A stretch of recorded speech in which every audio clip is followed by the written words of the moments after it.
Hello everybody, and welcome back to DMA Live here at twitch.tv/DanMetroArnold. This is it! The penultimate episode of the Apollo Justice Trilogy. I'm only going to be doing one more stream after this, and it's basically to finish this game. But in order for us to get through that stream, we have to get through this one. And before I can even start on this episode, I have some things that I want to run across you all and have for you all. First of all, thank you very much for hanging on out with me tonight. Regardless if you are chatting with us or not, I do want to thank you very much for dropping on by. As a special offer to those of you that follow and lurk in my chat, I have a free lurkers shout out where once per stream, all you have to do is just come to the chat and type in the command !lurk in the chat, and I will give you an audible thanks for dropping on by. I will also try to read out chat messages as much as I can, but I've got a huge story ahead of me that sprawls across not one but two cases. So, needless to say, if alerts get skipped or alerts get muted during any or all of this, I do wholeheartedly apologize, but regardless, I do want to thank you very much for hanging out with us tonight. For those that are watching us live, we also have a VODs channel, DMA Live Replayed, where you can catch all of our streams replayed onto YouTube. I am slowly working through getting the Apollo Justice Trilogy brought up to speed with everything else. We are officially, starting tomorrow, going to be uploading double time. What that means is, to help better facilitate the transition between the last case and this one, on Wednesday, we're going to be uploading parts 14 and 15 of the Apollo Justice Trilogy, and then on Friday, we're going to be uploading parts 16 and 17. That means that part 18 gets bumped up a week, and it's actually going to be out much sooner. I'm planning on having that out sometime on Monday the 8th, and then the two parts, this part and the next one for Apollo Justice Trilogy, those are actually getting bumped up to be released on April 10th. So, I figured it out. It involved some finagling, and a couple of the parts, 15 and 17, are going to get bumped late, about like 6, 7 o'clock at night, but they are getting out faster. Also, the Wingcraft streams from all of our adventures past are now officially onto YouTube, just in time for part 3, which is going to be tomorrow. Thursday, of course, as you know, is a Spirit of Justice finale. I will be starting about the same time that I did tonight, about 4 p.m., and we're going to go until we're done with the game. Whether that takes us until 10 p.m. or it takes us to 3 a.m. the next day, that is our plan. On Friday, I will be late to go live, but I will be doing my final thoughts and a brief overview of everything that I have covered with the Apollo Justice Trilogy. And hopefully, on that day as well, I can share some news about the bonus streams for that. Or sorry, the bonus episodes, rather. I'm not going to be doing any further streams of the Apollo Justice Trilogy, but there are 2 bonus episodes that I'm planning on cobbling together and bringing out to you all in the month of April. I'm planning on recording those at some point this weekend, Saturday or Sunday, and getting those live to you all at some point in the next week or 3. Also, after DMA Live, we will be announcing the next game for 2024. The first episode of this next game will be on Saturday the 6th, and it will not be the full 6 hours tonight. It will not be full 6 hours, it will probably be only about 2 or 3 hours, just to be fair. And then Sunday, we'll be playing with the board of directors at 6 p.m., and then that is it for our stream schedule for this week. Other than that, I do have a couple other quick updates for you all. Firstly, need to go make sure that I got this There we go. Tonight, we're continuing our game cleaning, working through Apollo Justice Ace Attorney Trilogy in hopes of cleaning that off our backlog of games. On this adventure, it's a Spirit of Revolution. I messed up and I've been jumping between two different titles. On the Discord, it says When Justice Takes Flight. That is actually Thursday's title because I mixed up the order of events. As I reminded you all, tonight we're in the United States, and it's an all-play. Phoenix Wright, Athena Cykes, and Apollo Justice are all going to be in the courtroom. What I failed to mention is the fact that we're going to have a bit of a civil dispute. I'll reveal enough about that in due time. But for right now, I want to go and briefly recap with you all that I have done for this game thus far. So here we are. This is Spirit of Justice. I am, of course, going to go through a couple other things really quickly. First of all, in the Accolades tab, we have completed everything except Turnabout Revolution, Turnabout Time Traveler, and Turnabout Reclaim. The Turnabout Reclaimed and Turnabout Time Traveler are the two bonus episodes that I alluded to earlier. There is also some extra progression that is strictly locked behind those bonus episodes, so there's no further accolades, I believe, that we'll be unlocking tonight. Well, there's one. Always on the Defense. Always on the Defense, and then Turnabout Revolution will be unlocked in Thursday's stream. But the bonus episodes are what I need in order to get this one, which is for being awarded all other accolades. This is the Platinum, as you all are familiar with. For those that are just tuning in and have missed all of the previous 18 streams, let me briefly recap with you about all that I have done thus far. For the first 7 or 8 streams, we played through Apollo Justice Ace Attorney, going through about all of the games that you see here, going through all the episodes in due fashion. Then, from episode 8 through episode 13, we have gone through all of Dual Destinies with the exception of the bonus episode, which is going to be the first of the 2 bonus episodes that I'll be playing. And now we're officially in it. We're back here to the Spirit of Justice, and this is it, the final episode, Turnabout Revolution. But you might have noticed that I had a different background for tonight's episode compared to this one. This background will be more akin to Thursday's stream, and I will show you with that as well. But I'm going to check out the stream here to show you that there is some promo art as well, including this, which has Phoenix, Justice, and Maya. Why did I bump? There we go. Get back on over to the other game. So we have all 3 of the characters, Nick, Justice, and Maya Fey, all hanging out in there. And that is the thumbnail for tonight's stream. In fact, I'm actually going to go so far as to make sure that I have the thumbnail by going in and clicking the screenshot on OBS right now. So we've got that right there. So I've got this in duplicate. And with that said, and with everything else out of the way, I have one final thing that I want to talk with you about before we continue with this. This is, again, after this week, I'm done with Apollo Justice Ace Attorney Trilogy on stream.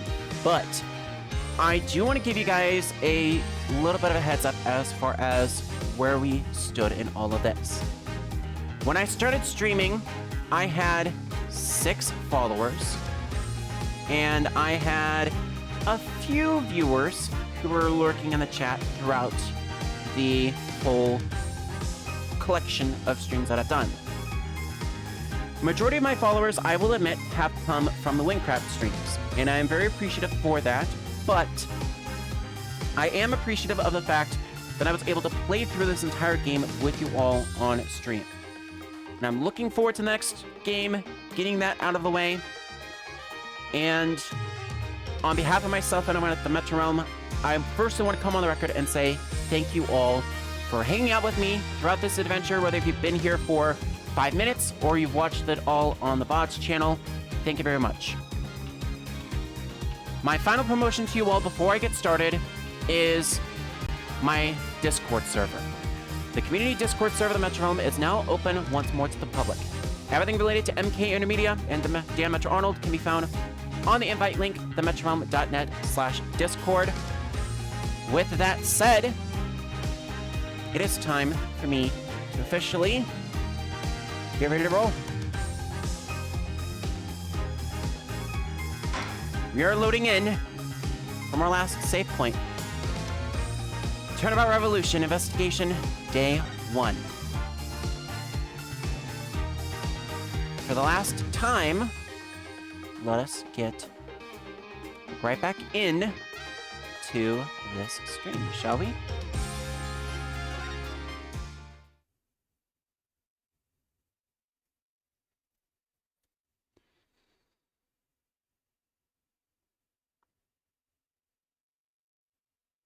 Episode 5, Turnabout Revolution.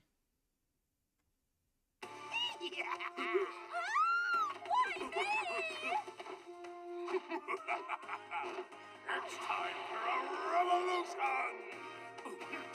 No! Not me! That's far enough! Huh? Who's they? It is I, the Plumed Punisher, warrior of Neo Twilight Realm!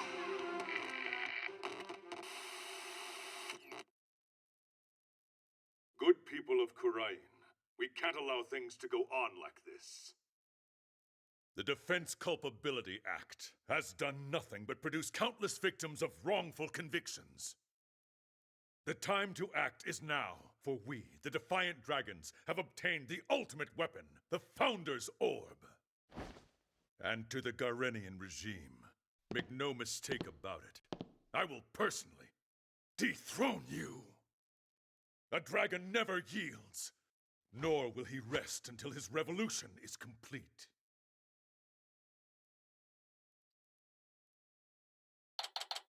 We begin our adventure May 16th, 11 o'clock a.m. from the Wright Anything Agency. And, of course, guess who's on the TV? And this concludes our report on the recent television hijacking incident in Kurain. But really, who could have anticipated a surprising turn of events? Did you hear that, Polly? Someone hijacked the airwaves over there. It's something like out of a movie. Apollo? Yeah, Dirk. What are you up to this time? Wait a second. Do you know the TV hijacker or something, Apollo? You could say that. But it was a long time ago. And why do you know someone like that?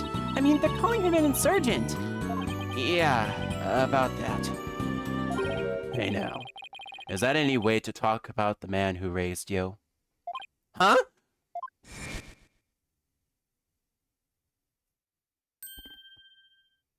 Hey there, Apollo. Long time no see. How have you been, son? It's like that was on TV. Guilty as charged. Surprised to see me, Apollo? I just beamed in from Kurain, and my arms tired. This can't be happening! I must be dreaming, or hallucinating, or both. No, you're not Apollo. It's that TV hijacker / insurgent in the flesh! I'm so confused. Well, Apollo, allow me to bring you up to speed. Apollo and Trucy are at the agency watching a report of a hijack during a TV show in Kurain, caused by the Defiant Dragons. Apollo is telling Trucy about all that he knows about Dirk, the one who hijacked the show, when out of the blue, Dirk himself shows up at the Wright Anything Agency. This is the man, the myth, and the legend himself, our client for the first case of this episode. Dirk Sarmari is a leader of the Defiant Dragons, and he is also, as we found out from the previous episodes of this stream, the father to both Apollo and Naoto Sarmari.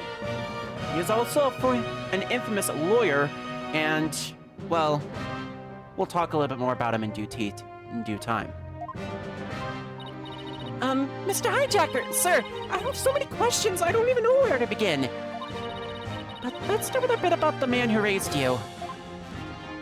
Wait, don't tell me you haven't told anyone about me, son. It's okay to brag about it. Tell everyone your old man's me, the rebel Dirk. I mean, my face is all over TV these days. I'm practically a celebrity. Trucy, what do you say we close up early today? What? Why? Oh, come on, son. No need for the cold shoulder.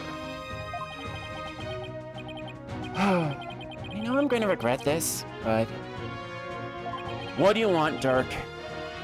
You just show up here without warning after all this time? What gives? I came all this way to see you, son. Come, rejoice. Right. Why don't you tell me the real reason you're here? Well, okay. So maybe there's a little something I need your help with, too. But the fact is I came to see you, and that's the honest truth. Yes, I think I've established that. Figures. I haven't seen him in 10+ years and he's already asking for a favor. He really is a rebel in the purest sense. He just does whatever he pleases. Come on, Polly, I need details! Inquiring minds want to know! Okay, hold your horses. First, I've got a few questions of my own.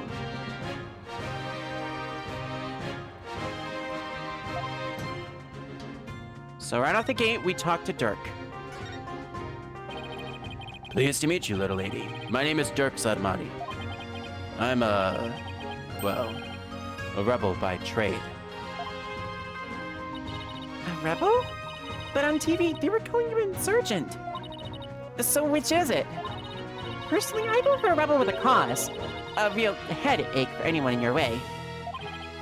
Trucy! You got me there. I'm the head of a resistance group. The Defiant Dragons. We're like the good and the bad and the ugly, but without the good part. In crying, I don't like the boogeyman. The tall tale parents used to spook their kids straight. That's too bad. You seem like you'd be a fun, cool guy to hang out with. This little lady's a real catch, son. I'm talking bride material, if you get my drift. Hey, whoa, time out there! I'm gonna give him a hard pass because I know more than he does, but...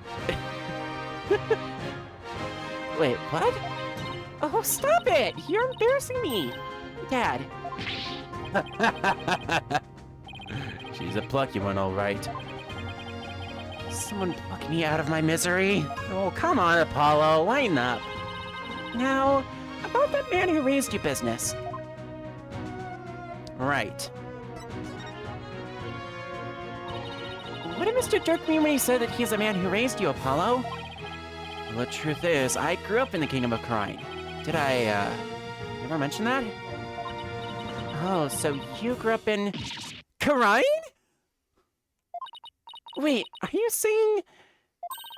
You're not from around here, Polly? No, it's just that I was raised in Karine when I was really little. Still, that's a shocker. It's like I hardly know anything about you. How come you never told me? Apollo, you really haven't said a word about your past, haven't you? What? That I was raised by a wanted criminal? It's like a bad joke. That does sound rather melodramatic. I doubt anyone would ever even believe you. So, you two haven't seen each other in a while, huh? You could say that. I'd wager it's been at least 10 years. Wow. That's a really long time. Yeah, well, I figured he'd forgotten about me. Not a chance. It's just, well... Starting a revolution takes time, and keeping it going even more so. And being a wanted man, I couldn't just hop a plane to come say hello. I get it. It's fine. Though, truth be told, it's weird having Dirk show up acting all paternal. I'd even almost forgotten about crying. No, that's not true. I probably tried to forget about it on purpose. Lovely old picture there. Nothing, Mr. Dirk. What is it that we can help you with? And thanks to Tracy's help, we get right into the request. I need to get my hand on the Founder's Orb, the most sacred treasure of Karain. That's where you came in. The Founder's Orb? Wait, but didn't you already say you had it in that broadcast of yours? Don't go believing everything you see on TV, little lady. No one's seen hide nor hair of the Founder's Orb for some time. No way! So that was just a bluff? What are you going to do if you don't find it? I don't know. Guess it just means we have to find it, son. 'Cause I can't really back down now, can I?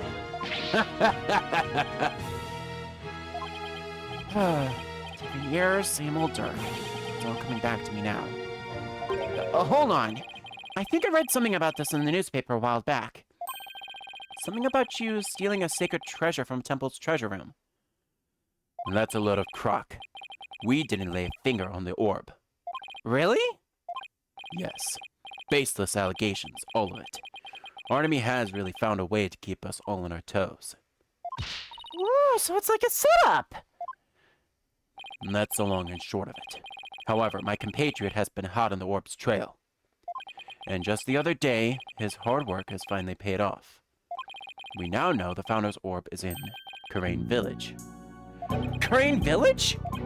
Yes. I hear there are spirit mediums there. They even have direct relations with Karain. Spirit mediums? Right. Some doctor of archaeology there supposedly has the orb. His name is Archie Buff. My defiant dragon compatriot has already made contact with him. Apparently, someone asked the doctor to study the orb.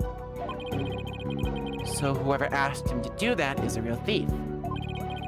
Most likely. And you think this guy will just hand the orb over to you? My compatriot Gats says that Dr. Buff has already promised to do so. It seems he knew it was stolen and wanted to do the right thing.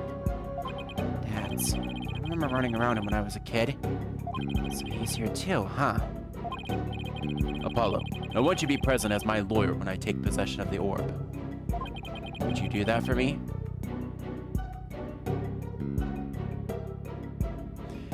We have the option to do one of two different things. For the sake of hilarity, and for my own personal mental sanity, for the wisecrack about Trucy being Apollo's wife material, yeah, no, I'm straight up refusing him. I haven't seen you in years, and you waltz in here asking for a favor? You've got a lot of nerve, you know. Of course we'll help, right, Apollo? But wait, Trucy! Oh, come on. It's not like you have any work today. Besides, we're talking about rebels and legendary treasure here. It'll be fun. Why is she always into the things I'm not? Fine, but I'll charge my standard fee. Now tell me about the Founder's Orb. Now we have the option to learn about this. If I remember correctly, the Founder is always depicted as a faceless spirit medium. What do you mean faceless? Images of the Founder, the Holy Mother of Karain, has never shown her face. To depict it is to commit the greatest taboo in Karainism. The greatest taboo, huh? I wonder why. What could she have looked like to make them hide her face like that?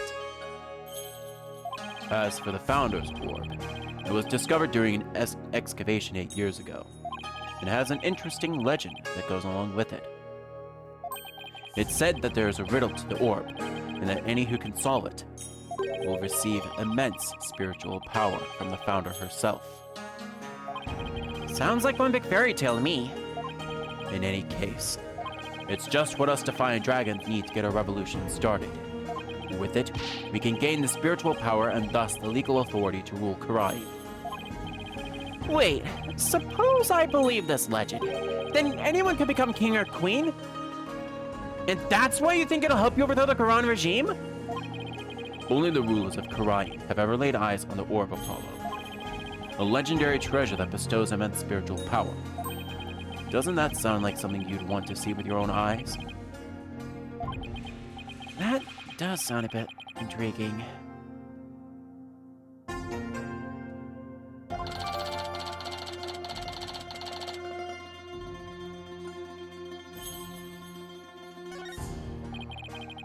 That should just cover about everything. Any other questions? Not right now. Oh, I almost forgot. I brought you a present. Eat up, son. Sushi? I figured you probably couldn't afford 3 square meals a day, so... Hey! I was just thinking it was time for lunch. You digging too, little lady. After all, we're practically family, right? Oh, more ways than you know. Thanks, Dad. Oh, that tuna looks so good. This salmon sushi has got my name on it. Aren't you hungry, son? This is some of the best sushi you'll ever have. I'm good. Oh, well. Okay then. Actually, I have one more present for you. Here. What's this? A picture of your father. It's been 23 years since he passed away. Huh? This is my father? His name was Jove Justice. Jove. I haven't talked to you about your real father in some time, but as you know, he was a musician, a wandering minstrel, if you will, and a talented one at that. Why? Why are you giving me this to me now? I thought it was sad you didn't know what your old man looked like. So I searched high and low to find that one picture.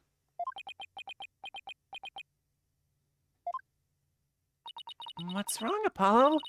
Don't you want it? I don't know.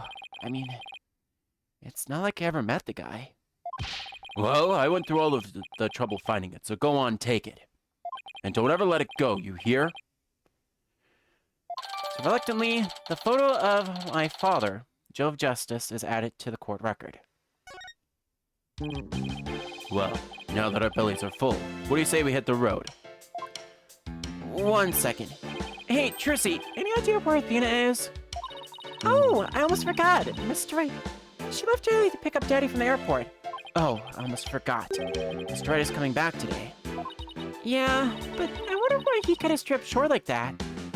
Anyway, shouldn't they have been back by now? Knowing Athena, she probably got lost. Well, there's no point sitting around here waiting. Let's get going. I can't wait to see that super mysterious treasure. To Crane Village, then. The Founder's Orb awaits. So since Athena is still gone to fetch the Phoenix from the airport, as he comes back today, it'll be you, Trucy, and Dirk that will head on over to Crane Village. But there is one last thing that I want to show, first and foremost. What's that? It's my attorney's badge.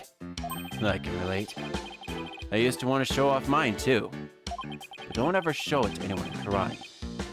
They'll run you right out of town the moment they find out you're a lawyer. Wonder how it went for Mr. Wright. Knowing him, he probably flashed his left and right.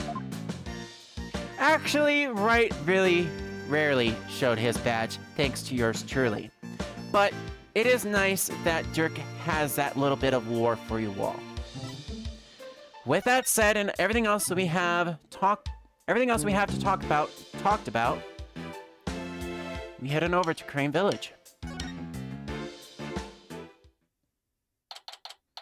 May 16th, Crane Village. This place is still as peaceful as back when Phoenix first visited here.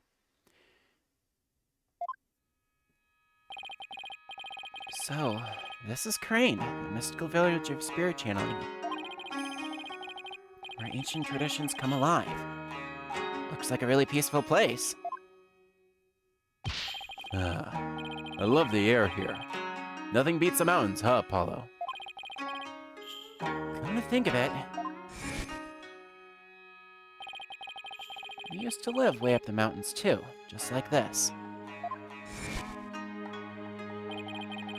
Sure brings back memories.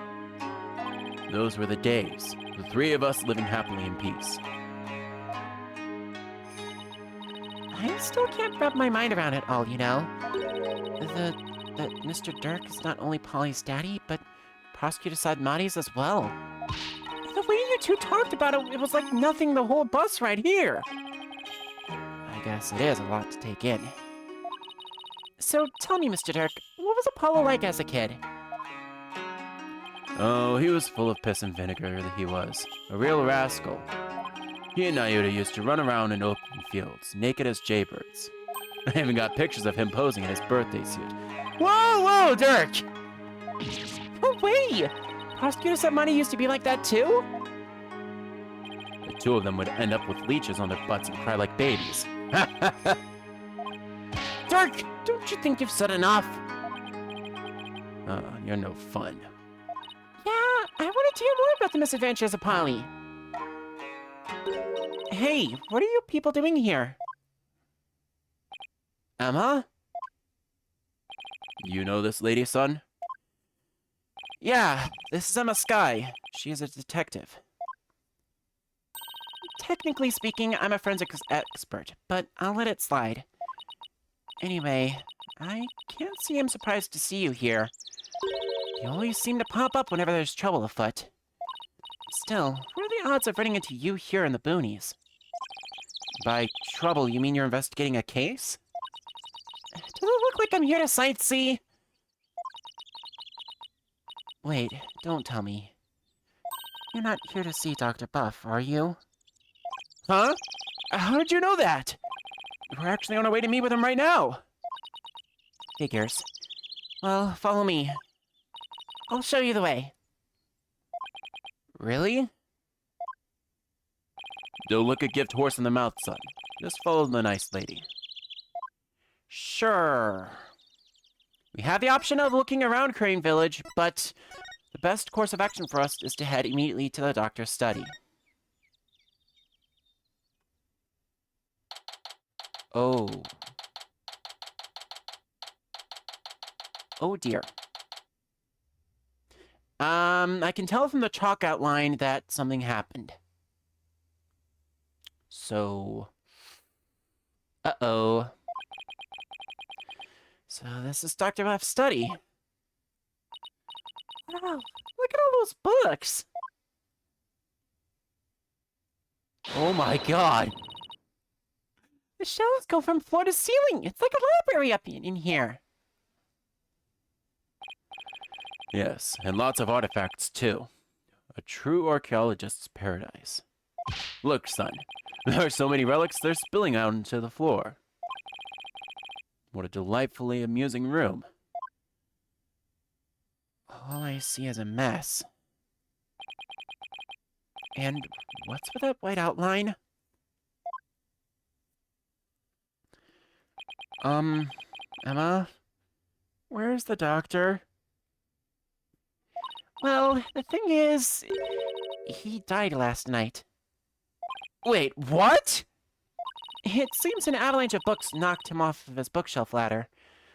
We're labeling it an accidental death. What? Please tell me you're joking. As if I'd come all the way out here for a few laughs, Apollo. Yeah, guess not. A scholar killed by his own books. Oh man, what do we do now? I mean, how can we transfer ownership of the orb to you if he's dead? Yes, that is a problem. Emma, can you please tell us exactly what happened? Well, I can probably give you a rough outline here. Dr. Buff was a renowned archaeologist, but as we all come to find out, well, he was given the Founder's Orb to study, but has tragically died in a quote-unquote accidental death. Needless to say, I'm saying quote-unquote because things might get a little bit difficult with this.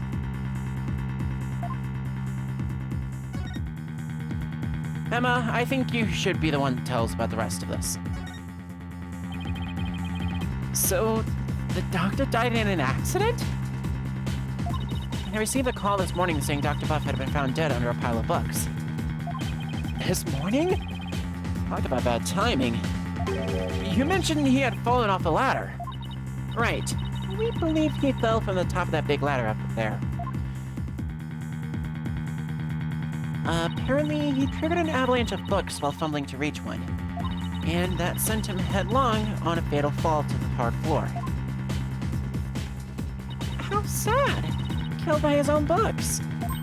But at least he was doing something that he loved. For a scholar, I suppose it's kind of like a soldier killed in the line of duty. You could say he died an honorable death. Emma, who was the first one to discover the body? About that, whoever it was, they wanted to remain anonymous. What? It happens now and then. Some people would rather not get involved with the police. I can relate to that. Yeah, being a wanted man and all. So what now, Dirk? A dead man can't exactly hand over the orb. We'll just have to find it. It must be around here somewhere.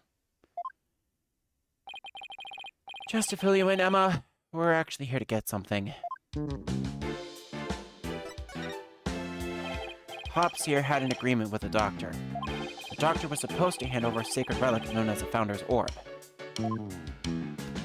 Pops? Oh, I see. That could be a problem, considering he's dead. Do you have a plan B? I have an agreement in writing.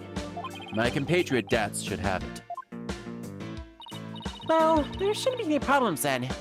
So, who is this gentleman you're escorting?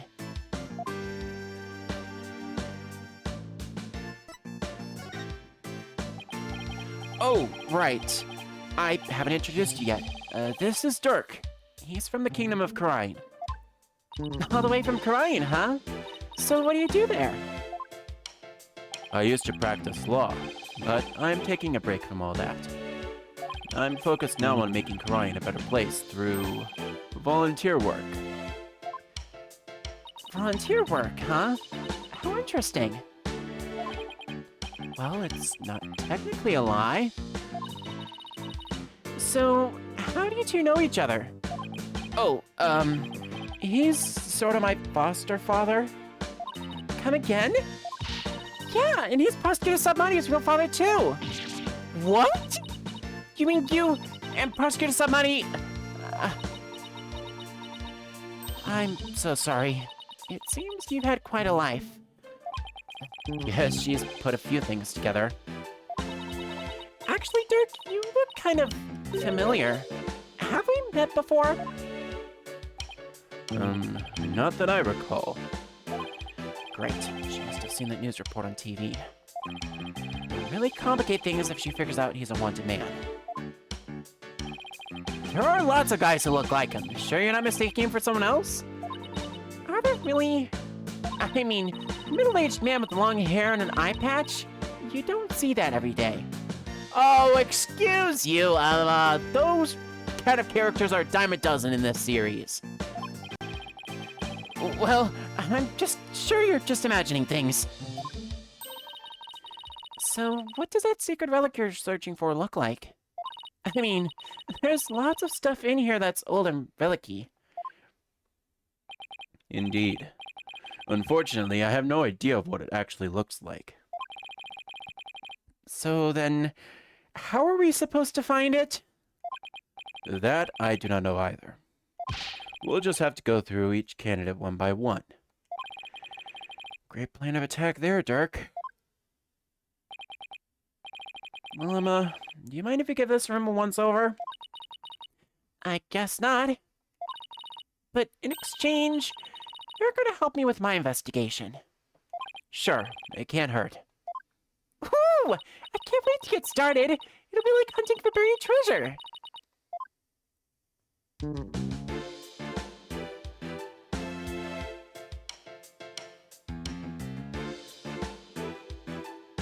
So, now that we've talked with Emma, and we've covered out everything, we don't know what the orb looks like, so we'll have to search the room for it.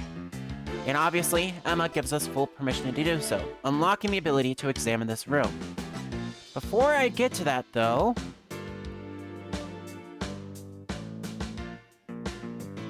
there is one personal note that I wanted to present here.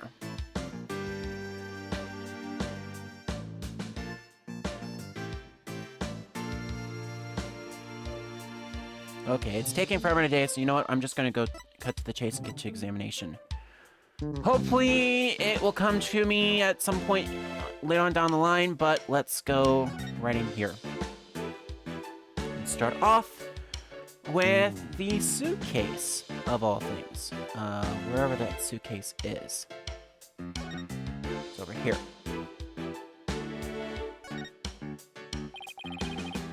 That's one big suitcase. It's locked. Is it the doctor's? No, someone left it here last night. So the doctor might have had a visitor. But how can you tell? That sticker there, you only see those on airport luggage. Which means its owner is likely from overseas. Is there any way to figure out who it belongs to? Unless we can open it to see what's inside. Guess not.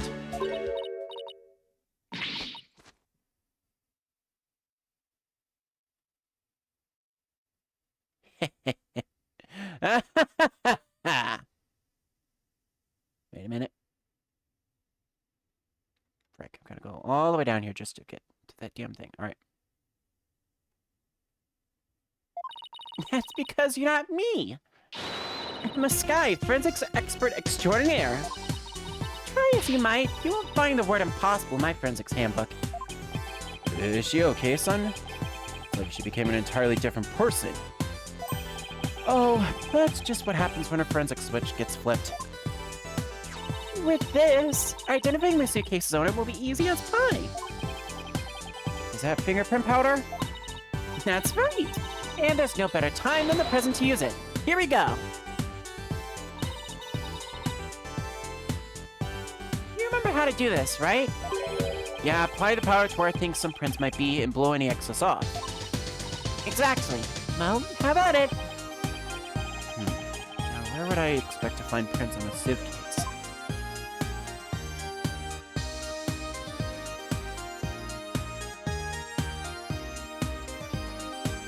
Around here on the top?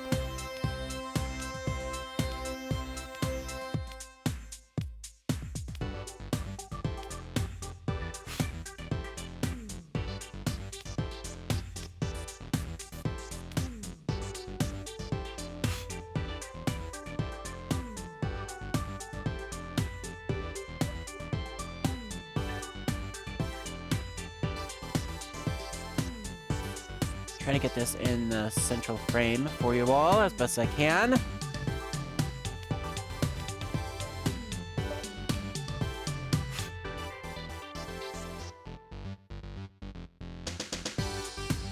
handprint on top of the suitcase handle, but it's not... Don't think it's clear enough for testing, sadly.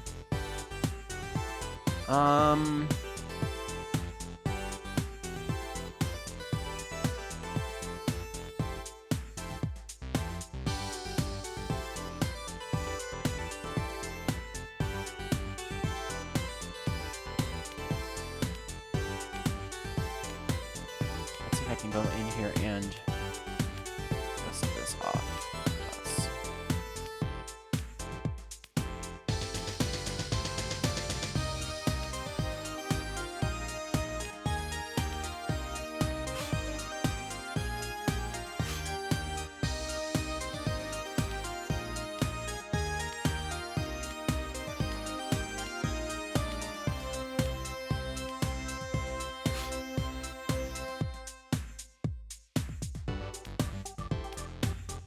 hello. Gonna be doing this for a little bit. Hang on a sec.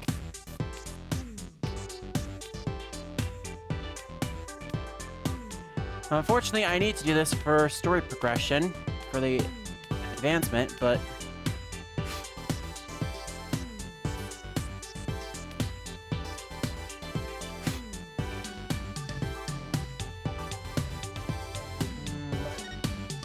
Is that clean enough for a print?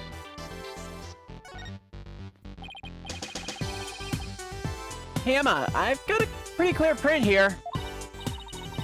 Okay, now, let me know who you think it could belong to. Who could it be? It has to be someone who paid Dr. Buff a visit.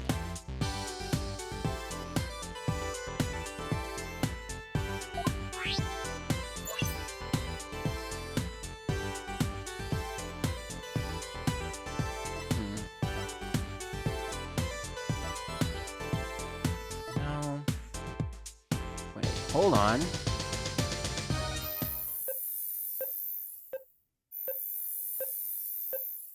No way.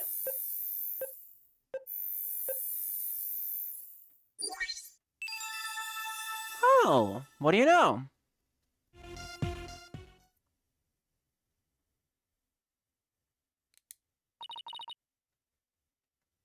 We have a match. That's... Come to think of it, he did stop by to see the doctor, didn't he? To conclude the orb transfer agreement. So he is the one who forgot his suitcase here. Where do you suppose he is now? I haven't heard from him in a while, and he's not answering his phone. Wait, you don't think he left his phone inside his suitcase, do you? I wouldn't put it past that knucklehead. Actually, I think we may have run into him earlier. Really? A suspicious man has been reported in the area, but when one of my officers approached to question him, he took off like a shot. What? Sorry about that. Chinese people aren't all like him, I swear. Well, he is probably still in the village somewhere. Maybe he knows something about the orb.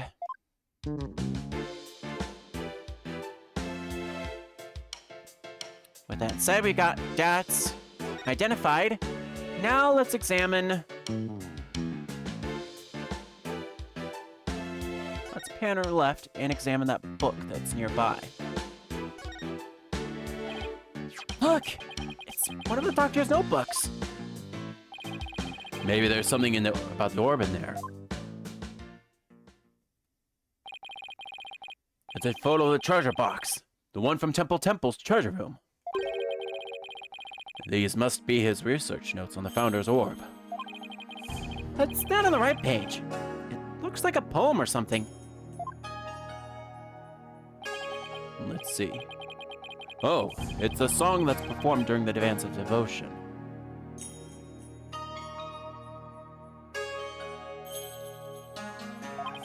It's been sung during Chinese rites of offering since ancient times. Oh, I think I've heard of that. There's also a legend associated with the song. Some say the solution to the orb's riddle is contained therein. It's in a song everyone in Crying knows? Not much of a way to keep it secret. It's called Hiding Secrets in Plain Sight, Polly. Us magicians know all about that. Huh. That's strange. What is? Dr. Buff's notes contain the second half of the song. Only the first half is sung during the Dance of Devotion. Most people haven't heard the second half. The second half? As the part that begins, offer thy prayers? I'm impressed. That's some thorough research he was conducting. Let's take a quick look at that, shall we? Nope, not that. When dragon and tiger battle, the founder offers divine protection. When the butterfly embraces the Matama, the favor of the orb is bestowed. Offer thy prayers as fervent as fire, only then shall the Holy Mother return. Descending upon us in all her glory, the founder bestows the greatest power known. Oh, okay. I think I know. At least I know a little bit about this. Not because I've also played through this entire game on YouTube, but still. The research notes are now added to the court record.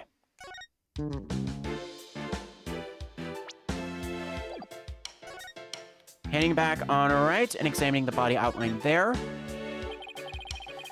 So this is where Dr. Buff died.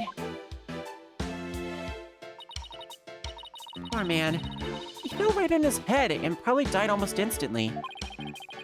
I see some blood on the book there, but what's that dark stain? Oh, I recognize that stain anywhere.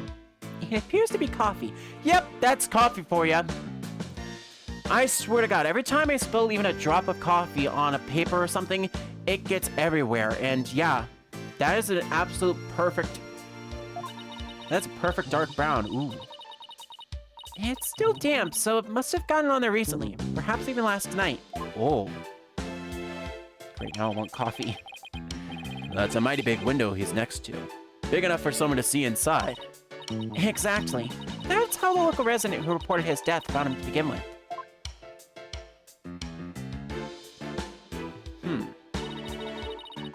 The doctor's body was visible from outside the window, and a passerby called in earlier this morning to report what they found.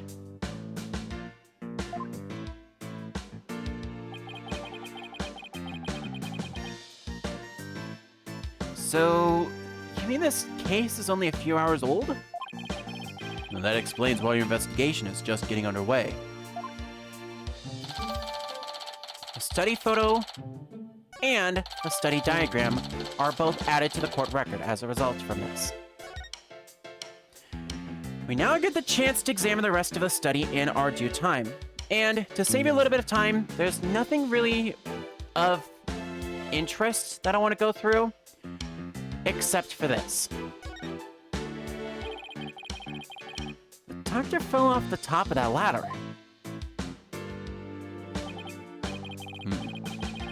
From that height, a fall onto a hard surface would probably kill anyone. I don't know why anyone would want to climb that high in the first place. Guess you could say he climbed it all the way to heaven.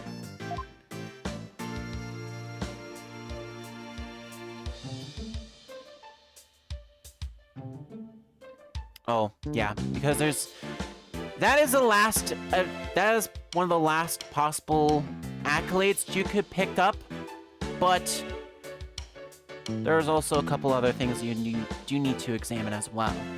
So, with that in mind, I want to go and examine the rest of the study. There's a pair of glasses on this little pyramid here. And they belong to the doctor. Scientifically speaking, they appear to be your ordinary run-of-the-mill glasses. I guess they don't pique her interest, scientifically speaking. Well, no, she usually wears her luminol glasses, if anything. Raincoat. Two-tone raincoat. It's still a bit damp. I think someone might have worn it recently.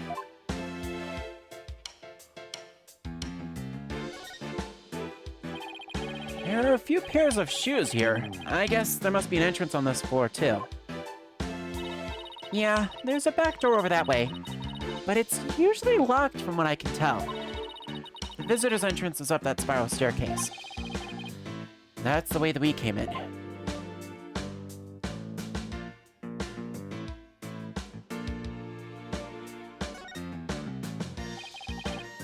What a huge window. I bet you could see the entire study from the outside. How could he concentrate in here? I'd feel so exposed. Well, he does have a bookshelf positioned for some privacy around his desk. Are you sure that's for privacy or just to keep the light off? BSIOS. Okay. This PC is password protected. Trissy, you think your magic can do something about this? I don't think it can override a password. Now, a locked desk, that I could get into. Like yours back at the office, Polly. Yikes. I better watch what I put in there. What? Do you put weird stuff in your desk? Stuff you don't want anyone to see? Jeez, are you a mind reader too? No, but unlocking your thoughts is a cinch. Yeah, fair enough. Some sort of machinery inside this clay figure. Whoa! It's moving! Exterminate, exterminate, destroy all targets.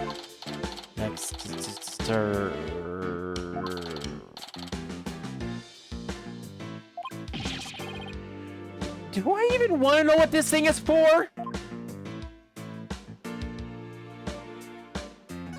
Probably not. There's a brown stain on this scroll. Why does it smell like gravy? Why would there be a gravy stain on it? Who knows? It looks like it's meant to be there. Maybe the artist was trying to inspire a gravy new trend, food splatter art.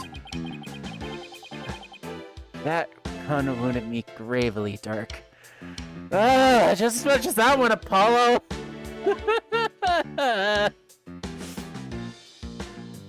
That's like some sort of Rosetta Stone thing. Hey, look! A coffee maker and a bunch of coffee cups. He must have taken his coffee breaks here. Oh, there's a filter with gold coffee grounds in here. So I better clean this up. What are you doing there, son? What am I doing cleaning this office?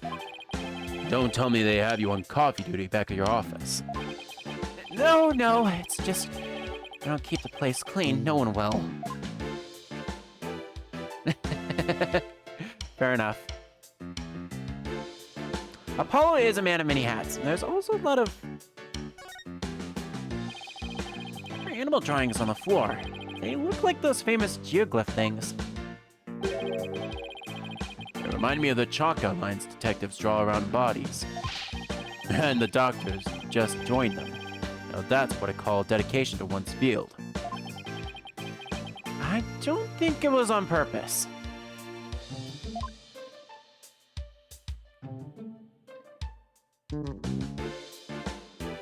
And those from the originals trilogy would know. Amy. Why is someone's name written here? Maybe it's so if it ever got lost, someone could have returned it to its owner. You know, like how school kids put their names on things. Yeah, but this is just an urn. And the name is written so big. Well, I wrote my name on my magic panties. It says W-R-I-G-H-T in super big letters. The less said about this, the better.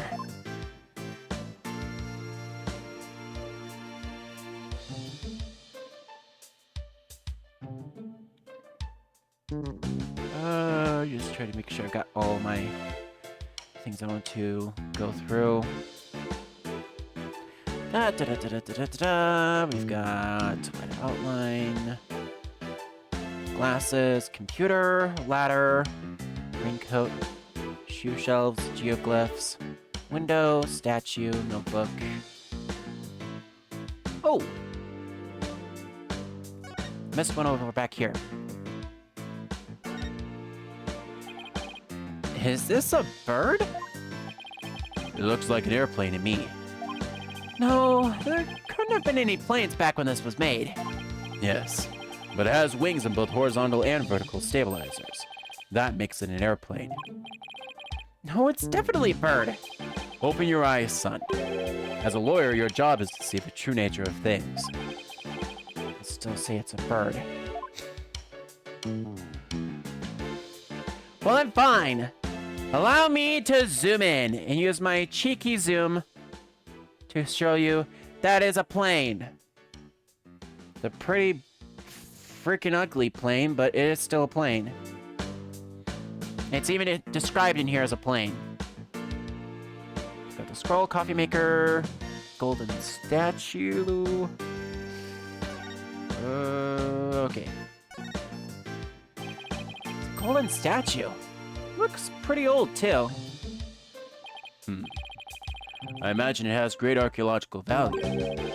Maybe too great for a private researcher of Dr. Buff's caliber. I wonder how he got his hands on something like this.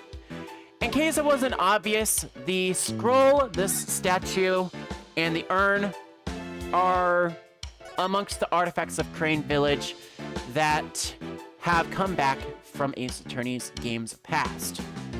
Something that I don't think is ever really mentioned too much, but I wanted to at least give that a little bit of a highlight as someone who's played through all the games up until this point. It's a subtle little Easter egg of sorts. And yes, I'm saying this literally 2 days after Easter at the time that I'm recording this. We also have, most notably, the Spiral Staircase. The Spiral Staircase. And it's connected to a hallway up there. Why do they have to place the second floor up so high? Wait, you're not afraid of heights, are you? Oh, well... Polly's hilarious around high places. He gets all wobbly like a baby deer taking its first steps. And his face turns as green as a watermelon. It's not nice to make fun of people's phobias, you know. Well, come to think of it, the visitor's entrance is on the second floor. What an odd layout for the house.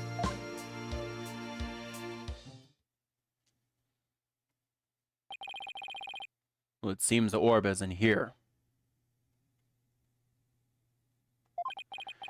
That means that Dats might be our only lead at this point. Detective Sky said he might still be here in the village. We should try to find him. Yeah. I'm already looking forward to that. With nothing else left to look at in the study, we move back to Crane Village.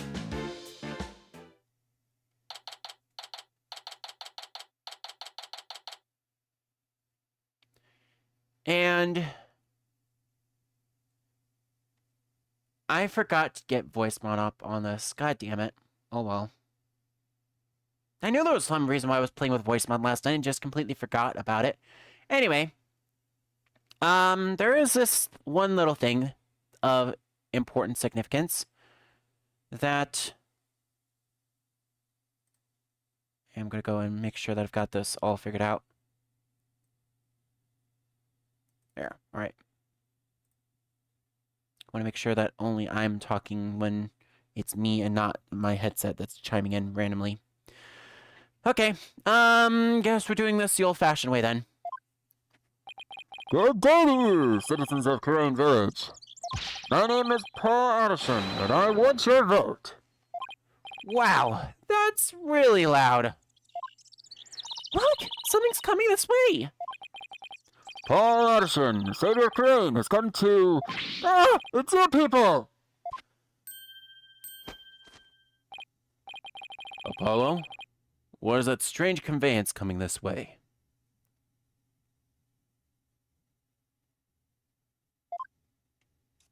Right, left, right. Halt! It's one of those... What do you call them?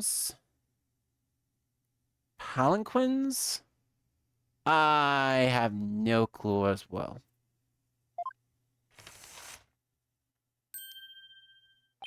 So, you finally left Dr. Buff's house. What were you doing there? What a bunch of shady-looking characters. And you aren't? So I take it you knew the doctor? What a foolish question. I memorized the names and faces of the entire electorate here in Crane. After all, I am the man who's destined to be kind of this fine nation someday. Kind of this fine nation someday. Or king of this fine nation someday. Who are you? And what do you mean, king? Ignorant fools. I am the Paul Addison. I'm soon to be eminent politician, a man whose name will go down in history. You should be ashamed that you've never heard of me before. Is he really that famous of a politician, Apollo? Not that I know of. I'm running for a seat on the local council right now. I guess even Jerk Q Public has to start somewhere. But my election is a sure thing, I'm told. After all, my grandfather was a famous politician with untold influence. In short, I'm the chosen one, the golden boy, a powerhouse of politics. And rider of his grandfather's coattails. Are you blinded by my majesty?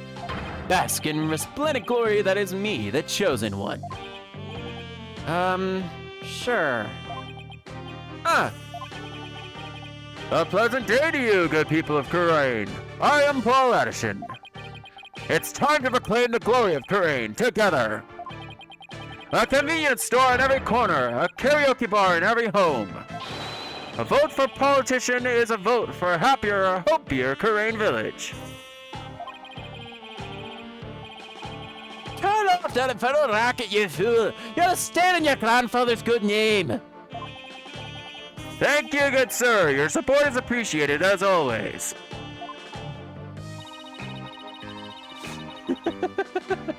I'm sorry, I wanted to say that because I could.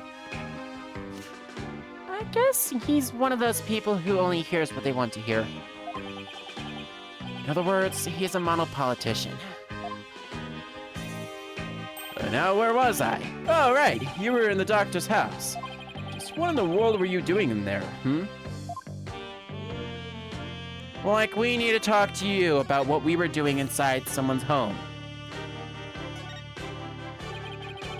Is this what you ride around in when you're campaigning? That's right. It's perfect to narrow roads and steep hills here in this village. It has a top speed of 5 miles an hour, but it suffers from serious reliability issues. Namely, these imbeciles tire out too quickly. We'll try harder next time, sir.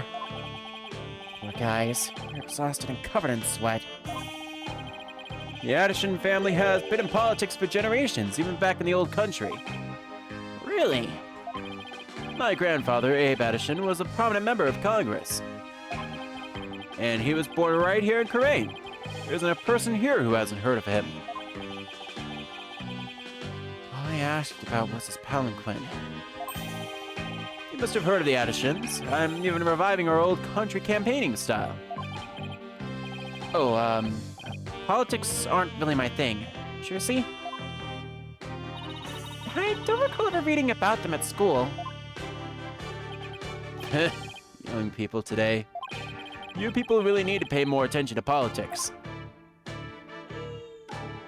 Yeah, for the sake of context, politics don't normally belong on this stream, but politicians, as long as you play nice, by all means.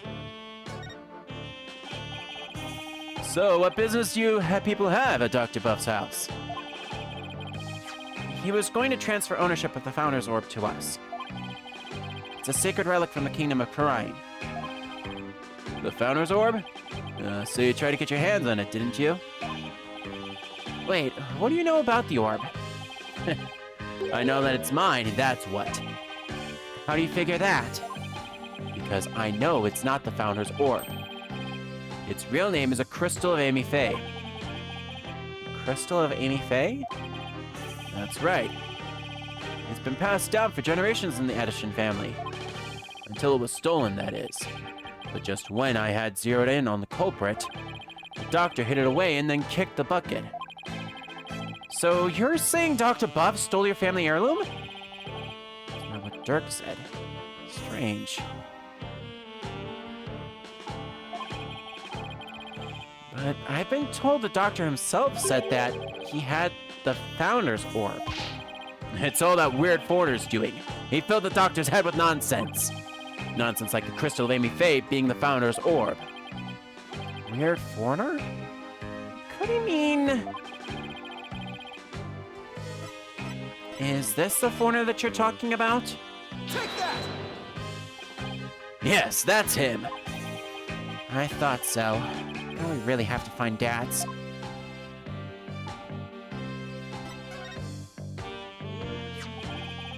Do you know where this man is now?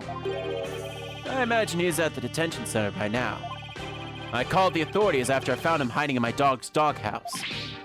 What? That buffoon. Well, at least we know where he is now. Let's head over to the detention center and see what he knows about the Founder's Orb. So, you really are after my crystal? No, we're looking for the Founder's Orb, and we have an agreement to prove it. Well, just so you know, you're not going to lay a finger on it. It's mine. And I intend to give it to my benefactor. Your benefactor? My benefactor is ready to support my rise to the pinnacle of the political world. They have immense influence here, you see, and I intend to harness that influence. So you're just going to give your family heirloom away to this person? That's right. It's a purely political decision. And in exchange, your patron will get the people of Karain to vote for you. Eminent politicians are skilled in leveraging all of their connections.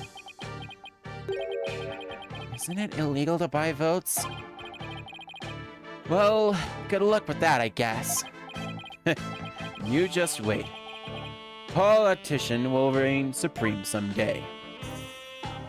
Sure you will. For right now, we need to move over to the detention center to pick up Dats.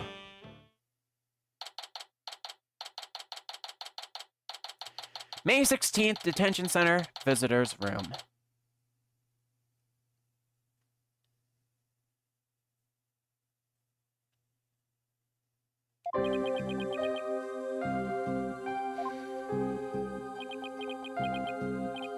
Hey, Yikes! Ah! What's he doing under the desk?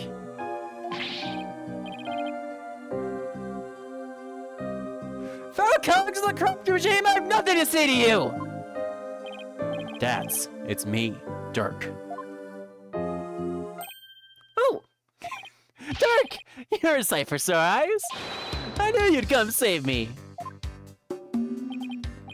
Well, and this is another fine mess you've gotten yourself into. My bad, my bad. At least the grub here is pretty good compared to that prison back home. You get 3 squares plus a place to sleep. Why don't you join me, Dirk? No thanks. They just send me back to Karain where I'd face immediate execution. Yeah, I guess that wouldn't be such a good idea. Looks like he's still the same, too. Long time no see, Dats. Huh? Hey, you look kind of familiar. Apollo? Is it really you, man? To the chin, all grown up and whatnot. How have you been? Fine. And you, Dats? You look good, besides incarceration and all. Those horns, AJ. Horns? They've grown up with you, just like a stag's antlers. I can't take it. You really haven't changed a bit. Anyway, there's something we need to talk to you about. Sure, pull up a chair. I've got all the time in the world. The slammer is like my second home. It's really not so bad once you get used to it. He's rather laid back for someone in police custody. Yeah, well, I don't think he's got much else to go right now.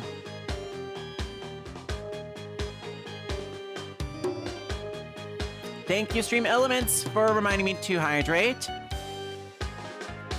If you would also like to annoy me, type in the command !hydrate in the chat, and I'll take a quick break when I can to go and take another sip.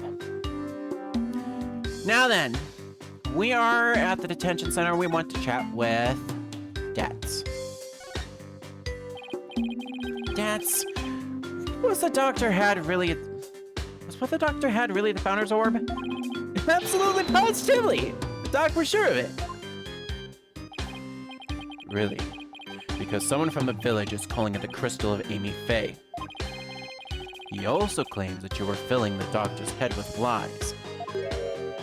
But that ain't true! Doc said he was sure it was the real deal. All his fancy research confirmed it was the Founder's Orb. So then that politician character was lying? Imagine that, a politician who lies. Yeah. I bet he wants that orb all to himself. I wonder who's telling the truth. Well, take a look at this. It proves that Doc believed he had the Founder's Orb. Let me see that. I agreed to hand over the Founder's Orb to the Defiant Dragons, if I will come to no harm. Signed, Dr. Archie Buff. See, I got it all down in writing. But that's... Why does it say if I will come to no harm at the end here? Sounds like he was scared of you. Dad, did you burn the doctor in any way? No, you got it all wrong. He was a Doc's friend. He told the old man us rebels were dangerous. It's his fault the Doc thought it might hurt him. Sounds like the work of that politician. He's really made a mess of things. With that, we pick up the orb transfer agreement. And the reason for the arrest? What have you done now, Dats? Nothing! I'm innocent, I tell ya! It all started when this dog-faced cop tried to question me. It was so funny, I started laughing at him. And that's when they came after me. It was hilarious, I tell ya. I mean, a human police dog? How funny is that? Right. So, what happened after that? They caught me hiding in a doghouse. Dang Pooch ratted me out. I guess that's what I get for laughing at one of his doggy comrades. Sounds like the dog's got the last laugh. Dats, weren't you cleared of those jailbreak charges? And your capture by Lady Kira deemed unlawful? Yeah, but... Perhaps you don't seem to like me anyway. What are the charges this time? Unauthorized entry or something like that. They think I'm an illegal alien. And I can't prove otherwise because I lost my passport. Is there any way they'd let you go? Not without my passport. Only I had it. Dirk, AJ, you gotta find my passport. All right, we'll find it. More thing to add to our to-do list. Now, where might Dad's passport be? Oh, about the orb's whereabouts. Maybe the Doc's kid knows something. The doctor has a kid? Yeah, a bit of a shut-in though. Poor thing's own bedroom has become like a self-imposed prison. Shut-in. Sounds like it'll be a challenge just to get a conversation going. Time for your questioning. Follow me. It must be lunchtime. Today is fried chicken if I'm not mistaken. You'll get your lunch if you behave yourself. Dirk, AJ, I'll see you guys around.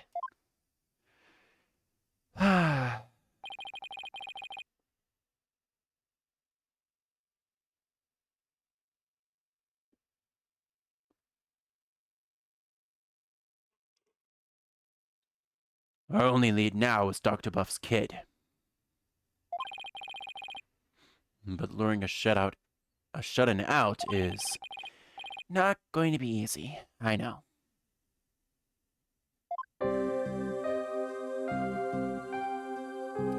We have the ability to go to various different places yet again. And it's at this point that we move back to the doctor's study.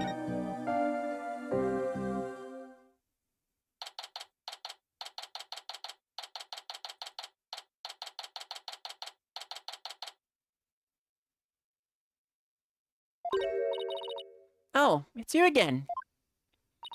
Looking for Mr. Wright? He was just here a second ago. He was? What was Daddy doing here? Good question. He said he was looking for something. Did he say anything else? Let me think. Something about how his ride never showed up at the airport. Yes, that was it. Oh, I guess Athena really did get lost. But what's Daddy doing all the way out here in the first place? He can't be looking for us since no one told him we'd be here. Well, if you're here to take another look around, be my guest. I have other work to do, so if you'll excuse me. Of course. Thanks, Emma. First and foremost, we better find Dad's passport. We should also have a word with Dr. Buff's child. Hey, is it just me, or is there something new in here?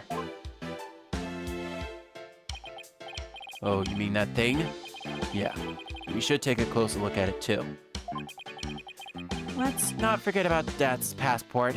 It should be around here somewhere.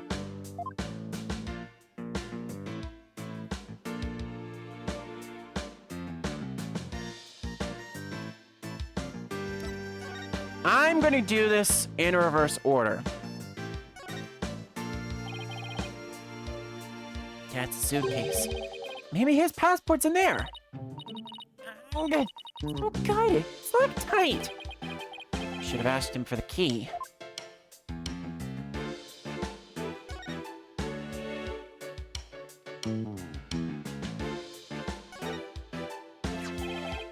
What's this? A model helicopter? Don't you know anything, Apollo? It's a drone. They're all the rage right now. I bet it belongs to the doctor's kid. We need to ask them about the orb's whereabouts. Yeah, but learning how to shut in isn't going to be easy.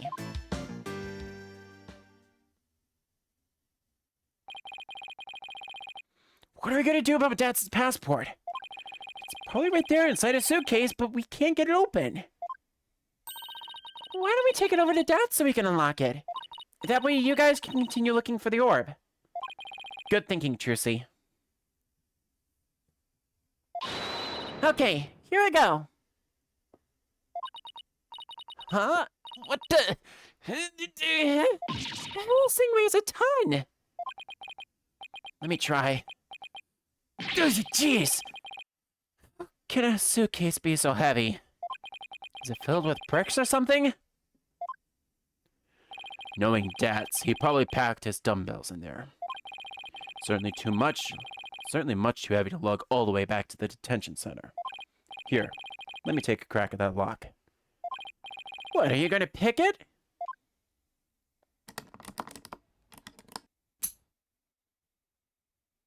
Oh, shift. He is gonna pick it. There you go. That was fast. A lock like that is child's play to me. Especially after all the wrongfully imprisoned compatriots I've busted out over the years. You've sure seen a lot of action for an ex-lawyer. And here we go. That's his passport. I'll take it over to him. Thanks, Trucy. No problem. Now you guys can enjoy some quality father-son treasure hunting time, okay? See you later. There she goes. I wish she wouldn't make such a big deal out of our little family situation. Father-son time, eh? Been ages since we've had a father-son talk, huh, son? Yeah, well, over a decade. So, Apollo, how have you been? Oh, fine. Fine, I guess. Is that so? Fine, you say? Huh. Fine is fine by me. Good to hear.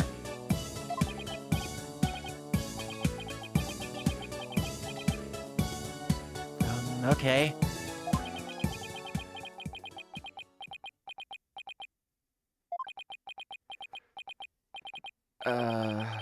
So what do we talk about now? Get down! The third son! Huh? What the?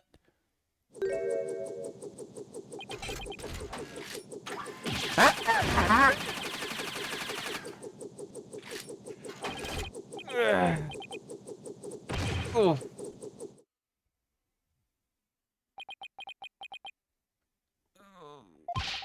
Speak to me, son. Say something.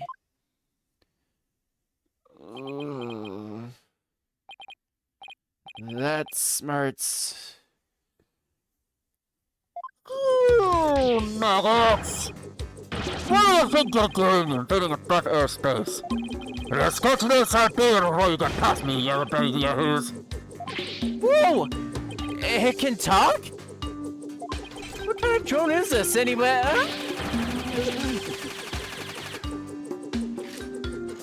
Hey, nothing! That's soldier back to you, soldier! You got that, you only grunts? Ow! What the who now? Buff. Sounds like the doctor's son is behind the controls. He's controlling this thing? Apollo, let's play along for now. At least until we can get the information we need out of him. Got it.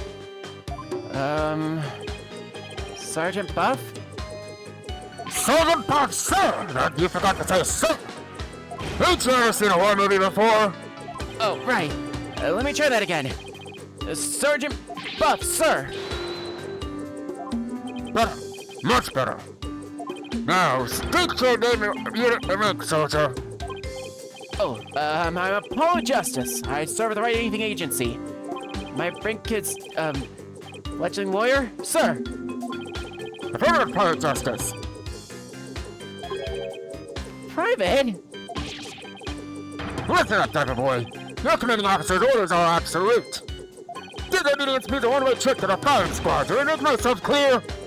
Oh, sir, yes, sir! Good, good. Have I make an end out of you yet, Pirate? Now for you, Cyclops. Huh? Oh, you want my name, unit, and rank too?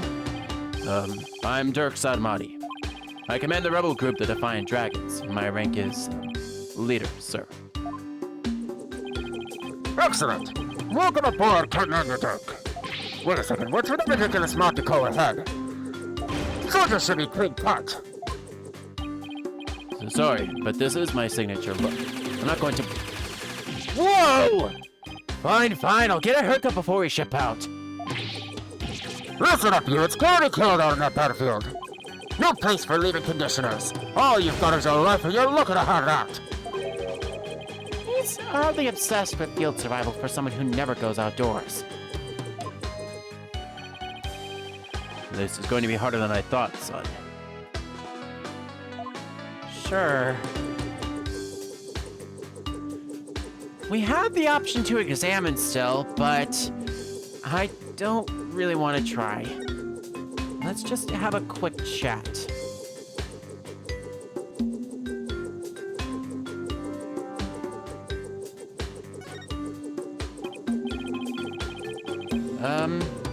Are you controlling that drone from your room, sir? Affirmative. But I can see everything you do from here, so... And what, soldier? Wipe that stupid look off your face.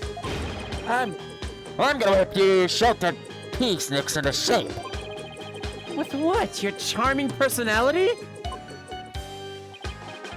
Look, it's got a camera and speakers, too.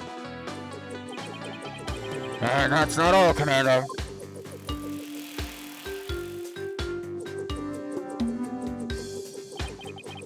With these arms, I can cook and clean, too. Speaking of which... Justice, you're on routine duty. Snap to it on the double.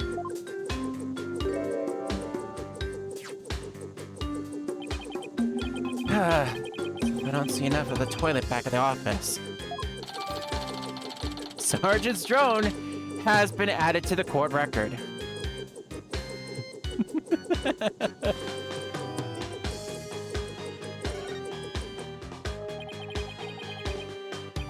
That thing's pretty handy. Us Defiant Dragons could use one of those. Yes, it's a fine piece of hardware, isn't it? I modified it especially for siege defense. Siege defense? You mean how you won't leave your room?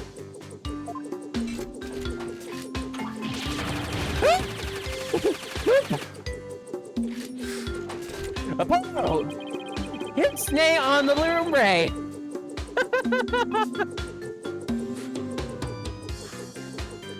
Hurry up in a stronghold. Whoa, wrong button.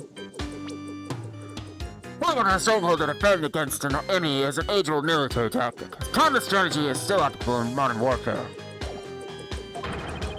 I hope you're not trying to mock the wisdom of my forefathers. I meant no offense. It was just an observation. So, the Green Horror even discharged a firearm's got something to say, does he? Sorry.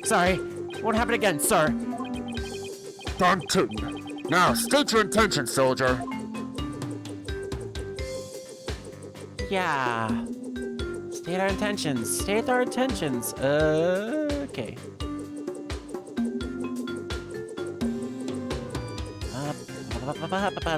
Gotta find this damn thing in my... Yeah, okay.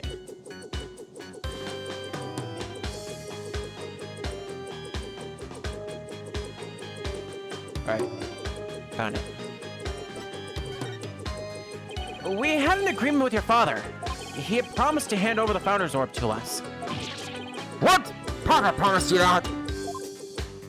He did. But he died before he could tell us where it's hidden. So now we have no idea where it is.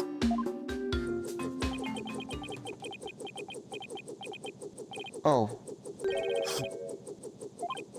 Hmm? Papa. Why? Why'd you have to die? It was an unfortunate accident, and I'm sorry for your loss. If it helps at all, I know how you feel, Sunshine, but... What do you know? You ain't saying everything, maggot. What an unseasoned rookie like you know about how I feel. First I lost my mother, now I lost Papa. You lost your mother too? She's been gone for some time now. I'm all alone now. All alone. Sergeant Buff, would you tell us a little more about what happened to your mother?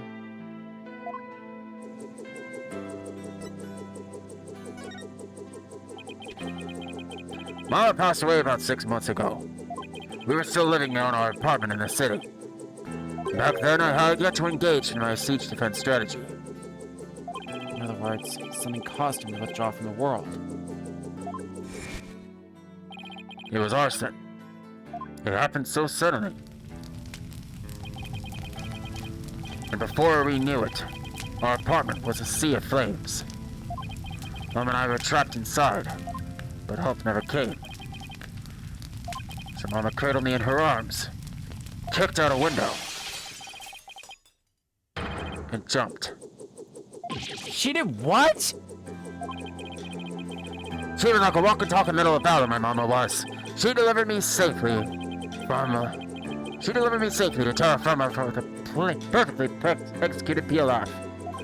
The 5-point landing technique used by paratroopers to land safely on the ground. She sounds like a superhero or something. But from that height, she suffered massive injuries too in order to protect me. She died so I could live. Mama! I don't know what to say. And the person who started the fire? He was immediately apprehended. They say he was standing outside laughing while the building burned. At least justice was served. I hope that brought you some solace. I've lost both my parents now. You can't possibly know how I felt. I'm a Papa. My kid, it's hard losing both your parents at such a young age. You must really feel alone now. Apollo, I imagine you know what he's going through. I do? The road to recovery begins by talking to someone who suffered the same hardship. I know you have something that shows you understand. We do indeed. And let us present that very same item.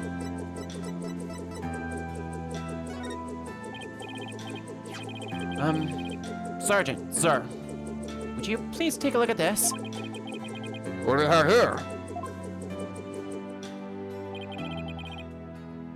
It's a photo of my father.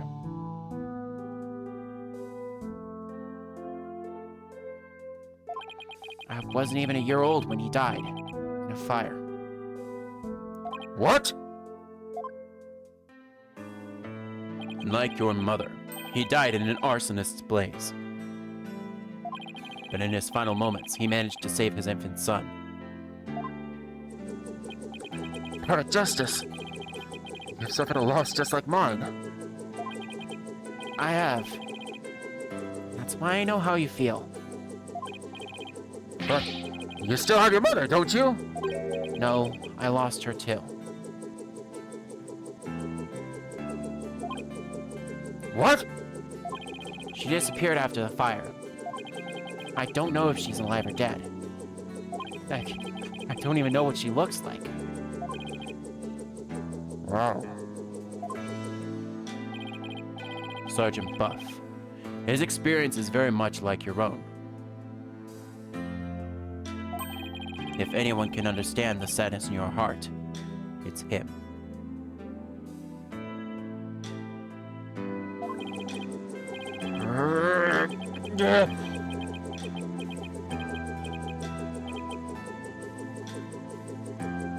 Attention! I salute you, Comrade Justice. You are no longer a private in the Buff Army. Henceforth, you will be a corporal. Corporal? Congratulations on your promotion, Corporal Justice.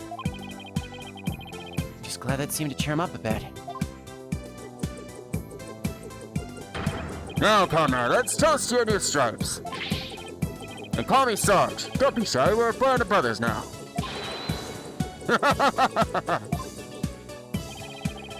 Now's our chance, Corporal. Ask him about the Founder's Orb. Kirk's getting way too much of a kick out of this.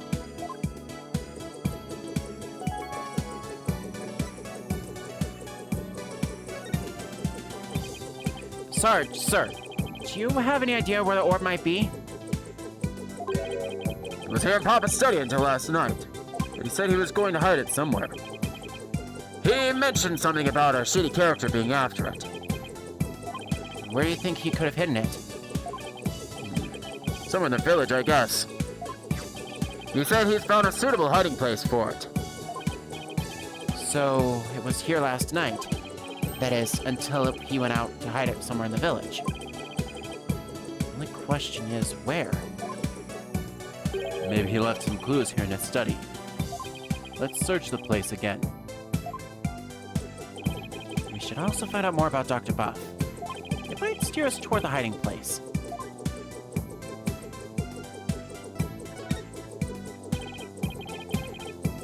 So, Sarge, what was your father like? Papa was as king as Mama was courageous. His whole reason for moving to the countryside was for me. What do you mean? I initiated my siege defense strategy after Mama died. Papa was so worried about me, he moved us here to the countryside. He thought the fresh air, blue skies, and natural surroundings might alter my tactics. What a fine father. He even quit his position at the university to move here. He did? He did. He gave up his beloved research position just for me. A parent must be prepared to sacrifice everything for his child. That's what Papa said.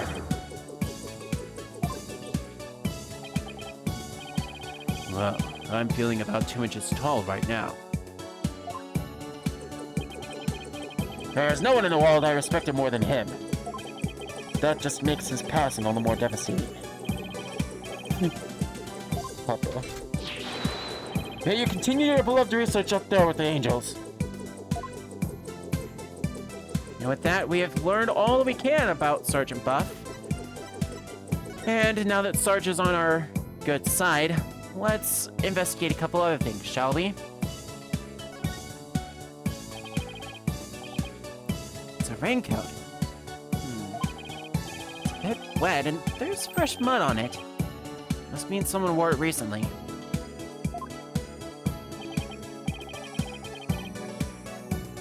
Indeed.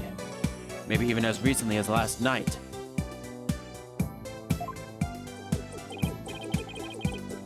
Sarge, when did it rain here last night?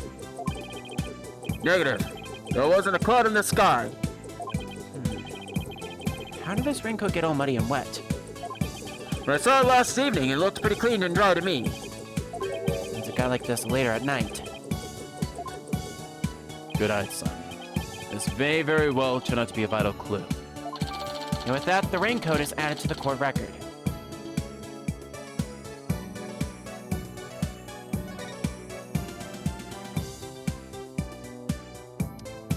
And... yeah, red glasses. Are these the doctor's? Yes, those are Papa's reading glasses. He said he'd been having trouble reading lately. But those glasses seem to help. Reading glasses, huh? I'll just hold on to these. Dark. Don't tell me you're having trouble reading too. Perish the thought. I just don't want to leave any stone unturned. Doctor's reading glasses are also added to the court record.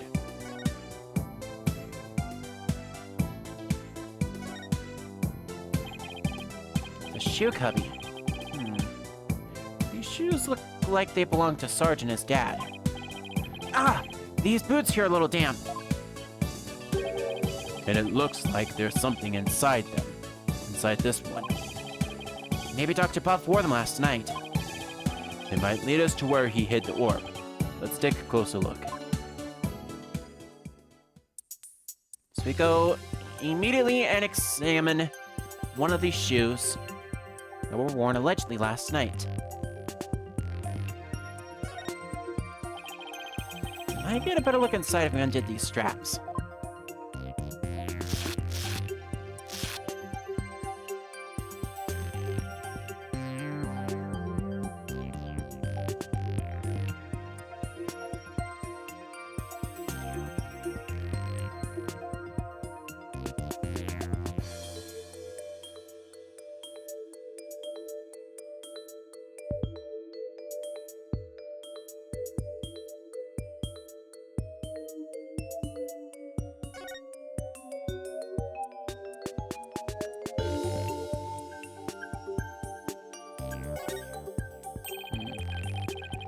Question mark on the bottom of this boot. Potter had those custom made for his archaeological fieldwork. He had the soul of an adventurer. And this boot had the soul of an adventurer too.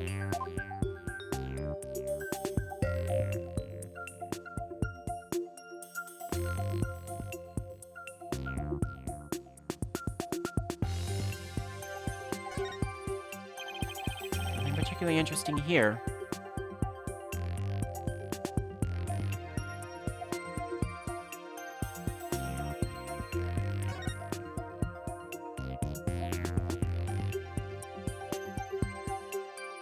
Just making sure I've got everything.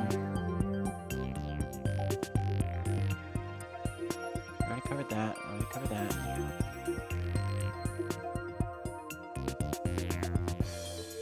Aha, there you are. It looks like some kind of glowing moss. It could have come from whatever the doctor went last night. Must have gotten in with some of that mud. It might be worth looking into.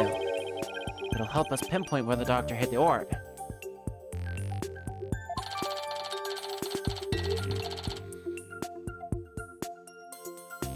And with that, the glowing moss is now added to the court record.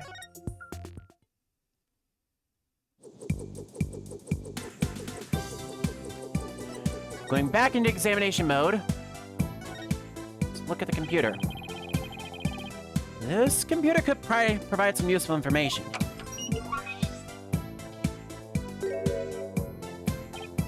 Drat, it's password protected. Dirk, you're good at getting into places you're not supposed to. Don't look at me. I don't know the first thing about computers. Leave it to me. A modern-day warrior must be well-versed in technology and have mean pride. After all, he who controls information controls the battlefield. Click, click, click, click, click.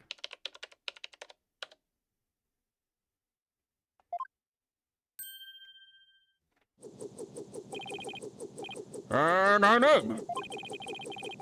Looks like the modern-day warriors have mean keyboard skills, too.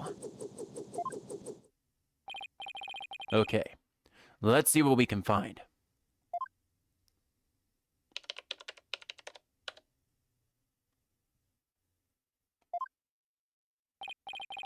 Oh, what's this? An email message?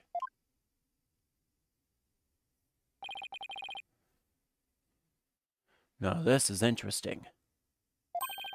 It's a research report to whoever asked the doctor to study the orb.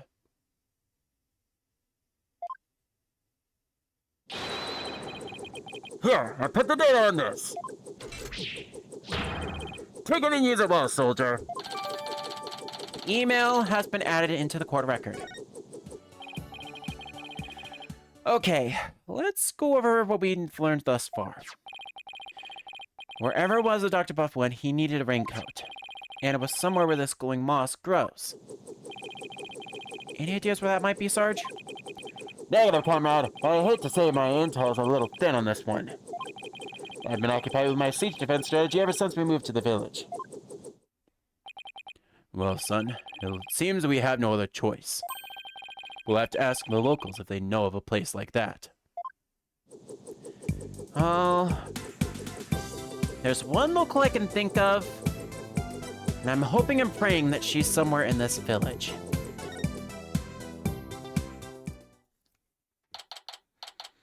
May 16th, Crane Village.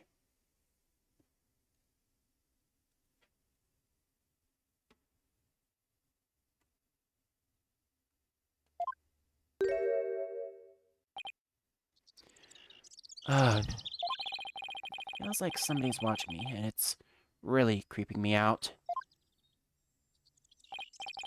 Oh, it's just politicians' campaign posters.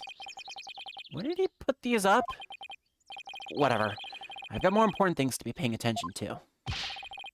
What great weather. It really lifts the spirits. I know. After a little treasure hunt, what do you say we go hunting, son? Hunting? We used to do that a lot, didn't we? Just look at that mountain. I bet there are some feisty wild boars up there. I think I'll pass, but thanks. Oh, so hunting's a no-go. Well, I guess a wild boar stew will have to wait then.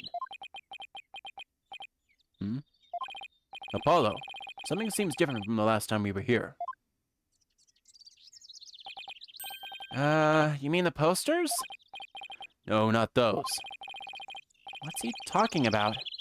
Guess I should have a look around myself. So aside from the new posters, there is a canvas over here on the right-hand side that we should probably take a look at. What do we have here?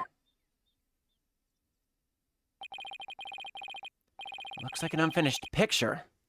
Like something a little kid might paint. You're right. But I can't quite tell what it is of. I think it's supposed to be nighttime, but what's that thing on the left? A monster or some kind of alien, perhaps.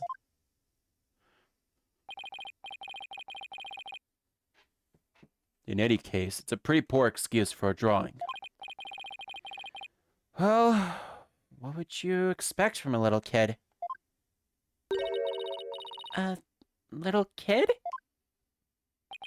Huh? Oh no! Oh, it's you, Pearl! Why, Mr. Apollo, is that you? What a pleasant surprise! Welcome, Pearls. Just the one I was looking for. It's been quite some time. How have you been? Fine, thanks. You're looking good too, Pearl. Aren't you going to introduce me, son? Of course! This is Pearl Faye. She's a spirit medium here in Korean Village. Pearl, this is Dirk, my, client. Hello, sir. Pleased to meet you. If there's anything I can do to help, please let me know. Nice to meet you too. What a polite little girl you are. Actually, I'm a high schooler. Oops, sorry about that. So you're a spirit medium. Does that mean you can channel spirits then? Yes, I'm still in training though.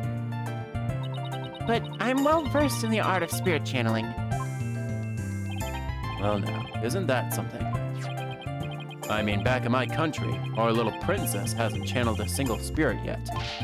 Pretty impressive, young lady. Aw, but compared to Mystic Maya, there's so much more I must learn. Mystic Maya? Oh, right, Maya Fey, Mr. Wright's former courtroom assistant.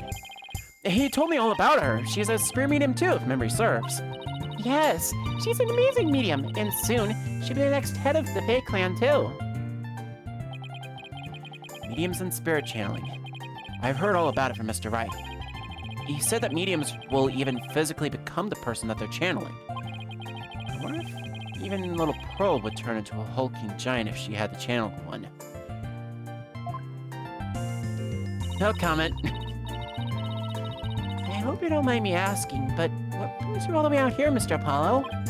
Oh, just a small favor to take care of. Just a small matter to take care of. Wait, could it happen to be the matter Mr. Edgeworth is looking into? Wait, Miles is here too? Prosecutor Edgeworth? What's he doing here? Oh, so it's a different matter then. Because I just saw him a moment ago. He appeared to be searching for something. Oh, great. You got Wright, Edgeworth, and now this. Ah, just my luck. Mr. Edgeworth is a friend of Mr. Wright's and the district's chief prosecutor. Why would he be here in Karain? Well, no point obsessing over it. Come to think of it, you live here in Crane Village, don't you, Pearl? Yes, I was born and raised here. This is perfect, Apollo. Let's ask the young lady if she knows where the doctor might have gone last night. I was thinking the exact same thing. Maybe we should show her what we found in the doctor's study.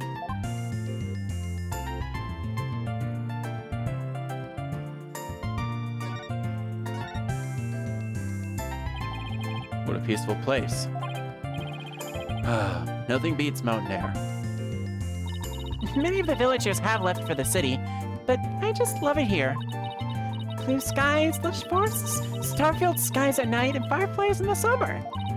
Plus, the big beautiful blue ocean is just beyond that mountain. The ocean? What do you say we go for a swim, son? Oh, I think I'll pass. Besides, I can't swim. Pearl, Korean Village is like the home of spirit mediums, right? Yes, I'm part of a long line of mediums. I've never seen a channeling before, but is it possible to channel the spirit of anyone who's passed away? No, not just anyone. You must know their face and true name. Really? You can channel a spirit just by knowing their face and name? That's an amazing ability. It is, but it can only be learned by those with the gift occurring in certain bloodlines. In years of intense training. And at present, Mystic Maya and I are the only ones in our village who can channel spirits. Looks like spirit mediums are highly valued here, much as they are back in Karain. I heard there used to be many more of us a long time ago. Now, we're in very short supply. Most of the women nowadays don't want to stay. They want the thrill of a big city. Yeah, well, you guys aren't exactly close to any shopping malls or nightclubs around here. But what about you? Are you not interested in things like that? Who, me? Well, I wouldn't mind a new outfit or two, and, well, oh, never mind. It's okay, Pearl. You are at that age, after all. Oh, we met this weirdo earlier named Politician. Do you know anything about him? Yes, he's been campaigning a lot around here lately, and the noise he's been making has become quite a problem. People are especially upset that he's campaigning at all hours of the night and day. Well, the local police should arrest him for disturbing the peace. Unfortunately, there's little they can do because the Addison family is so powerful. Well, isn't he the proverbial pampered provincial prince? He seems pretty intent on winning here in Crane. Is there some special reason why? I'm not sure, but I have an idea.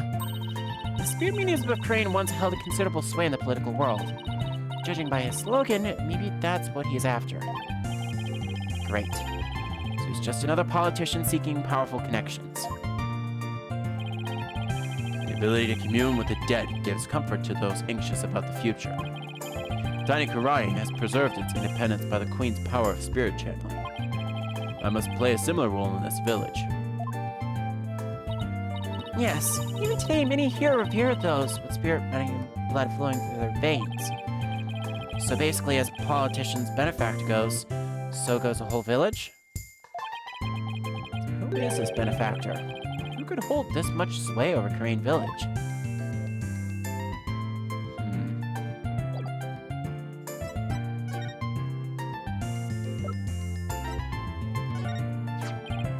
Pearl, do you have any idea where this moss might grow? That looks like Matama moss.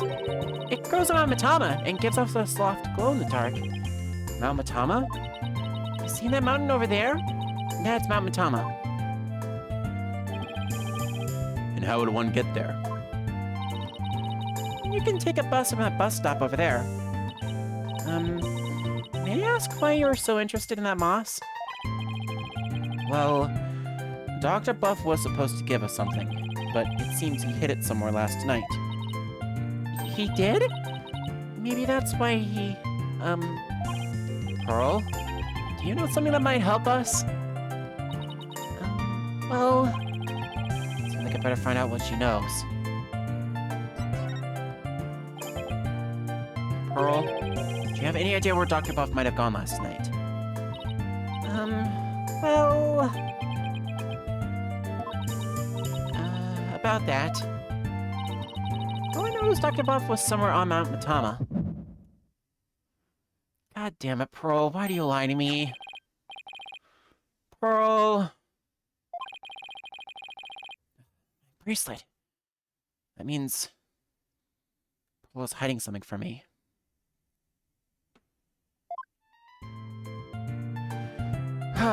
Well...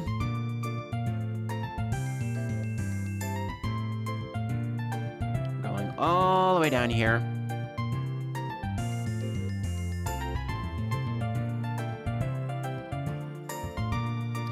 So, Apollo's ability is going to come into good hands.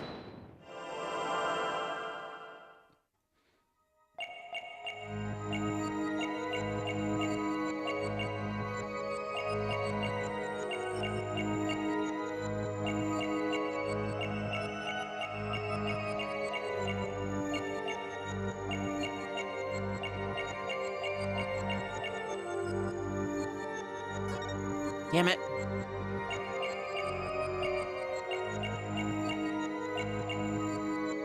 I saw it, but just at the very end. That was Dr. Buff. Was it somewhere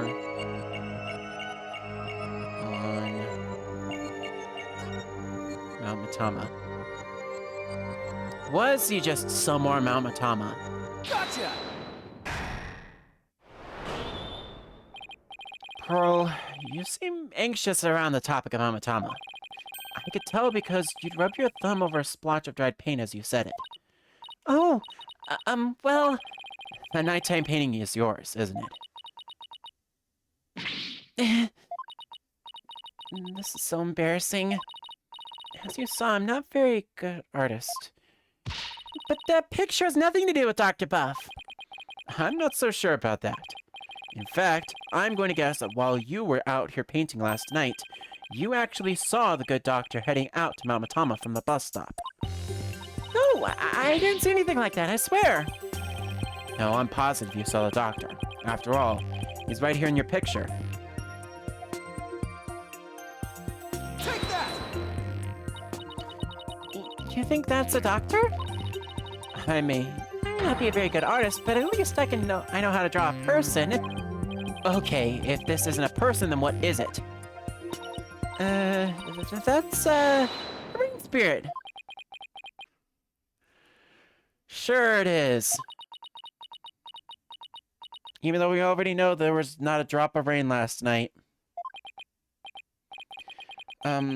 And what's a rain spirit doing at a bus stop? Oh, rain spirits have a place to go too. This is getting ridiculous. Yeah. Pearl. Lies beget more lies. Sorry, Pearl, but you're not a very good liar. That is Dr. Buff, and this piece of evidence proves it. Take that! This is the raincoat we found in the doctor's study. It's still wet and muddy, so we know that someone wore it last night.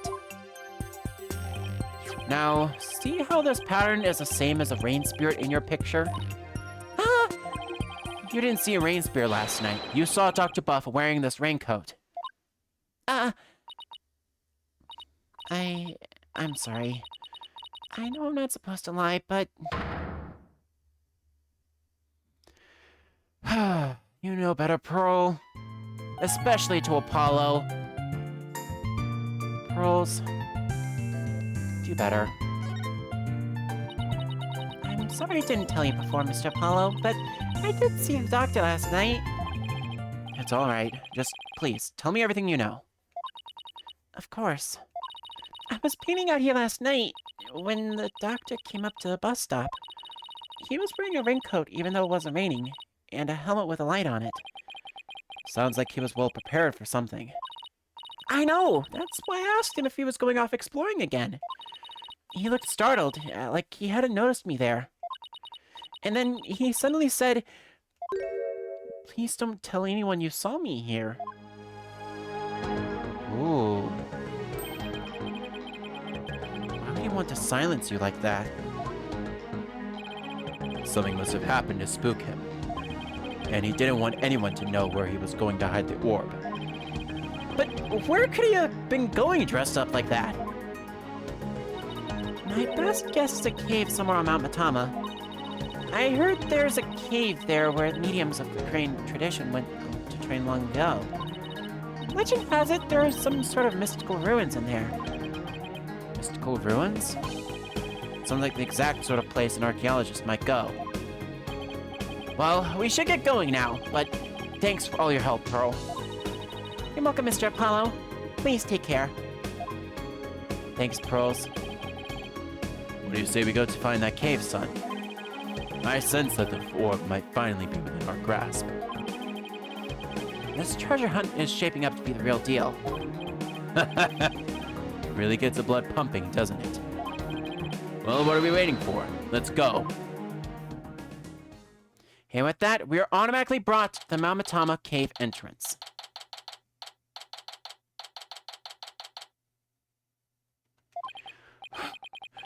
I'm all out of breath. Oh, come on. That was nothing. And you're so much younger than me. I, don't only get this much exercise. Need a break? No, I'm fine. Dirk, look! There's Matama moss growing in that cave over there. This must be where the doctor was last night.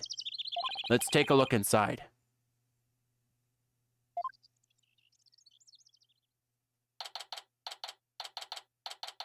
The Mount Matama Cave.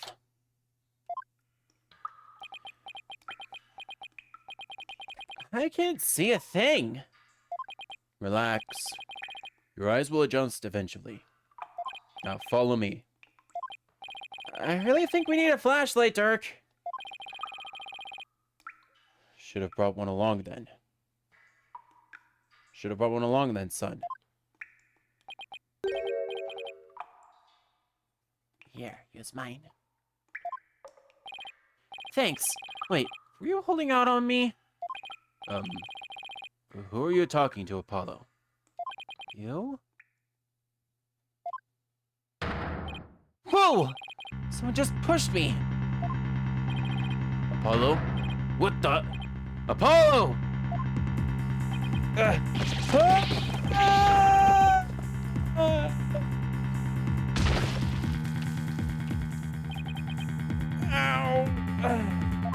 You alright, son?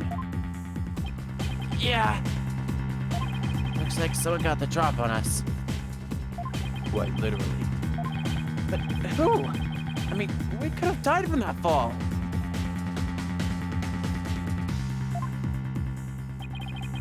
I don't know. But I don't think we'll be getting out the way we came in. Looks like we're in a pretty deep cave.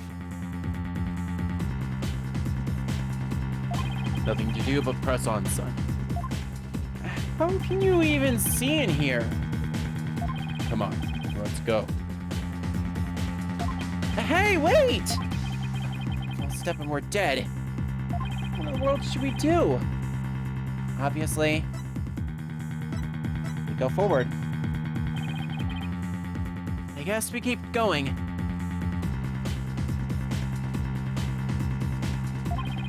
There must be some sort of path for Dr. Buff to follow when he came to hide the orb. Right. By the way, it looks like our attacker left us with his useful parting gift.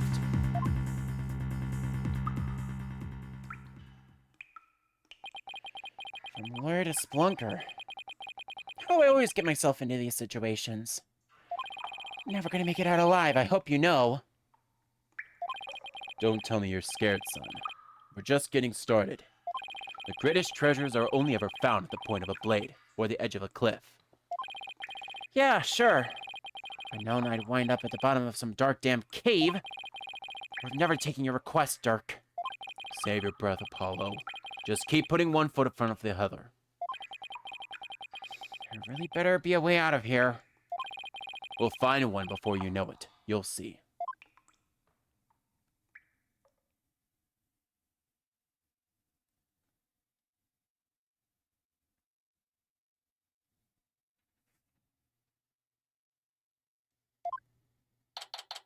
May 16th.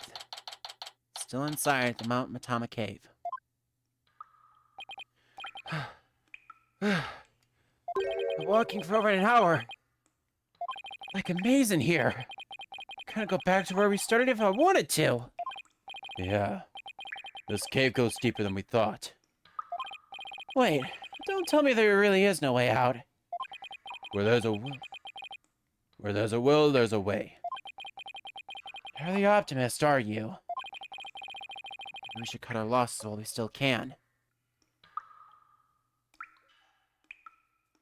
Forge ahead. If we were to turn back, we won't make it up that wall of solid rock. So I guess we keep going. How did I ever get stuck wandering around in a dark cave again? It's definitely not in my job description. Listen, son. Only the truly accomplished have the luxury of being so choosy.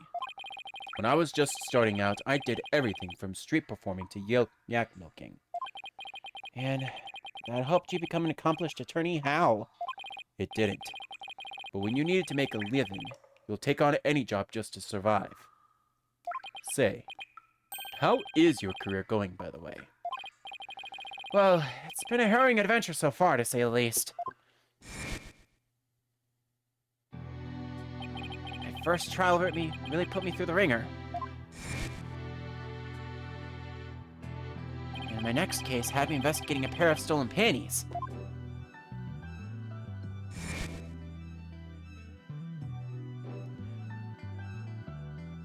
And just when I was hitting my stride, this one prosecutor branded me as Hair Forehead.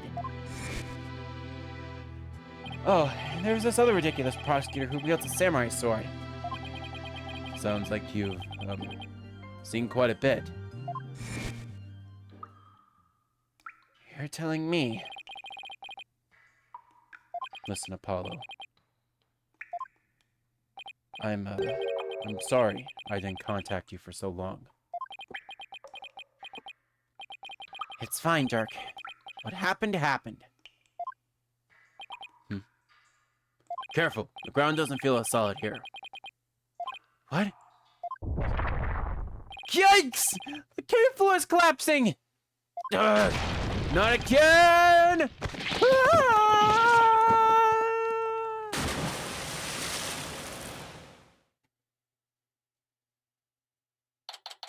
May 16th, unknown location. Hey, Apollo, can you hear me?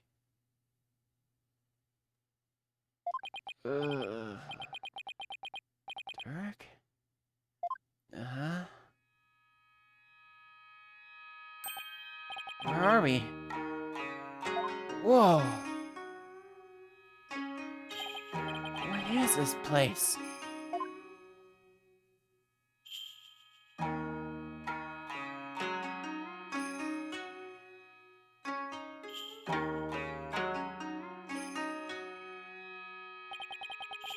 I was shocked too. These ruins look really old. It's not exactly something you'd expect to find in the middle of a cave system, that's for sure. Maybe the doctor hit the orb around here? I mean, those look like footprints over there.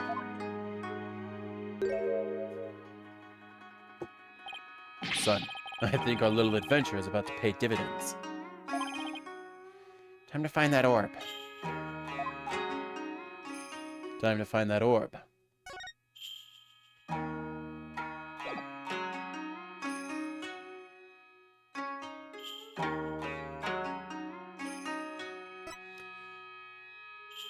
So the cave's floor collapses and the hall blocks out. We've arrived at a moss-covered place, not to mention the footsteps. Let's examine those first and foremost.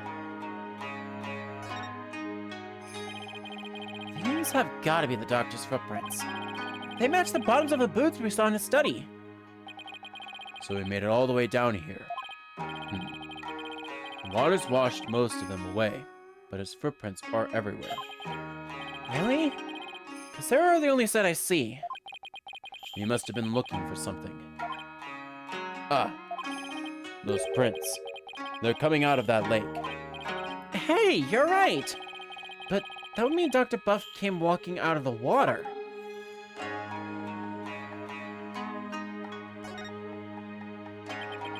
What's a plastic bottle doing here? There's seaweed stuck to it, which means it probably came from the ocean. It's possible this cavern is connected to the sea somehow. Driftwood? How'd that get in here? By drifting in, I assume. The only question is, from where? Holy fuzzy, we've been alive for 2 hours. Thank you, Stream Elements, for that. I'm going to take a quick hydrate break right now.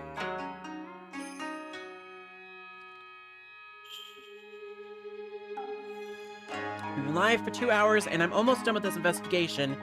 So, no point in me taking a break right now.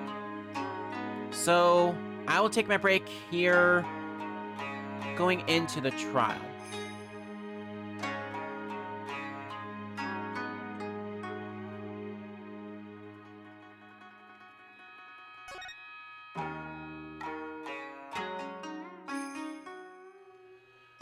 So that's the hole we fell through. It doesn't look like we'll be going back that way. We're lucky we survived the fall from way up there. Indeed. If that hole hadn't been above the lake, we'd be history. You passed out the moment you hit the water. Yeah, well, water's not really my thing. This cavern has solid rock all around. Looks like we either go back through that hole, or find some other way out. Why am I always between a rock and a hard place?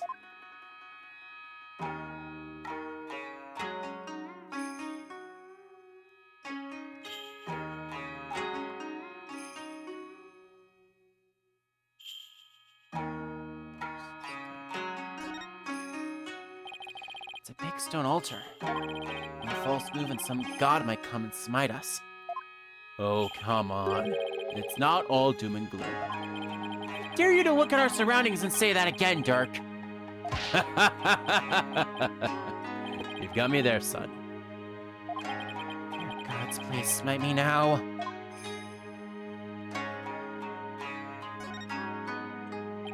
This lake looks really deep. I can't even see the bottom. Unless lake in the depths of a mountain cave system.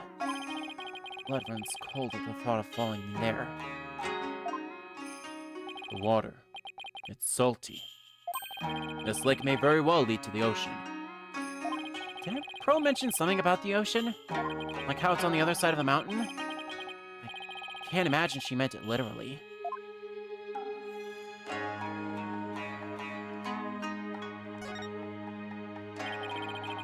This box looks pretty new. I'm guessing the doctor's the one who brought it down here. It's no good. It's locked tight. There's no way to open it? Doesn't look like it. There isn't even a keyhole, which means there must be a trick to opening it. We'll have to figure it out if we want to see what's inside. So let's sum up what we know so far. The orb is almost definitely inside this box contraption that we can't open. As for this cave, there doesn't seem to be any way out. We're this close to the orb! Come on now, son. Don't be like that. It's just a bit of bad luck, that's all. A bit? Murphy called, he wants his law back! What doesn't kill you makes you stronger, right? How can he laugh at a time like this? We're stuck here for now, so we might as well try to open this thing. Okay, let's see what we're dealing with.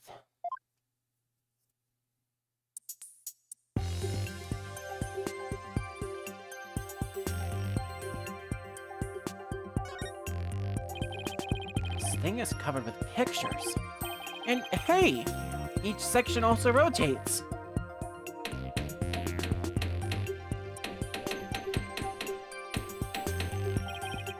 Take a look at this, son. See the picture of a dragon battling a tiger? And this green and purple one is a Chinese butterfly and a matama. I wonder if they're clues for figuring out how to open this box.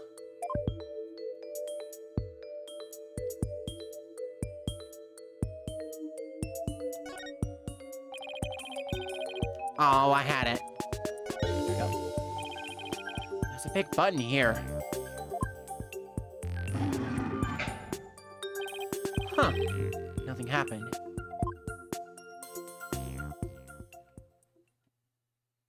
It appears this box uses a picture-based combination lock.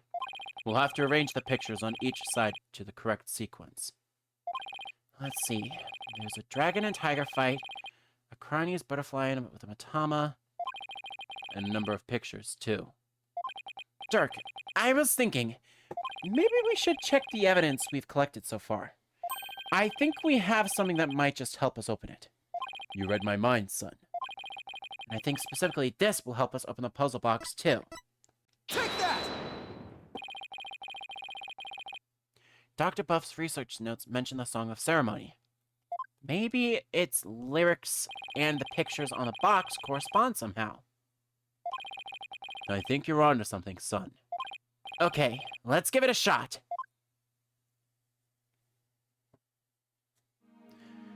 Each dial has 6 pictures, and there are 4 dials in all. The box should open once the pictures are arranged in the right order. The puzzle box, here comes justice. So, the correct order is, when dragon and tiger battle, the founder offers divine protection. When the butterfly embraces the matama, the favor of the orb is bestowed. Offer thy prayers as fervent as fire, only then shall the Holy Mother return. Descending upon us in all her glory, the founder bestows the greatest power known.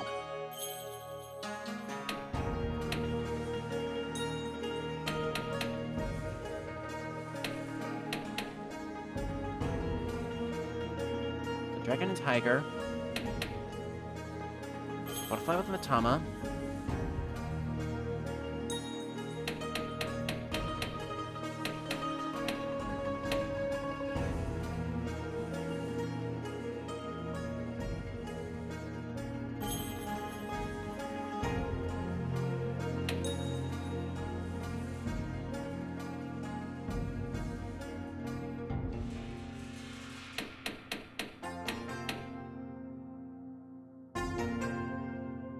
that's the correct order. Specifically in the window, it reads just like that. When dragon and tiger battle, the founder offers divine protection. When the butterfly embraces the matama, the favor of the orb is bestowed. Offer thy prayers as fervent as fire, only then shall the Holy Mother return. Descending upon us in all her glory, the founder bestows the greatest power known.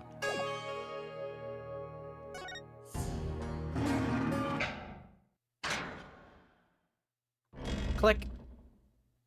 And there it is. It opened! So this is the Founder's Orb. We did it, son. The orb is finally ours.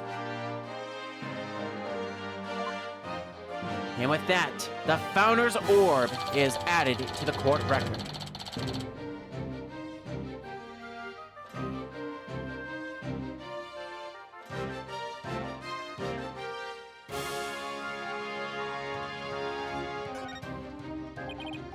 At last, the Founder's Orb is ours. And it's all thanks to you, son. Well done. And then again, I'd expect nothing less from my boy. Oh, it's no big deal. Don't sell yourself short. You may think it's nothing, but your insights and reasoning led us here. I'd say that's truly impressive. I don't know about that. All those battles you fought in the courtroom have shaped you into the man you are today. And I couldn't be prouder. Will you cut it out already? Before it turns into a sun-ripened tomato. With this orb, I can finally deliver a fatal blow to the Grand regime. So, how exactly do you plan on using it? You're not going to try to become a spear medium, are you? Don't be ridiculous. I don't need supernatural powers like that. So then, are you going to use it as a bargaining chip with Queen Garan?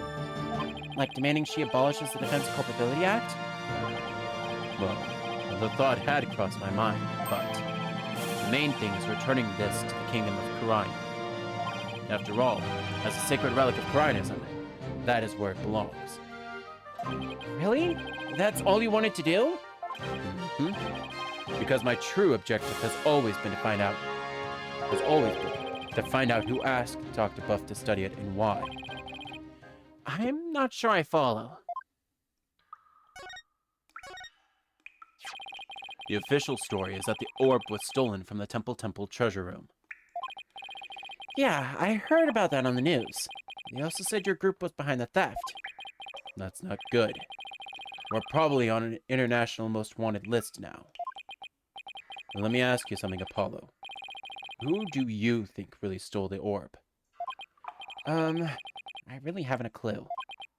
Well, I think it was one of the royals. Really? Someone from the royal family? Yeah, and I've got a pretty good idea which one it was. Who knows who it is? Care to share your hunch? All I'll say at this point is this. Security is pretty tight. But the royals have unfettered access to the treasure room. Plus, they seem to be turning a blind eye to the orb's loss. But why would a member of the royal family do that? That I haven't figured out yet. But whatever the reason, it can't be good. I mean, a Chinese royal stealing a national treasure in such religious significance, and then pinning the crime on us, the Defiant Dragons. Sounds like a conspiracy or something. I agree. And if the truth were to come to light, it would be a scandal of epic proportions. To allow a foreign national to study a treasure so sacred that it's off limits to the public, it would be seen as an utter sacrilege to those who truly revere the Holy Mother. So if this were to go public, support for the Grand regime would weaken. But that's not all. This is just a hunch, but I believe there's something even bigger here. Something that would explain why the orb was being studied in the first place. Something that would shake the kingdom of Khura'in to its very core. And I'm going to find out what. He's probably right. His intuition is usually spot on. Dirk, why are you so bent up on revolution anyway? Is it to reform the legal system in Khura'in? There's that. But I'm also doing this for my children. I want to save Nayuta. What do you mean? This is for your ears only. It's the other reason why this revolution needs to succeed.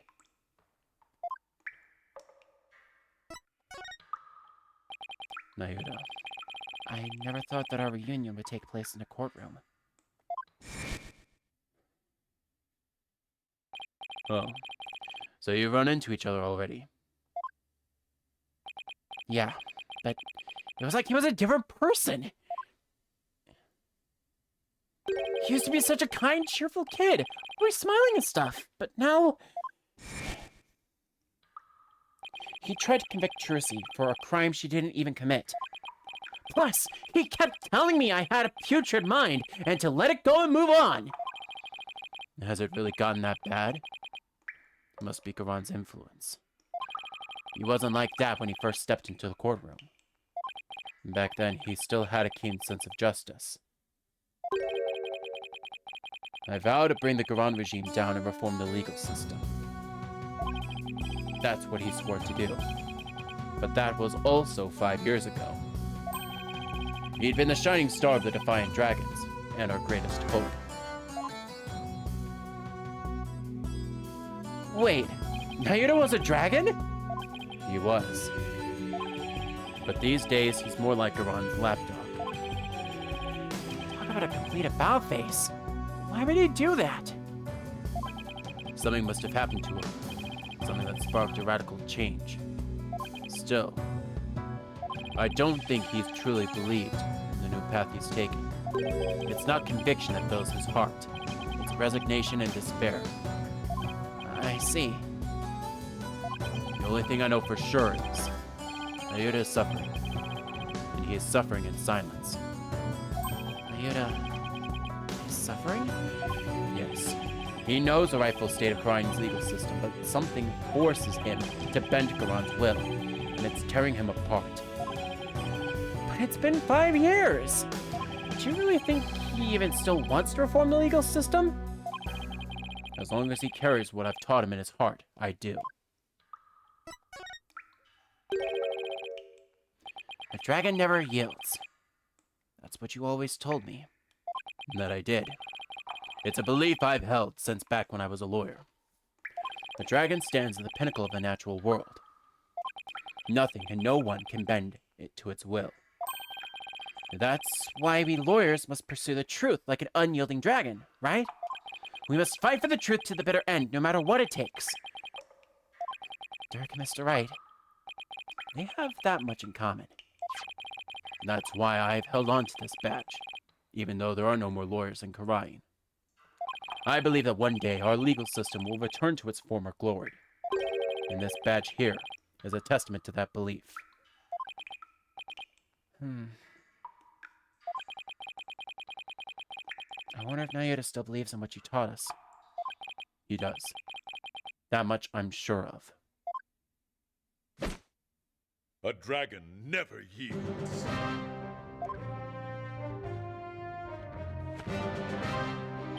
I know that belief is etched deep in his heart. I'd bet my life on it. After all, he is my flesh and blood.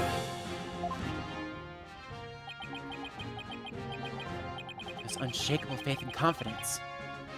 It's what draws people to him, whether they like it or not. Even people like me. You know, I remember back when we were kids, Nayuta used to say with great pride, "I have the blood of the dragon within me." Yes. And that's why I want to free him. Free him from the poisonous clutches of the Garon regime. So that's your other reason for starting a revolution. Yes. I need to smack some sense into that boy of mine.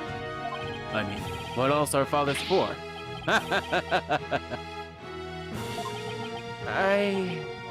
I wouldn't know.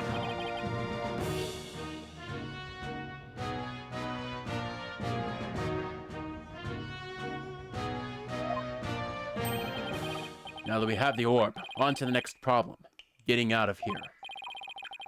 Well, we're not going back the way we came, that's for sure.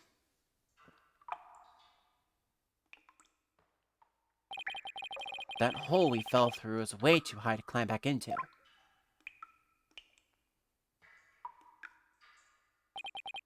Actually, I have an idea. The lake water tastes salty, which means it must connect to the ocean. Wait a second. You're not suggesting we swim our way out of here? That's exactly what I'm suggesting. But we have no idea how deep the lake goes. It's pitch black down there. Not a problem. How is that not a problem? I mean, how do you even know if there's really a passage to the ocean?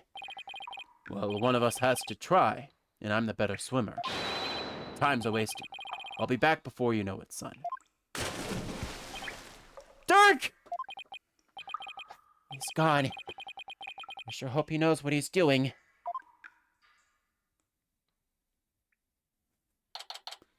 May 16th, Mount Matama, Kurane's ruins.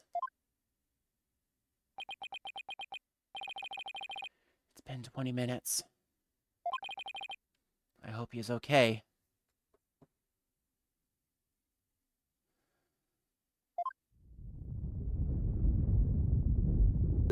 What's going on?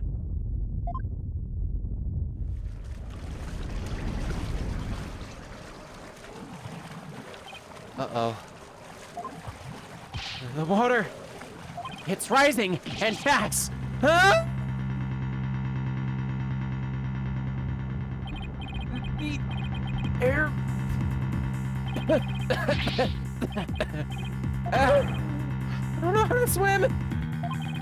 If I don't grab onto something that floats...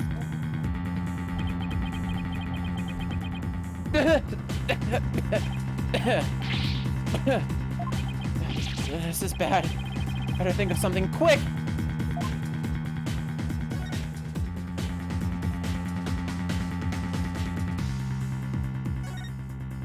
Driftwood. I've got it! As long as I hold on to this, I should be able to stay afloat.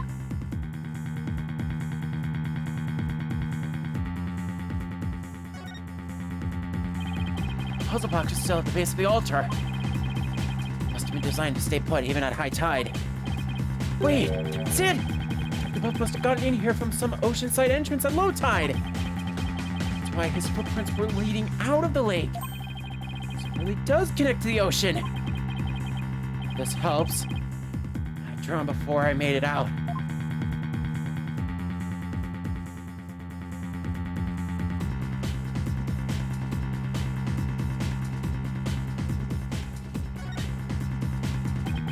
This is not good.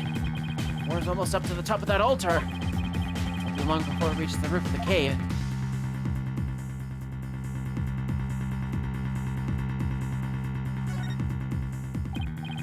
Hey, maybe I can use this like an oxygen tank.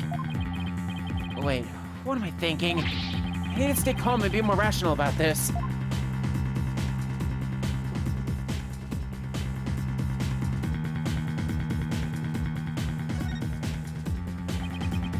Yeah, use. The hole's still too high up. Let's find another way in quick, before I drown.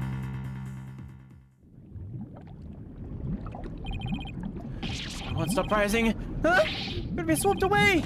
Ah, please stop.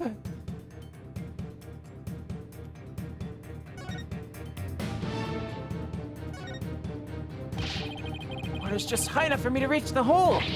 I'm sick. All I have to do is go back the way we came. Water might even lift me all the way back up over that wall of rock. Here it goes.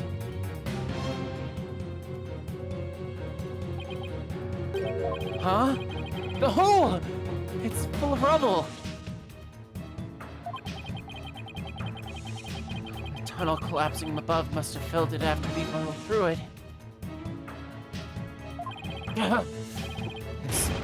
This can't be happening.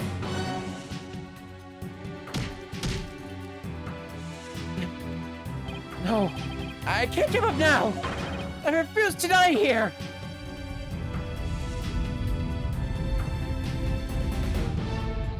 The water, I can't.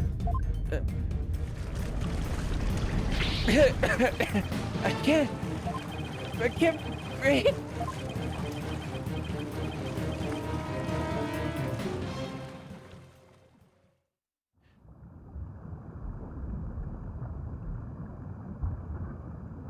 Is this the end?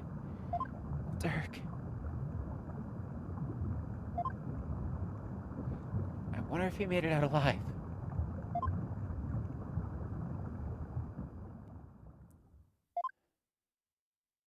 This is what it feels like to drown. I would have eaten that sushi if I'd known it would be my last meal. I feel like I've been through this before. Ah! Now I remember! It was back when all three of us were living in that shack in the mountains. Now you and I were playing by the riverside when we got swept up by the rapids.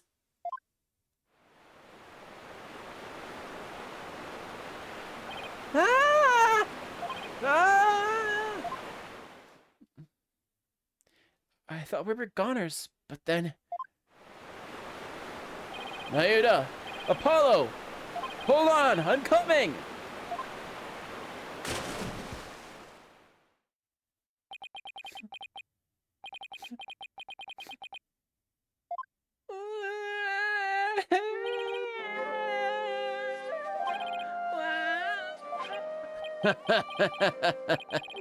That was a close one. Thought I lost you two. I'm sorry, Dirk. All right, that's enough now. Didn't I teach you that boys don't cry? Thank you, Father. You could have been killed, but you risked your life to save us. Why? What a silly question. What father wouldn't risk his life to save his own children? Naida, Apollo, don't you ever hesitate to call when you need help, when you need me. Understand?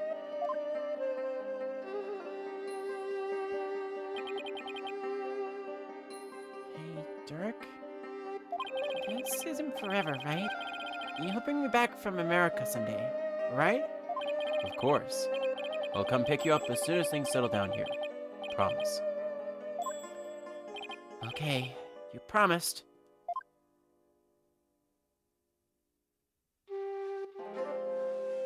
Dirk, I waited and waited for the day that you'd come and take me home. But you never came. That's why I try to forget about you. My life back in Karine.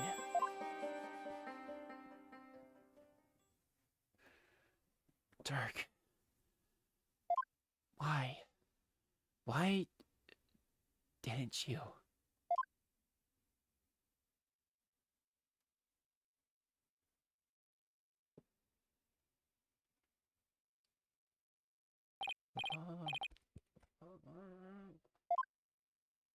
Apollo, can you hear me?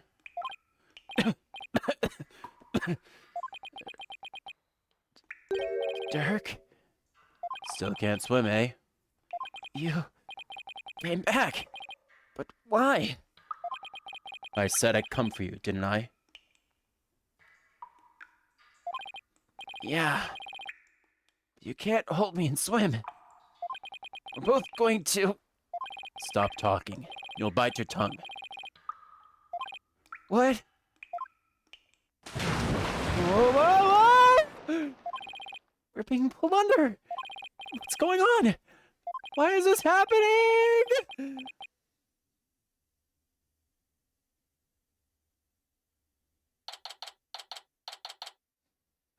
May 16th.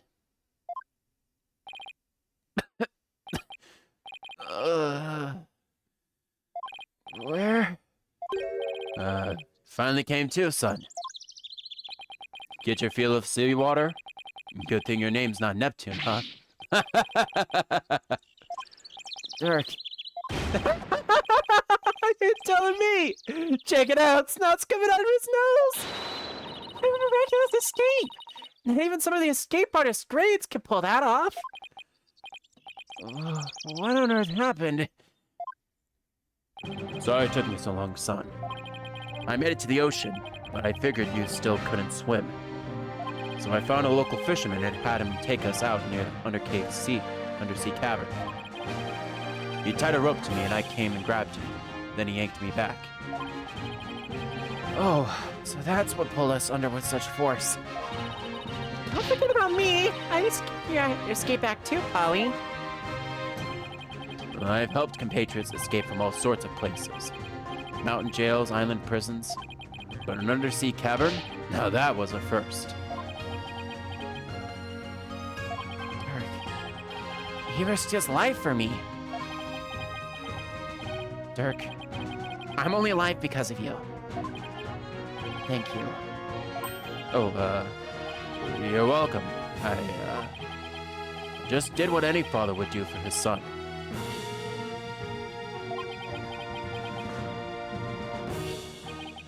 You saved my life yet again.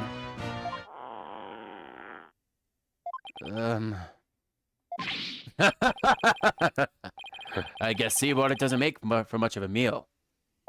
It's 'cause Polly didn't have any sushi. Oh yeah, I haven't eaten anything since this morning. Oh, that's right. Hey, AJ, Dirk had me buy this for you. Thought you might be hungry. Ready to have some this time around? Yeah, thanks.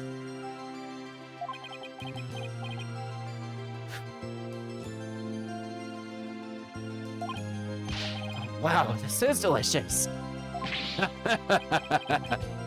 Glad you approve. I better get some before you eat them all. Come. It's like old times. Dirk used to slice up the fish he caught, and we'd eat fresh sashimi together. He used to talk about all of the vitamins and minerals packed in the raw fish. Hey, by the way, let me see that orb, AJ. Here you go. So that's what it looks like. You found the legendary treasure. Nice work, Polly. Thanks. I guess you could say mission accomplished. With the orb, our revolution can take a big step forward. Let's celebrate the eve of our revolution. We'll all get dressed up and feast till dawn. Yeah, now you're talking. Time to party. After all that, I just want to go to bed. Sure wish Naida was here. Maybe one day, we'll enjoy times like these together again. Revolution. If it can bring back those happy days, you can sign me up for. Sorry to interrupt your little party, but I'm here for my crystal. Right, left, halt!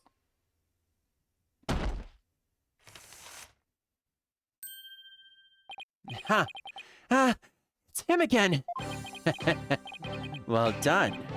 Then again, I always knew you could do it. After all, we politicians must be excellent judges of character. Still, I'm impressed you both made it out of there alive. Wait a second!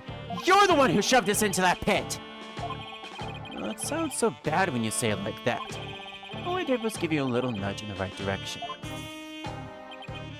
So, it was good.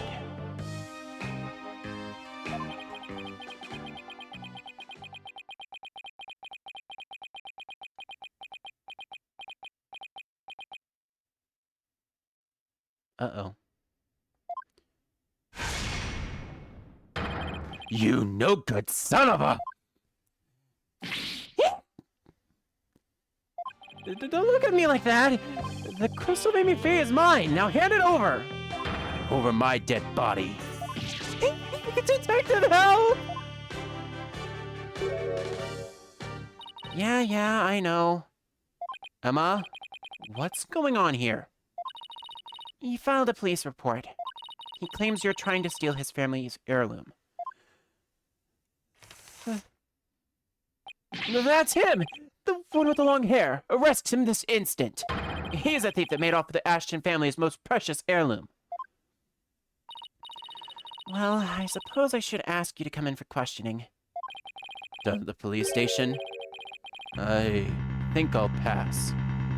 After all, Mr. Titian seems bent on having me arrested on theft charges. This is not good. If Dirk gets arrested, he'll be sent back to Crine to face execution. Sorry, but now that I know you have a crystal, or orb as you call it, I must insist. Can you please come with me, sir? Hold it! Hold it! Emma, I'm afraid I can't let you take Dirk in. He's received the orb from Dr. Buff in a perfectly legal transaction. Is that so? Can you prove it? Of course! This should sufficiently prove that the orb now belongs to Dirk.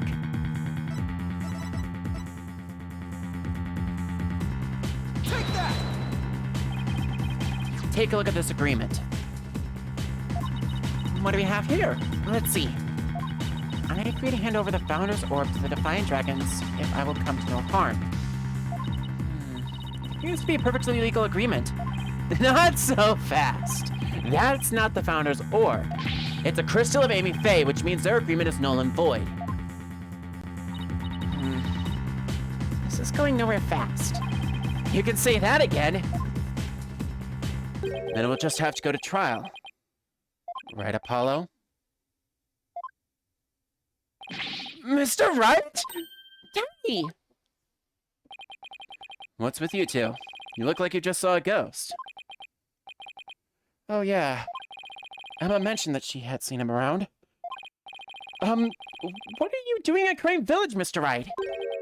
Mr. Attition has retained me as his lawyer. Wait, you're his lawyer? Uh-oh. Mr. Wright, why are you serving as Mr. Attition's lawyer? Because he hired me. He needed my help in getting a family heirloom back from Dr. Buff. And it seems he correctly foresaw that something like this might happen.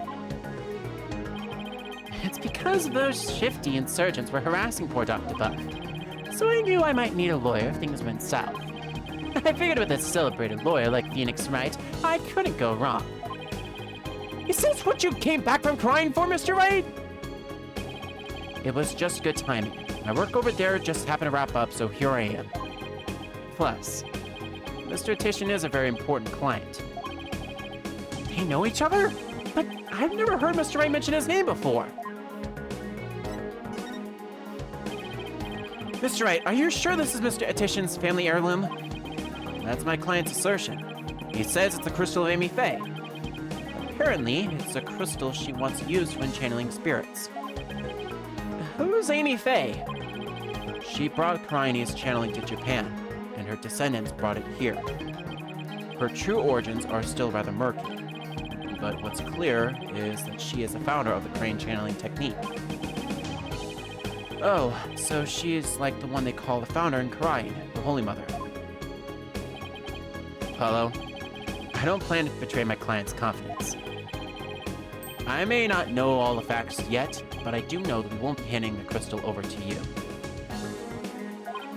What? Are you saying... I'm really sorry it's come to this, but... Mr. Wright, I don't understand! Let me spell it out then. If you continue to claim that the crystal belongs to your client, then I will be seeing you in court. What? What's gotten into you, Daddy? Nothing. This is strictly business. Two lawyers from the same firm facing off? What are the odds? Luckily for me, I believe I have the right man for the job. Whatever you're going to do, remember, he is your boss. Ugh! They come to this. Mr. Wright, please, don't do this! Apollo, there's no point in arguing about it when there's no point in arguing about it here. When it's now clear we're headed to court. That's where we'll find out who the crystal really belongs to. I don't believe it. Am I really going to face Mr. Wright in court? Daddy, Apollo, no! We can't have agencies talent competing against each other! It's too late, Trucy. The die has been cast. We have to fight for our client's best interests. But... So what's it going to be, Apollo? Are we going to have to take this to trial? I have to battle Mr. Wright in court? The legendary Phoenix Wright?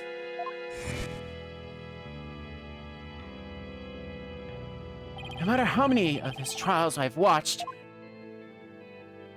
no matter how dire the situation, he's always pulled out a win in the end. Can I do it? Can I really take on the man whose footsteps I've been following in?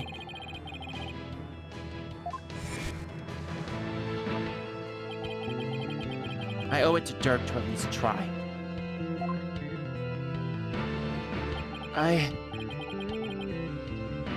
What should I do? That choice is elementary, my dear Apollo. We have but only one choice.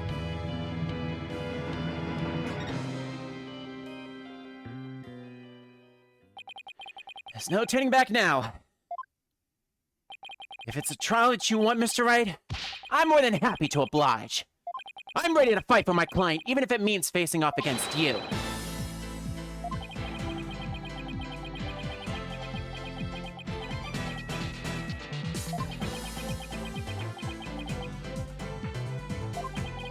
All right. I won't be pulling any punches either, Apollo. The kid gloves are officially off. May the best attorney win. You got it! Whoa, whoa, whoa! First enemy, now you? Polly, you're not seriously... Sorry, Trissy. I have to do this. Apollo. All right, then. I better go prepare for tomorrow. See you in court. Daddy, no, wait! And with that, both Phoenix and Trissy are gone. Fine mess I've gotten you into, son. I mean, of all the lawyers we could have faced, it has to be him. He's practically a celebrity in Korean now. They're calling him the Fighting Phoenix. I'll be fine! After all, I've come a long way, too. Who knows? I could even end up winning. There's always a chance. Right? You know, this may be a blessing in disguise. If the trial proves what we found is indeed the Founder's orb, then whoever killed Dr. Buff to study it may be revealed too. This is our chance to finally pull him out of the shadows. The first step of your revolution, huh? Yes. The revolution to restore Karain to its former glory and save Nayuta's soul.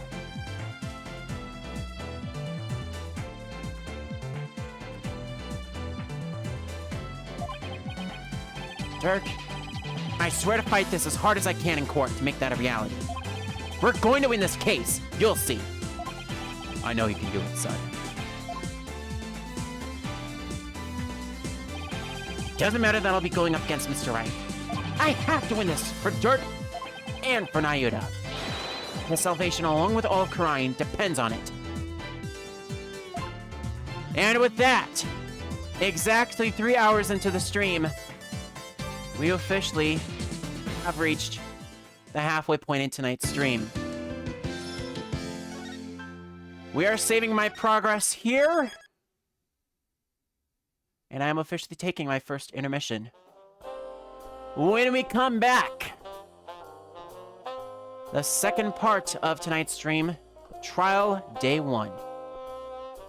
But I will be back in about 10 minutes. See you then.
Oops.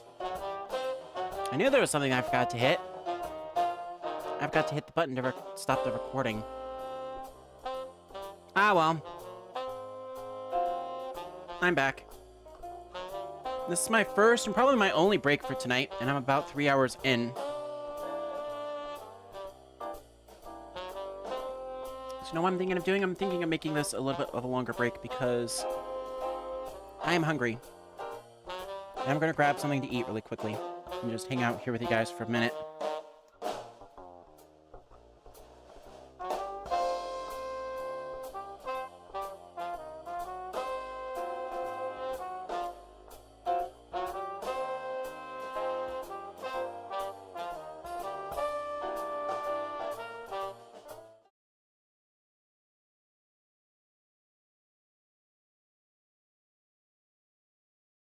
Okay, so I'm gonna hang out on this scene for a little bit. Mainly because... You know, let's have it on my side too.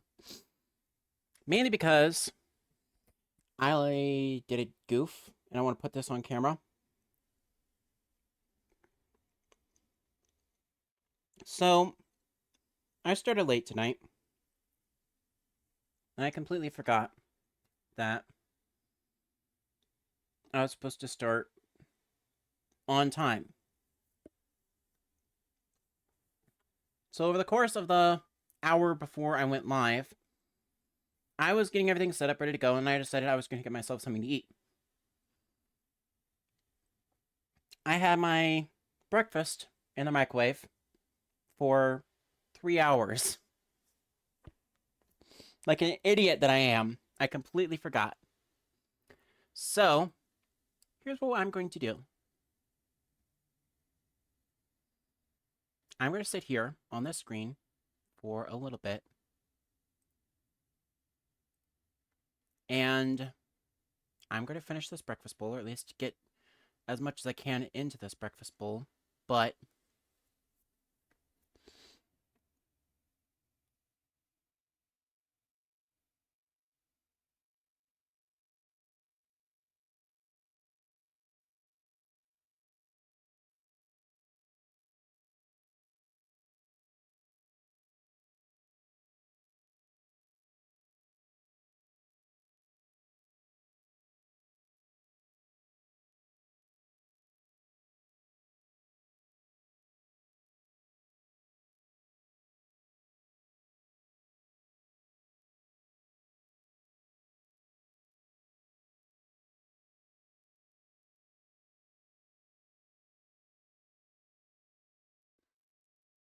okay.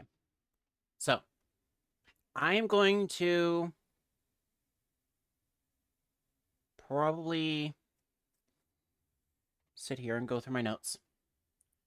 Finish up this breakfast bowl, and then we will start up the second half here in just a little bit. So, hang tight, everybody.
Alright, I'm back, officially.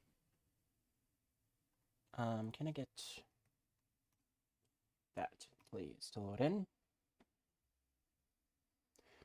So,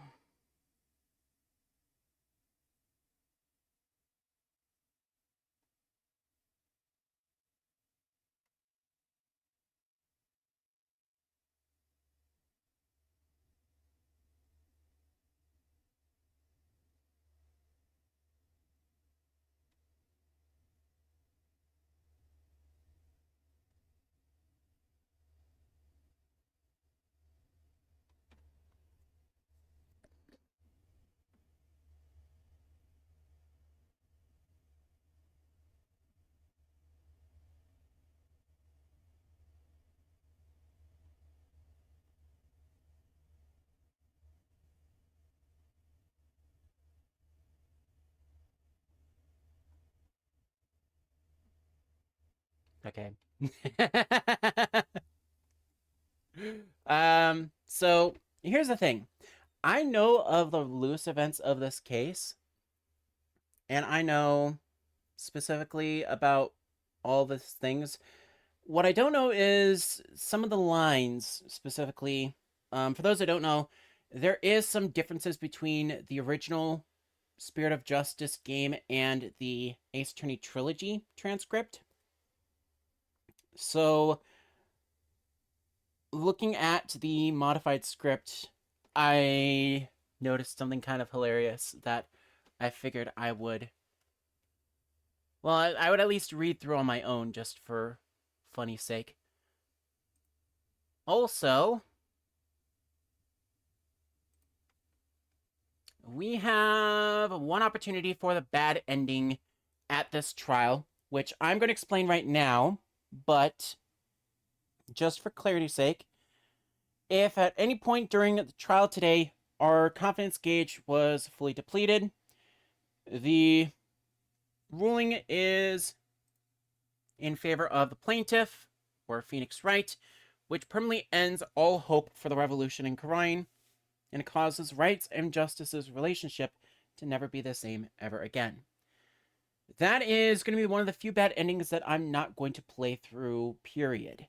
Because, frankly speaking, that's an ending that I don't really want. Stream elements, I just hydrated, so joke's on you. In fact, I should probably go get more water. Oops. I forgot to grab water before I did this. So with that said, I'm going to get everything set back on up on over here. And then as soon as I come back, that's when we will return and continue onwards. 1 sec.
Okay.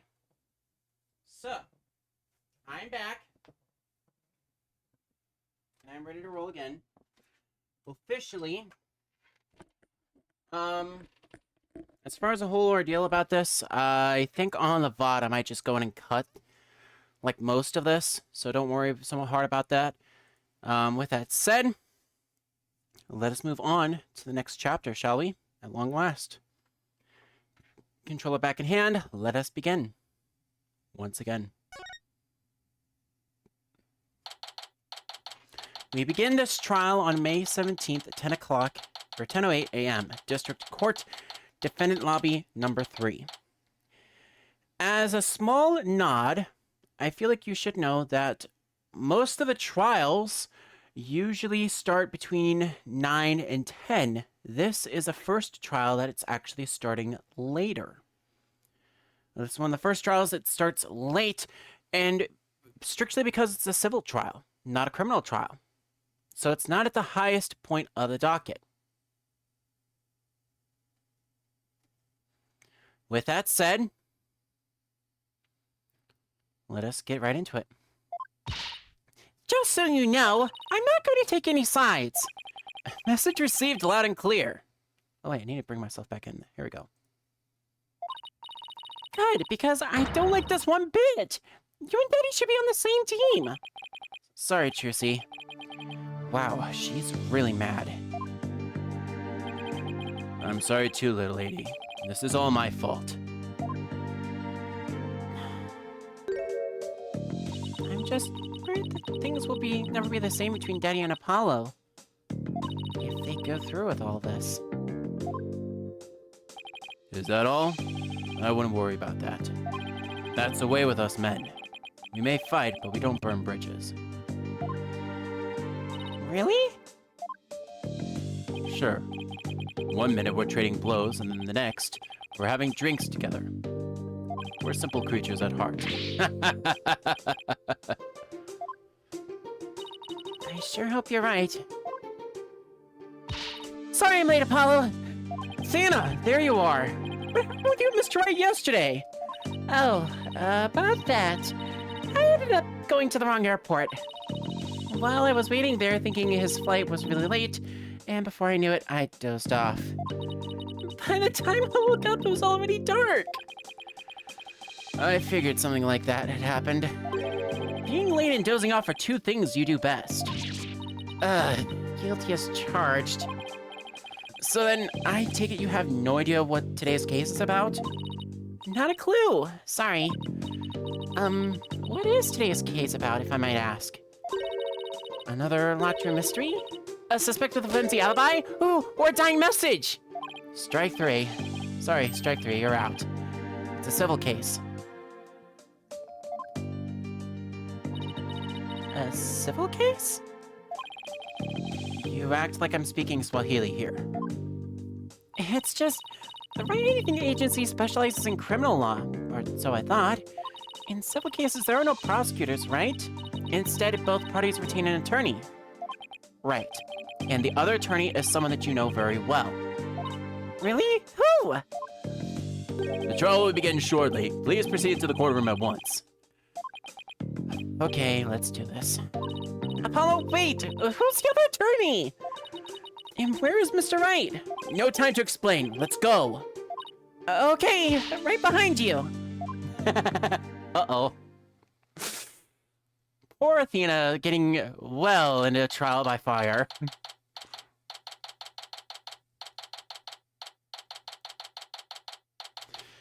May 17th, 10:30 a.m., District Court, courtroom number 6.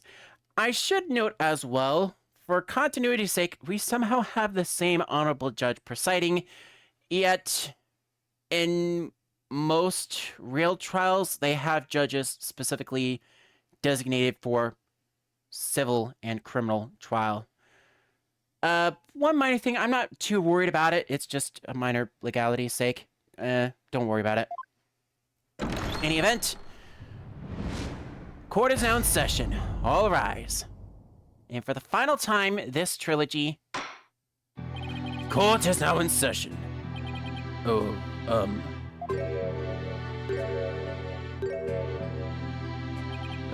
is this some sort of a practice session? A mock trial, perhaps? No, it's not, Your Honor. It's a real deal, Your Honor. So then you two have had a falling out. I won't have you use my courtroom for that, you know. It's nothing like that, Your Honor. Exactly. It just so happens that we have different clients in this case. I see. Well, here's to hoping that this has no adverse effect on your working relationship. You can say that again? I had no idea we'd be going up against a boss today. You sure this is a good idea, Apollo? What? Do you want to switch sides? Honestly, I'd rather be anywhere but here right now. At least she is here.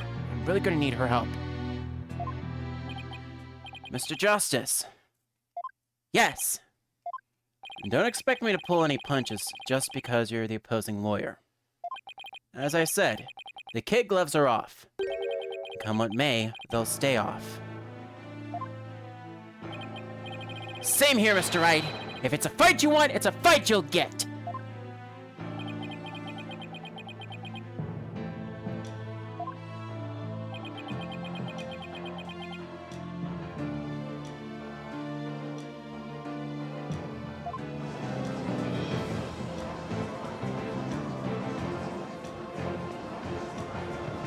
Yeesh, you guys are really chomping at the bit, aren't you?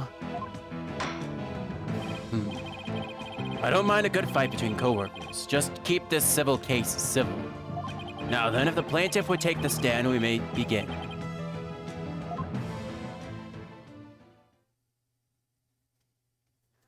Right, left, halt!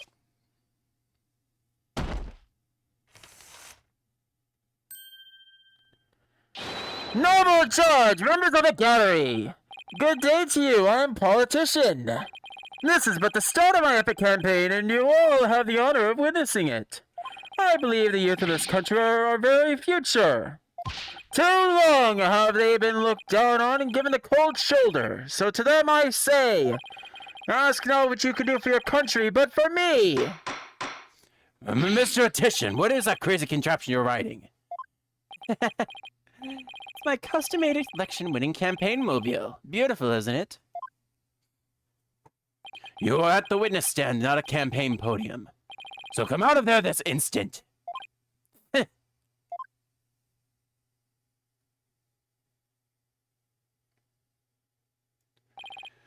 All right, now will the plaintiff's attorney, Mr. Wright, please explain the complaint filed against the defendant. Mr. Titian's complaint against the defendant is simple. The defendant, one Dirk Savmati, stole my client's family heirloom, the crystal of Amy Faye. Mr. Titian merely seeks its return. This wouldn't have happened if that archaeologist hadn't kicked the bucket. I see. Well, Mr. Justice, let's have your opening statement, if you would. The defense asserts the item in question is a Founder's Orb, a sacred relic from Khura'in. Go on. It would seem that someone asked an archaeologist, Dr. Archie Buff, to study the orb. Dr. Buff determined that it was a Khura'inese nation treasure known as a Founder's Orb. The very orb that was stolen from a treasure room in Khura'in several weeks ago. Why, yes, I saw a news report about that. The theft of a Khura'inese national treasure caused quite an uproar in the kingdom.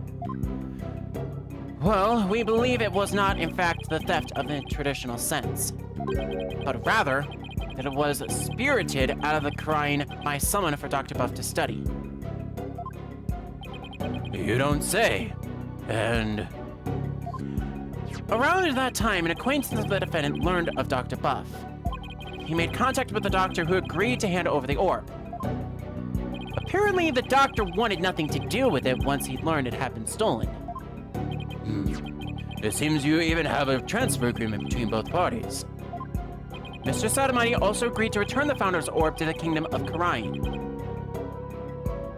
Once it was verified it was the real thing. I see. So this dispute centers on whether the item is the Founder's Orb or the crystal of Amy Faye. That, in turn, will determine the object's rightful owner. I better bring in my A-game. Going up against Mr. Wright won't be a walk in the park. Come to think of it, the name Dark Samadhi sounds awfully familiar. But I can't recall where I've heard of it. Oh, it's probably your imagination, Your Honor. He's just a tourist, after all.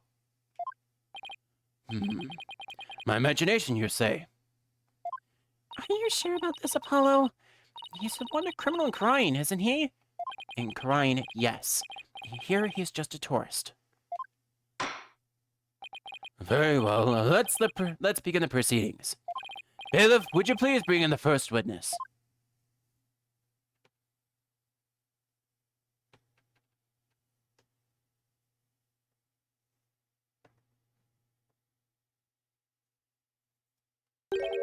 Emma? Show some manners. We're in court. I know, it's just... This is a civil trial, so I was surprised to see a detective take the stand. Well, I had to do some digging on Dr. Buff. What for? You disappoint me, Apollo.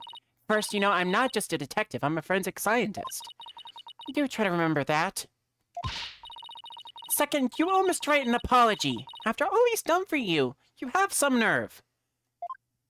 First, I'm sorry, and second, I'm really just trying to do my job. You'll never get anywhere with that attitude. Take some advice from someone who's been there. why do I feel like I'm on trial here? Detective Sky, your testimony, if you would please.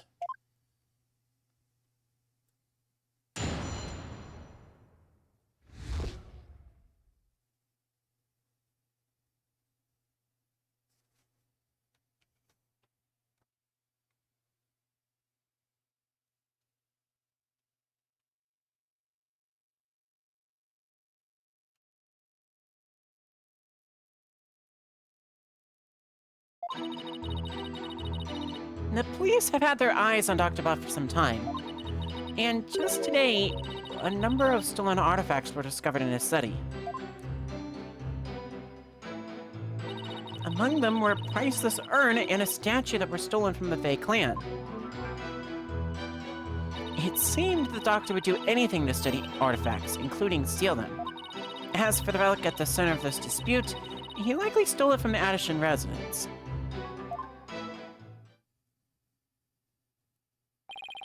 The doctor is a thief?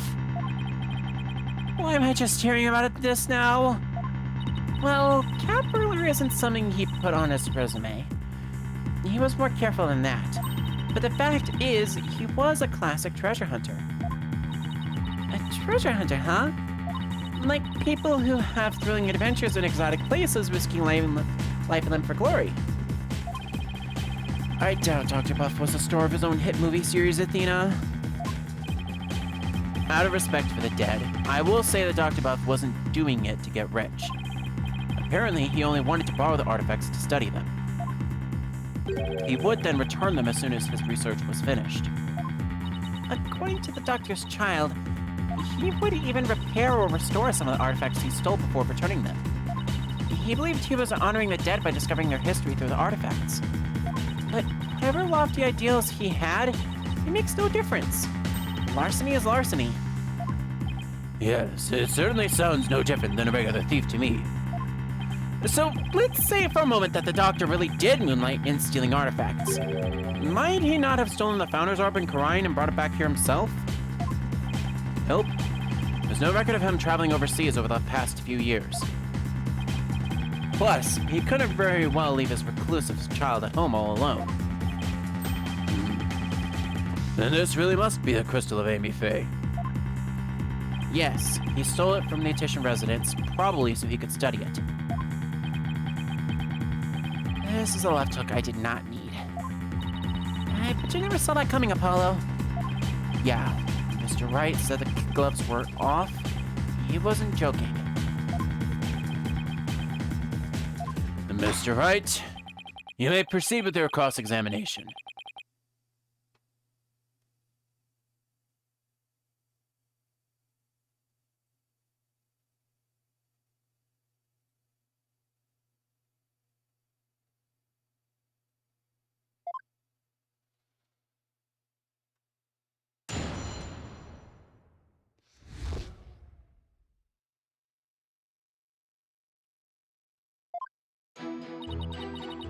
Police have had their eyes on Dr. Buff for some time, and just today, a number of stolen artifacts were discovered in his study. Among them were a priceless urn and a statue that were stolen from the Fey clan. It seems the Doctor would do anything to study artifacts, including steal them. As for the relic at the center of this dispute, he likely stole it from the Athena residence. Is it true that he stole it from that residence? Hold it! You claim he stole a family heirloom from the Addison residence, but claiming something doesn't make it true. Unfortunately, it is true. How can you be so sure? A police report was filed concerning the theft, 1 year ago, in fact. What? A whole year ago? August 25th of last year, to be exact. The report states, and I quote, "The crystal Amy Faye was discovered to be missing from the Addison storehouse at 10 o'clock in the morning. The storehouse lock had been picked." Signed, Paul Addison Wimperson. Well, the year-old report certainly lends to the plaintiff's claim credits. The Doctor really could have stolen the crystal of Amy Faye. Not only that, Your Honor, but the Founder's Orb was only found to be missing several weeks ago. That is nearly a year after the crystal's theft was reported. Therefore, I believe we must consider the orb and the crystal to be two separate items.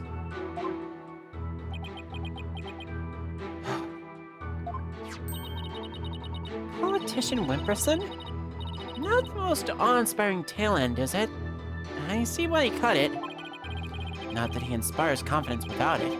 Still, I'd probably do the same in his shoes. The robbery report is now added to the court record, which will be beneficial for some time, but also the PAW is also important.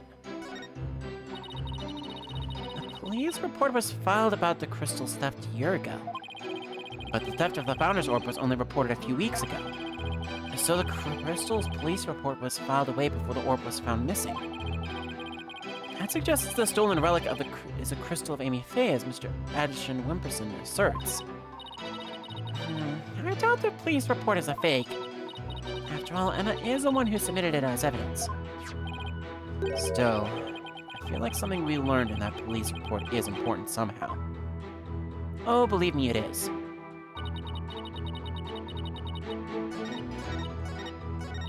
On the exact same statement, let's review that email, shall we? From a PAW711 at Nmail from Dr. Buff. I deciphered the patterns but have yet to crack the riddle. The opaque crystal orb is a key.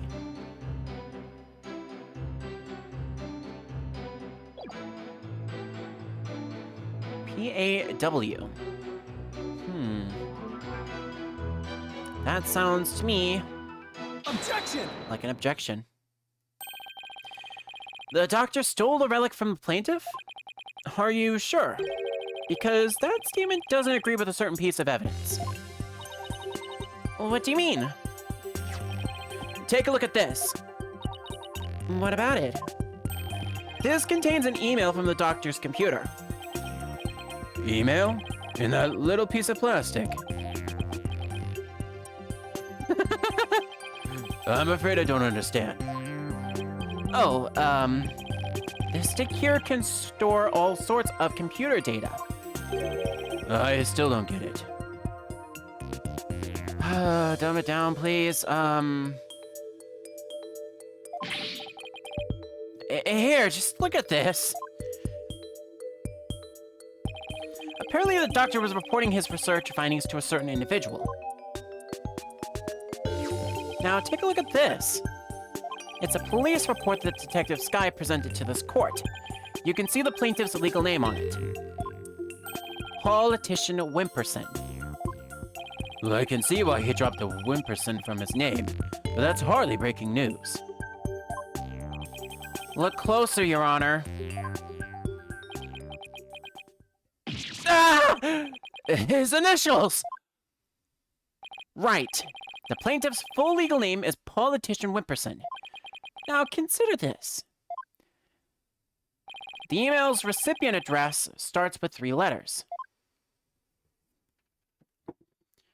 P-A-W?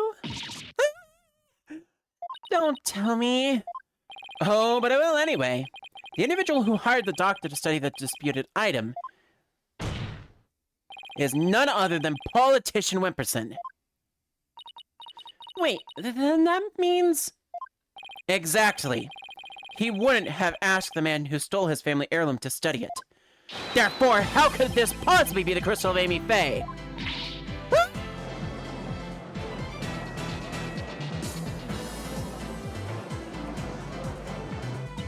We never checked the doctor's emails. Didn't even figure out the password to his computer. The plaintiff willingly left the orb in the doctor's care so he could study it, at the behest of his benefactor. Wait, then what about the police report? I have all the details of the theft right here. It's probably for another relic, the real crystal of Amy Faye. He's just using the report as a way to claim that our orb is actually his stolen crystal. Objection! And how are you certain that PAW refers to my client's initials?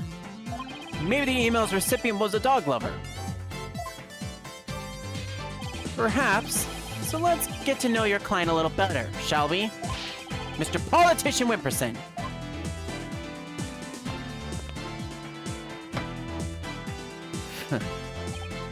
I suppose shutting down detractors is all part of the politician's job. Answer me this, Mr. Politician Wimperson. What is your birthday? What is your birthday? My birthday? It's July 11th. What is it to you? Oh, I see. You can address birthday gifts to my office. But full disclosure, I only accept gifts valued at $1,000 or more.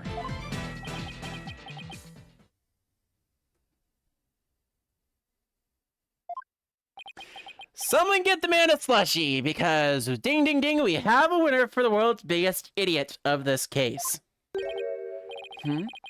Why has everyone gone silent?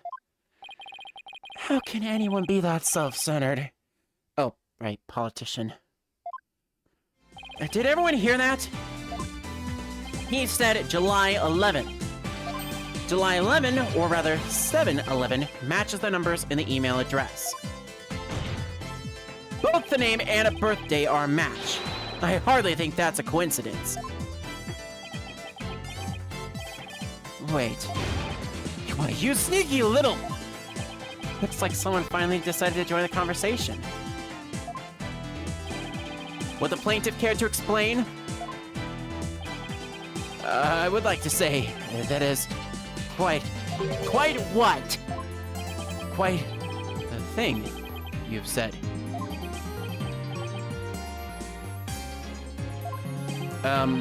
Any other thoughts? No further comments. I stand by my previous statement. Hold it! You can't just walk away! Even politicians have to explain themselves in a court of law! I'm afraid I simply don't know how it happened. I can't possibly explain matters outside of my purview. Perhaps it was a mistake on the part of my secretary? Oh, no, you don't, you slippery eel. Mr. Wright, would you care to respond? I won't argue your assertion. My client lent the treasure in question to the doctor and asked him to study it. It seems that much is a fact. Now we're getting somewhere. However, it has no bearing on the issue of ownership. How so? Mr. Titian, I fully understand your position here. You had to hide the fact that you sent the crystal out to be studied. Otherwise, your family would be very upset if they had found out. It's a family heirloom, after all. You've got to be kidding me! Mr. Wright is, right, of course. But then he always is, and that's why he's my lawyer. The crystal is a precious Titian family heirloom, and has been for centuries. But Dr. Buff was so eager to study its proud heritage, I couldn't just say no. I didn't even tell my grandfather. Objection! But in order to win the backing of your so-called benefactor, you are going to give what you claim to be the crystal of Amy Faye to that person. And you are going to give a precious family heirloom away just like that? I was going to explain everything to my grandfather later, honest. My client's grandfather is very proud of his grandson for following in his footsteps. And if refusing him would have meant dashing the dreams of his doting grandson, I doubt the kindly old man could have said no. Well, grandchildren are meant to be spoiled. That's what grandfathers are for. Your Honor, please. I mean, it's been in the family for centuries.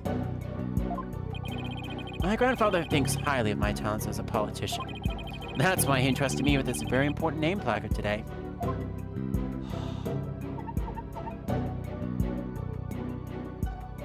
So, I'm sure he would have been okay with me using the crystal as I saw fit.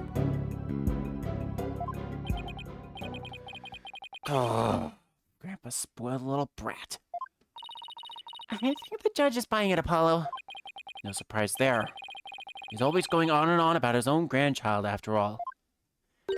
Excuse me, can I leave now, Mr. Wright? I believe my work here is done. By all means, Detective Sky. Thank you for your assistance. You're welcome. It's nice to testify at a civil trial once in a while. See you around.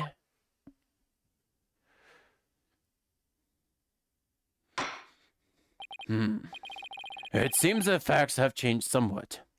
Mr. Titian Whipperson apparently lent his family heirloom to Dr. Buff. Mr. Justice, how would the defense like to proceed? Oh, all right, now what? Apollo, let's hear what they know about the so-called crystal of Amy Faye. Maybe we can find some inconsistencies in their statements. Right. Okay then, Mr. Wright. If the item in question really is an Titian family heirloom, then let's hear all your client knows about it. Of course. Mr. Titian Whipperson, please tell the defense everything you know about the crystal's origin. All right, now then, listen and learn. This is the tale of a crystal of Amy Faye, and the illustrious history of the Titian clan. Are you ready? Our story begins back in the old country, where the Titian family reigned supreme.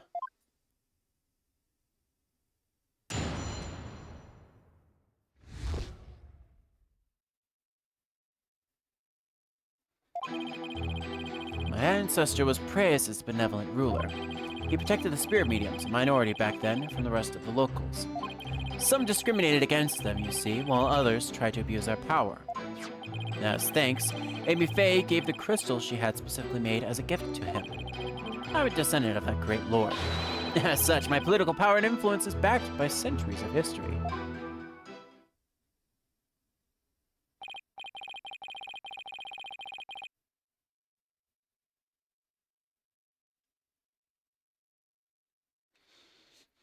Well, that devolved into a great load of self-aggrandizing propaganda fast.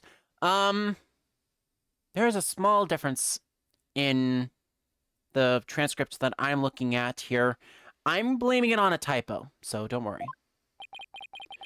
As you can see, Crystal of Amy Faye is an heirloom of the esteemed House of Addison. And you have proof that it has always been in the Addison family. I have someone who gave a statement to that effect. My client's neighbor, one Ives Shinetto. Age 85, gave the following statement. The Attitians showed me the crystal back when I was but a lad. Objection! Can we really trust the memory of an old man? Mr. Justice, would you care to explain that statement to the judge? Oh, I didn't mean... what I'm trying to say is, Never underestimate the memory of your elders. I may forget my verdicts the next day, but the memories of my past are clear as day. Therefore, I find Mr. Rivez Geneto's statements to be perfectly credible. Wow, did you see how Mr. Wright got the judge on the side? That's definitely a trick I want up my sleeve. You're not helping, Athena. Now then, you may cross-examine the witness, Mr. Justice. Gladly. This one's gonna be pretty straightforward. As far as the cross-examination goes, we already know that we can counter-argue with that. First of all,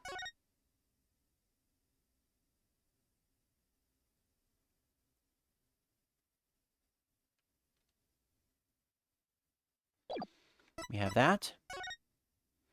Then we have that, which is the design that's just below the orb. It matches the design that's on the that's on the treasure box itself. Therefore,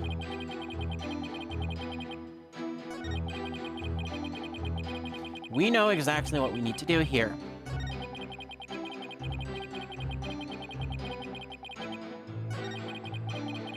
Nice things. Amy Faye gave the crystal she had specifically made as a gift to him. Oh, and they highlighted it just for us perfectly to go ahead and say, Objection! you stated that Amy Faye had this crystal made for your ancestor. So am I to assume it was made in Japan? That's right. The craftsmanship is unbeatable. Well, that's strange.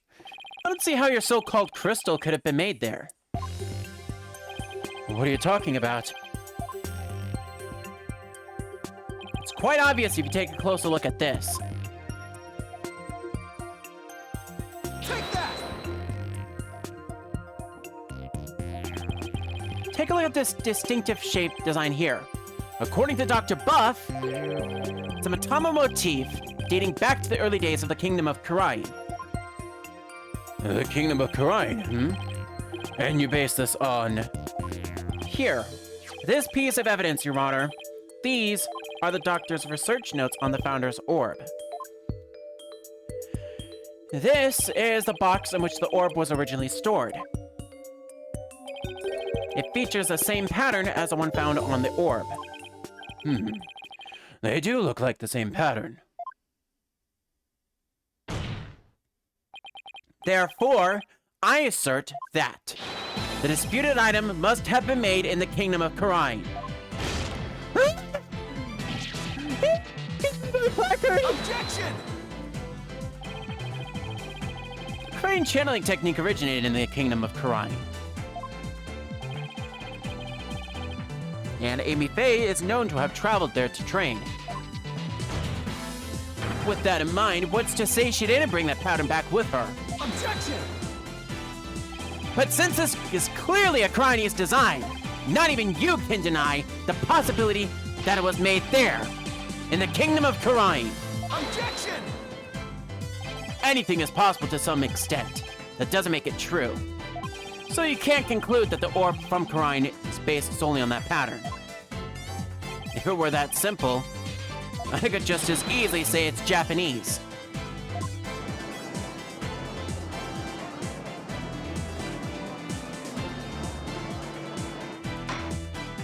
I have to agree with Mr. Wright. The pattern alone proved nothing.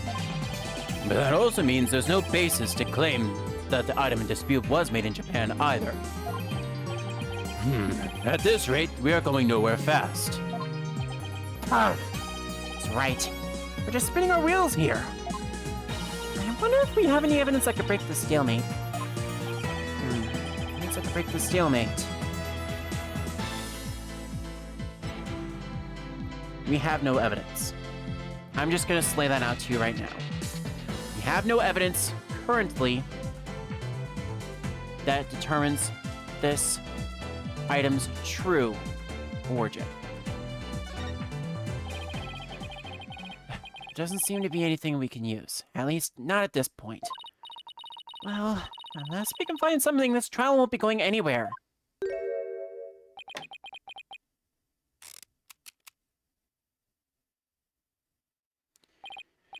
Phew, that's much better.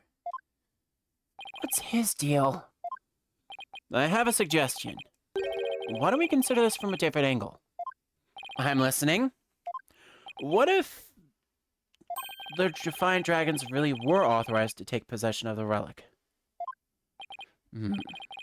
I'm afraid I don't know with what you're going with this, Mr. Wright. Consider the orb transfer agreement, which states, I agree to hand over the Founder's Orb to the Defiant Dragons if I will come to no harm. What if, as the last part suggests, this was written under duress? Now, that would render the agreement null and void. What are you suggesting, Mr. Wright? While you were on your little cave expedition, I was investigating Dr. Puff's accident. And there was something you overlooked, Mr. Justice. Namely, that his accident might have actually been murder. What? Murder?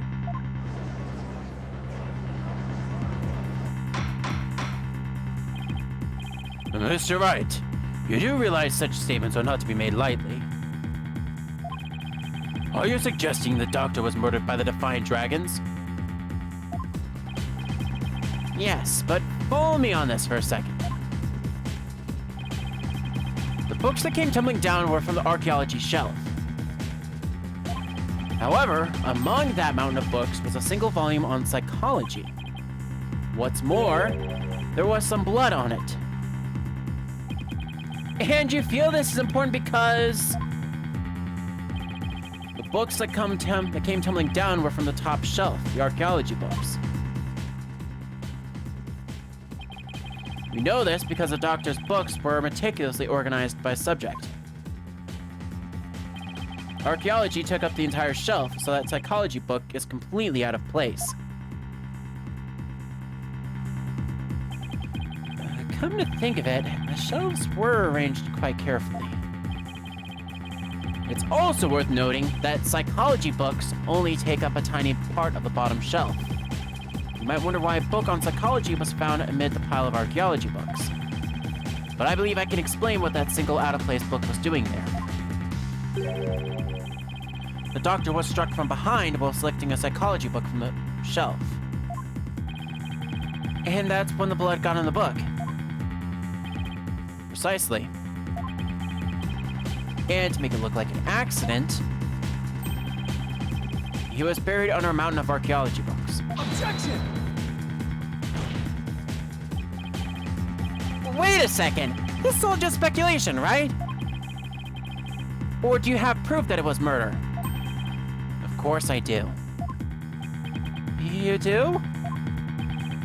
On a hunch, I had Detective Sky examine the Doctor's head wound. She found that he'd been struck by the corner of some object or another. Wait, what? A wound like that couldn't have resulted from a fall to the floor, you know.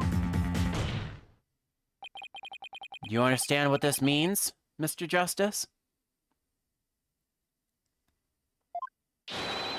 The wound makes it crystal clear that Dr. Buff was murdered. What? Well, that was unexpected. Who'd have thought we'd break off out of the stalemate like this? He pulled the ladder right out from under us. Still, if he thinks that's enough to make me back down, he's got another thing coming.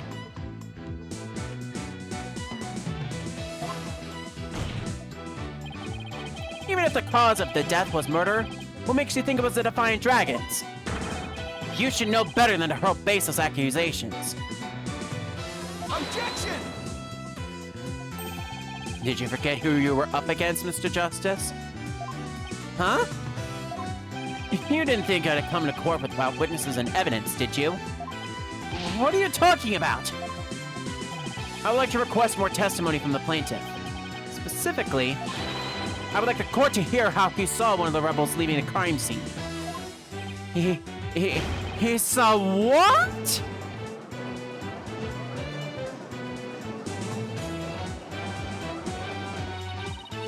If you can prove it was murder, that's the end of our client's right to the orb. Was up his slave the whole time? Could Mr. Wright do this to us? He was just waiting to spring this trap.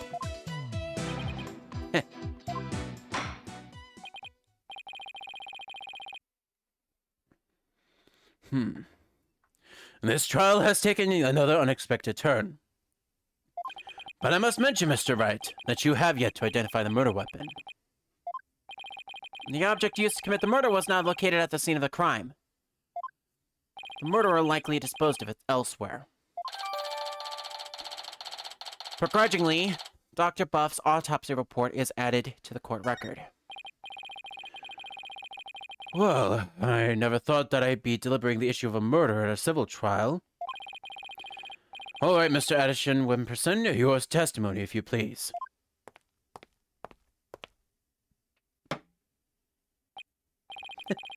Prepare to be dazzled. Dazzled by a charismatic oration forged in the crucible of the campaign battles. I want to take that plaque and shove it up your... That evening, I was walking alone, lost in thought. I passed by the doctor's house, and that's when I saw Mr. Herbal. He was running out of the front door. It was around 10 at night. Surely that must have been him fleeing from the scene of the crime. A vote for me is a vote to end such violence. That is my promise to you.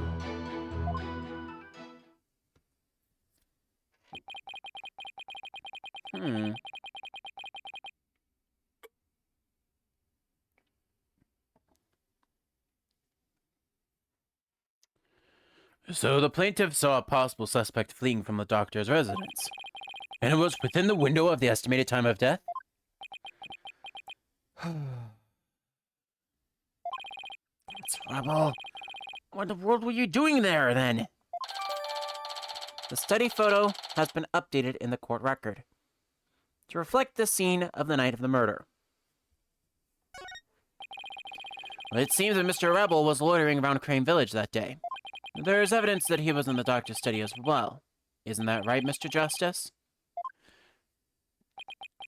You mean the suitcase? Exactly. He must have been in quite a rush to leave that behind. Oh, and by the way, Your Honor, Mr. Rebel just so happens to be sitting in the gallery today. What? See? That's him trying to escape as we speak. Hey, don't let that man get away! Right, you backstabber! Why are you doing this to me?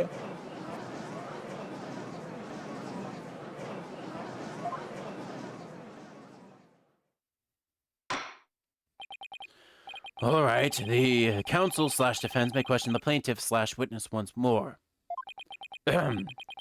Please proceed, Mr. Justice. Oh boy, this is getting out of hand fast. Thankfully, I have reason to believe that it won't be the last time. And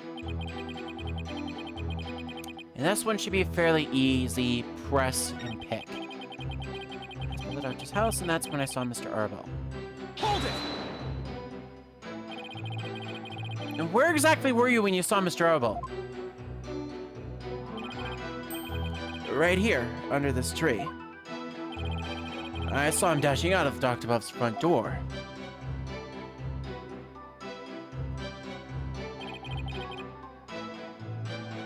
And he didn't notice you. No, I was hidden by the tree. Is it really all that important to know from where the plaintiff saw Mr. Herbal? It is. Yes, I believe it matters a lot. I'd like to ask that it be added to this testimony.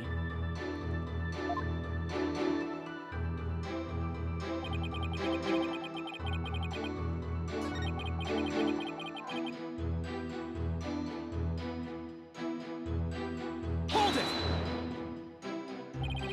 And did you notice anything unusual? Yes, his behavior was incredibly suspicious. His eyes were darting all around as he ran off in total panic. As soon as I saw that, I knew he had done something, and it probably wasn't good. Despite that, you still didn't report it to the police? Who would have thought he killed Dr. Buff? Not me, that's why I didn't report him. So the witness didn't notify the police. Is that an important statement, Mr. Justice? That too is important. Yes, it's important. I request that the witness add it to his testimony. Sure, why not?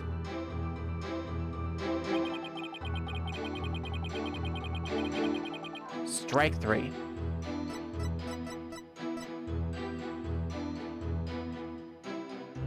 Objection!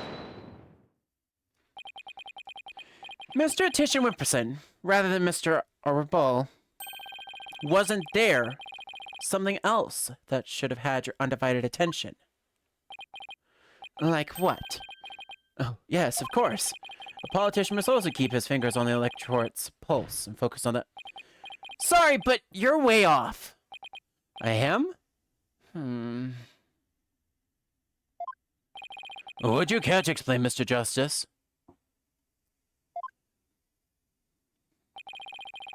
If the witness saw Mr. Orebel from this position here, then he also should have been able to see the doctor's body. After all, it was right next to a huge window. Why, I believe you have a point there. With a body that clearly visible to the witness, it's unthinkable that he wouldn't have reported it to the police. Would the witness care to respond?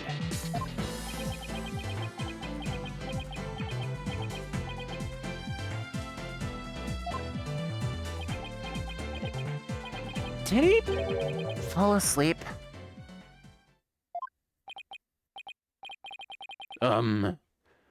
Mr. Titian Wimperson?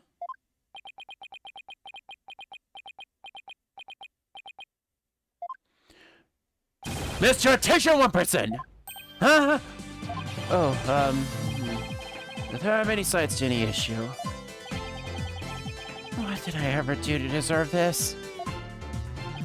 In any case, I'd like the court to acknowledge the inconsistency in the witness's testimony. Mr. Titian Wimperson, did you really see Mr. Rebel? Yes. Hold it! Hold it! And where do you think you're going? Oh, I thought I'd return to my seat, seeing as I had already answered the question. This isn't some small town hall debate, so you just stay right there till I say we're through. I'll have to run that by my campaign manager before I... Objection!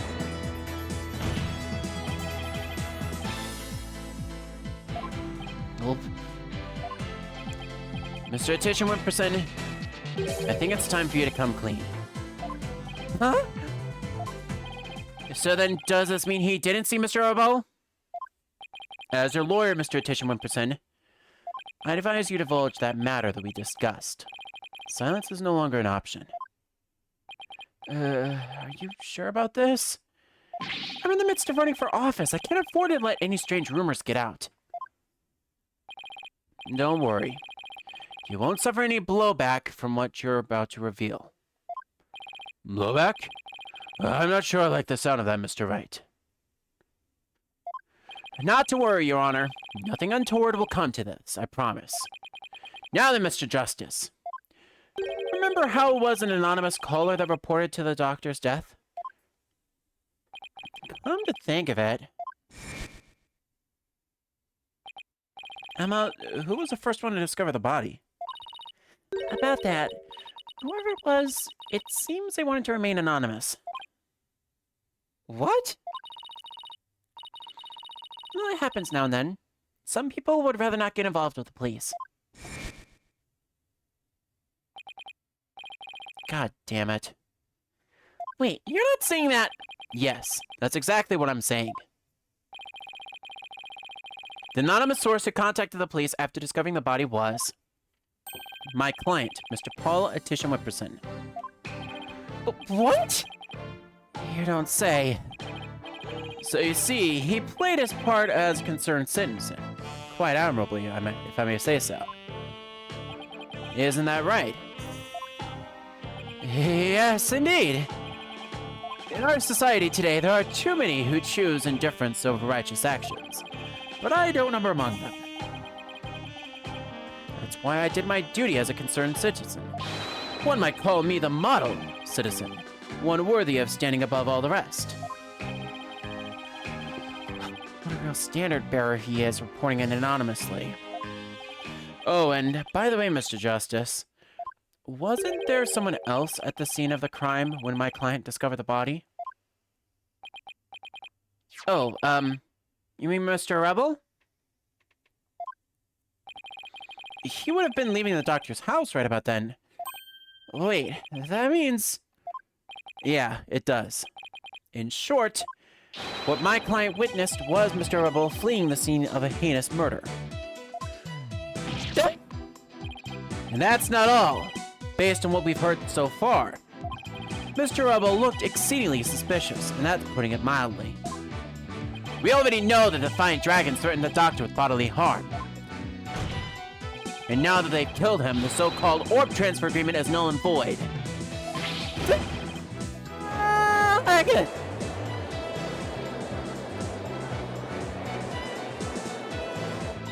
Apollo! If you don't come up with some kind of counter argument... And what sort of evidence do you have? Can you actually prove that it was Mr. Rebel who killed the Doctor? That move had desperate written all over it. Well, I've got, so I'm going with it. Evidence? I suppose it's true that I don't have any. I knew it! But I do have another witness. You do? You should know I always come fully prepared, Mr. Justice. And my new witness will provide testimony proving Mr. Rebel's guilt. A new witness? I wonder who it could be. Very well. Bailiff, please summon our new witness. In the meantime, the court will take a brief recess. I would like both sides to use this time to prepare properly. Understood?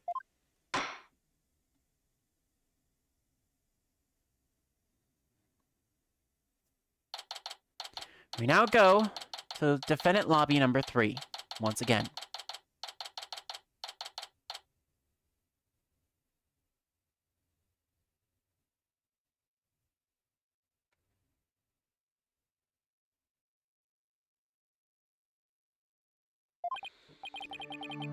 Wow.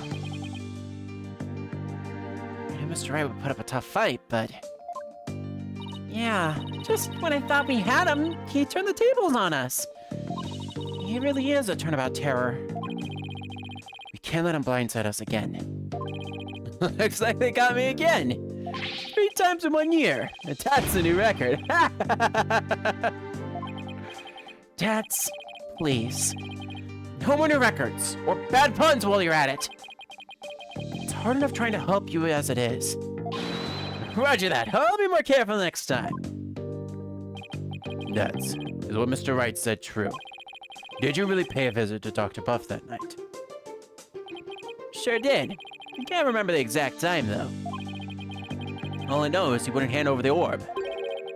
Someone put it in his head that we rebels were dangerous. That's why he threw me out. So the Doctor was still alive when Dad last saw him. You still have to prove it, though. Better brace yourself, son. The next witness's testimony could make or break this case. Yeah, I know. Hey, where's Trucy? She went to go see her dad. Maybe she's still mad. More like worried. Worried that this trial will create a rift between you two. And that you might then leave the agency. She has an active imagination. Excuse me, the trial will be resuming shortly. Well, let's go see what new testimony awaits us.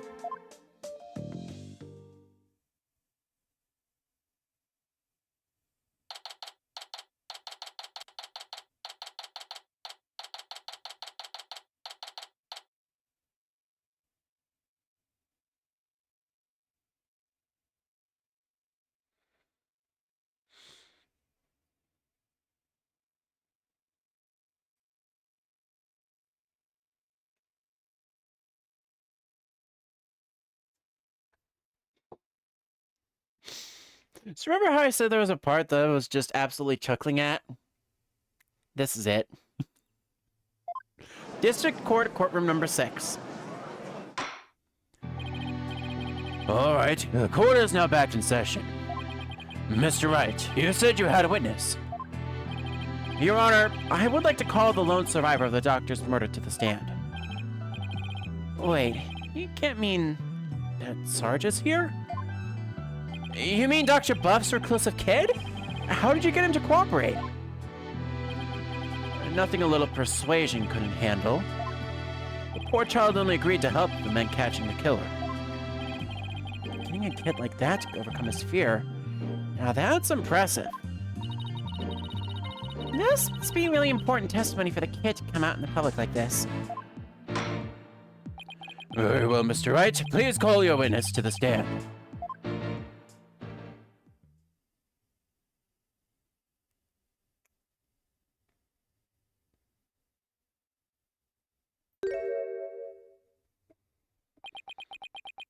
Oh my!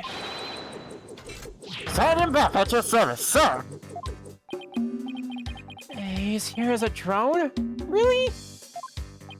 Mr. Wright, what exactly is the meaning of this? Past trauma has rendered it impossible for the witness to venture into the public. Leaving home was hard enough, and it seemed leaving the witness lobby was just too much. But I would still like to continue with the testimony delivered via this drone. I understand it must be terrible to lose one's father like that. But testimony via remote-controlled toy? Well, let's take things for a spin and see how it goes. Since who's piloting this trial anyway? Oh, come on, Apollo. We've had all sorts of strange and odd witnesses in this court. I'm not even phased anymore. An effing drone as a witness. Sure. F it, let's go with it. The judge sure warmed up to the idea fast. I think the phrase you're looking for is gave up. You're not important, Corporal Justice. To think I once called you comrade.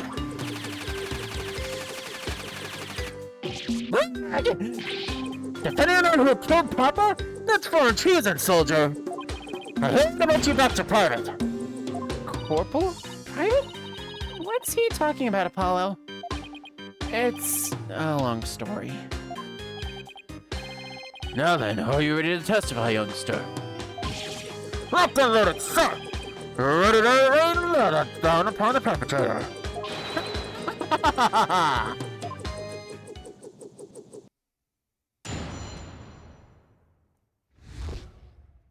And it's a perfect time for me to drink up because I'm going to definitely need it. Probably that was on the line he died.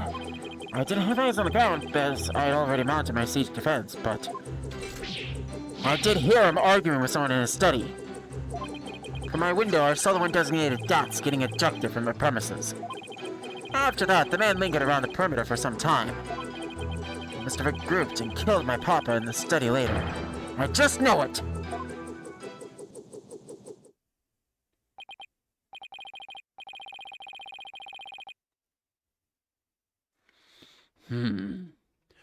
So he was thrown out, but later returned and committed the murder, did he? Yes, Your Honor. So my client saw... The man my client saw really must have been the fleeing Mr. Rebel. Objection! Oh wait, objection! Objection! Right, you backstabbing, no good! I didn't kill no one! It's the enemy! Radio missiles in! Fire! Whoa, whoa, whoa, whoa, whoa, whoa, whoa, whoa! Capitalist pig! I'll turn you into pig straight off!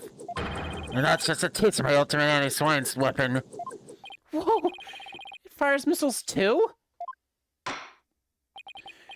Yes, well, the witness is all yours, Mr. Justice. And it's just gonna pawn him off like that. Okay, fine. Unfortunately for you, I have some anti-drone technology of my own. And I do mean that in the most literal of sense.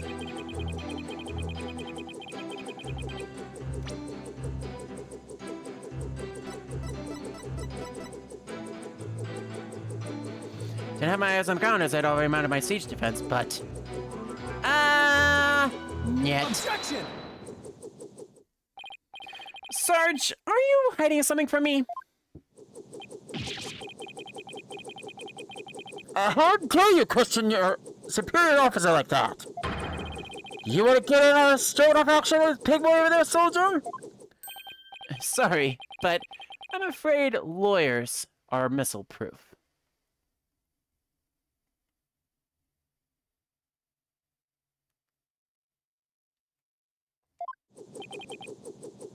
What?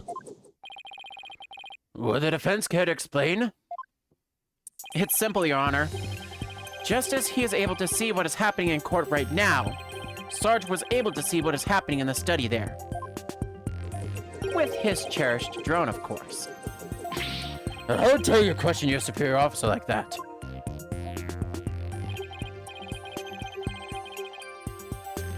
Now that you mention it, and to think the answer was right before our eyes this whole time.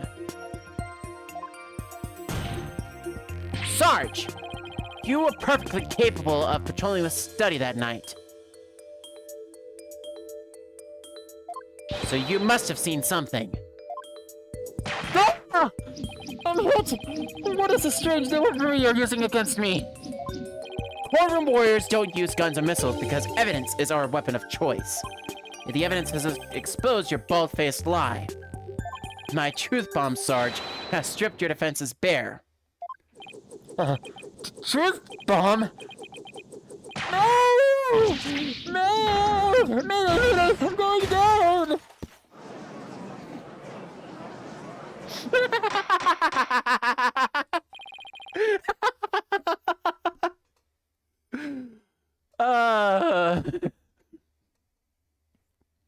Oh my, are you alright? Clemens, never have I seen such fearsome ordnance. Tell it to us straight, Sarge. After all, you want to help your father, don't you? Papa. Yes. You want to find out who killed him, don't you? So please, tell us what you saw that night. It's not what you think. I didn't see anything, I swear. You sure? You seem awfully stressed for someone who didn't see anything.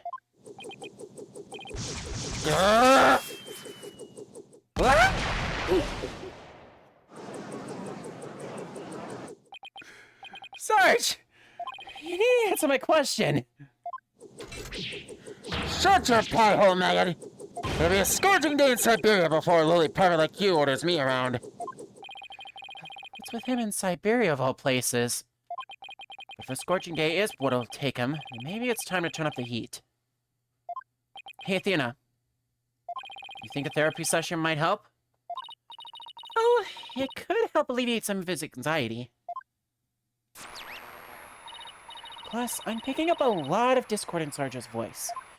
It usually means a patient wants to say something but can't for some reason. And in Sarge's case, I imagine whatever's plaguing him is pretty severe. In that case, I leave it to you and your mood matrix magic. You got it! Your Honor, I believe I can be of help here. Time for a therapy session, is it, Miss Cykes? Yes, it will help the witness with his anxiety. Maybe even enough to testify. Then by all means, please prong the poor child out to the light of day.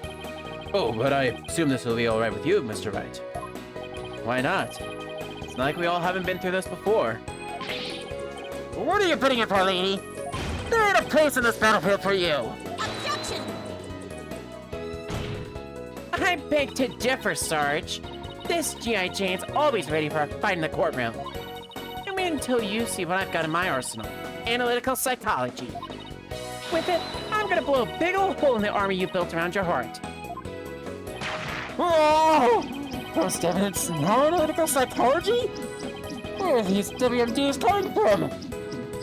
Well, it's a battle you want. Bring it on! You may have started this war, but I'm going to end it. Corpsewoman Cykes. You got it, Sarge. Time to seek out the agony buried deep in your heart. Wait this out. And with that, we switch gears and we go immediately to the mood matrix.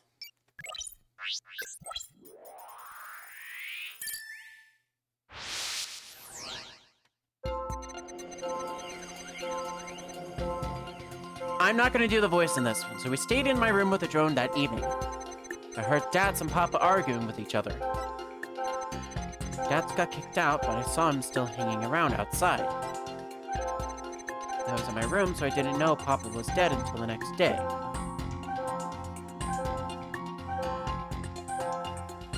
Really?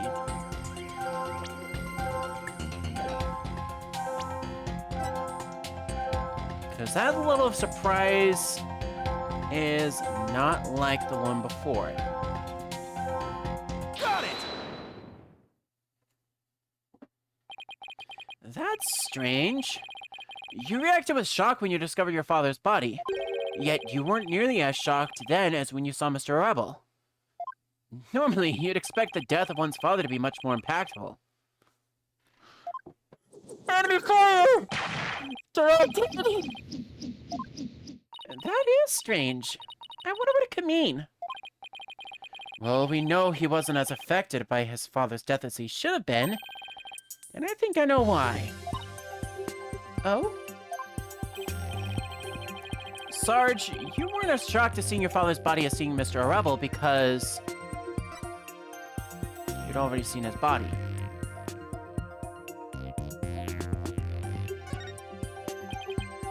Sarge,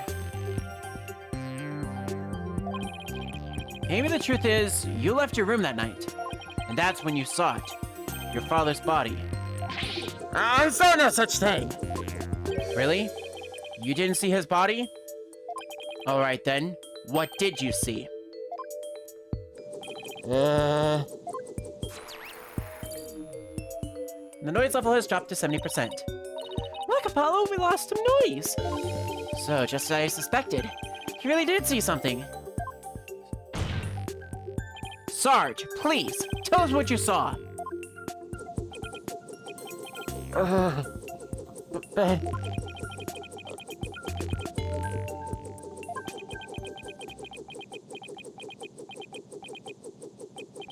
I saw it. When I saw it, I couldn't bear it. I couldn't stand to lose yet another loved one. Huh? Am I missing something here? Is that why you weren't very shocked when you found out your father was dead? Because you had already sensed he was a goner somehow. Maybe. Please, Sarge. What was it that you saw the night of your father's murder? Okay. I saw.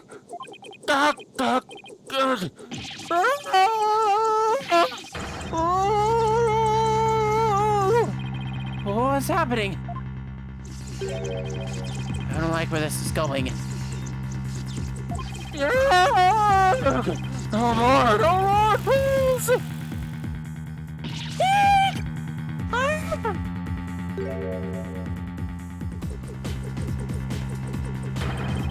I'm confiscating your little toy. The battlefield has no place for unauthorized equipment. Rigid! Apollo, I can't continue the rest of the session without him. Calm yourself this instant, witness. I hereby order you to submit your therapy session. What in blazes? Oh, look at me. I'm Judge Serial Executioner now. I hereby convene a military tribunal.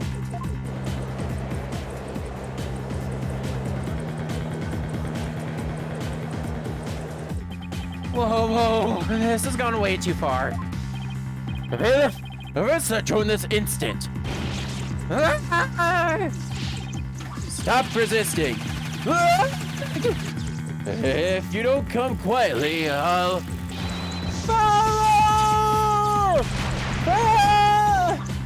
Can't get you back, Grace.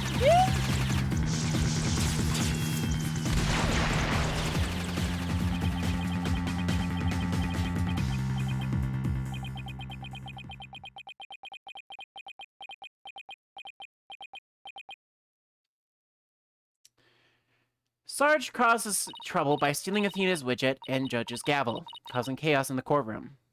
After everything settles down, it's time to continue with the therapy session. Let's find out what ticked the drone off, shall we? I finally got him back. Nice work.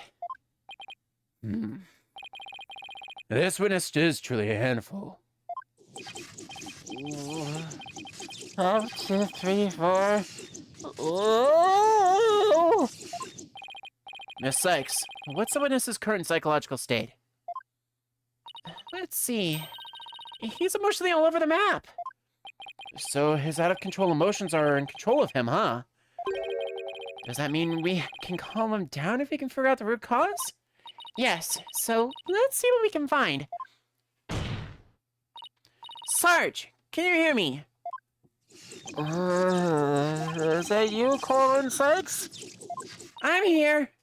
Now I want you to take a few deep breaths and just try to relax. Try it with me. Breathe in, breathe out. Breathe in, breathe out. In, out, in, out. And now, let your emotions take you where they will. Go on, just let it all out. Oh, forces attack! That's the least relaxing breathing exercise I've ever seen.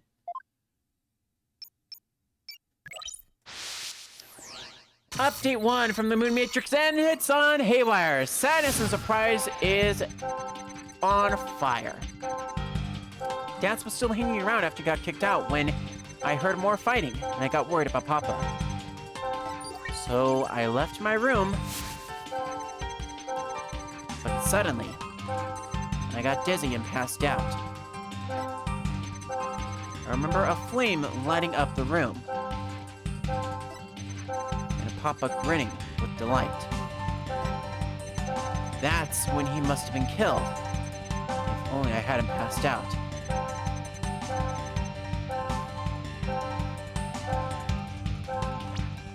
Got it. Got it! It's a fire.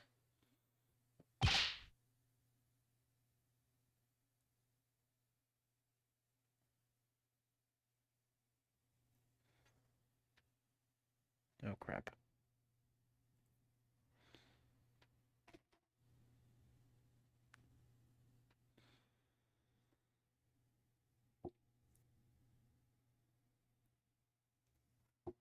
Oh, that's fun.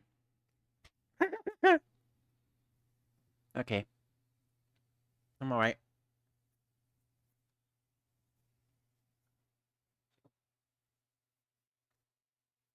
Had something dripping from my nose. Had to go and clean that up real quick. Alright. So yeah.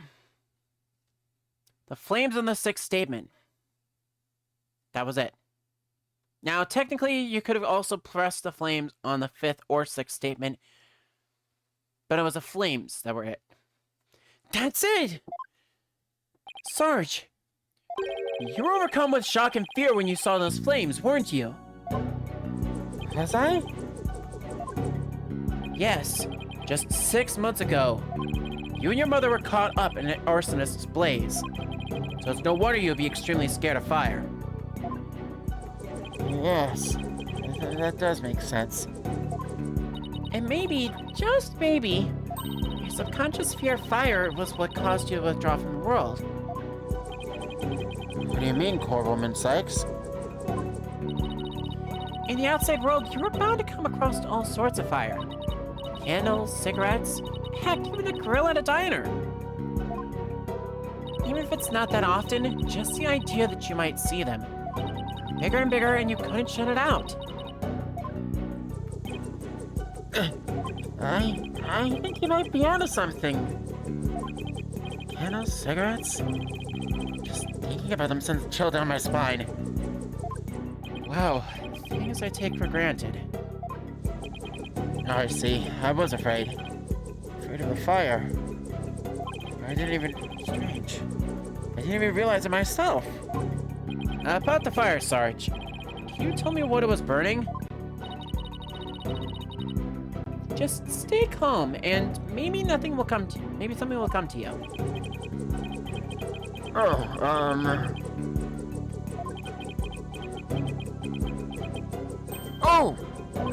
I'm starting to remember. It was... was that relic? That relic the Papa was studying. It was on fire.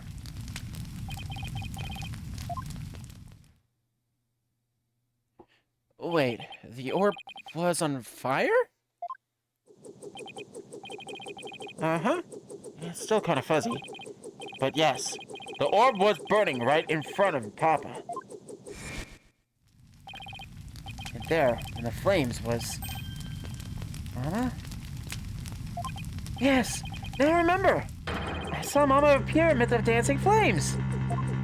Wait, what?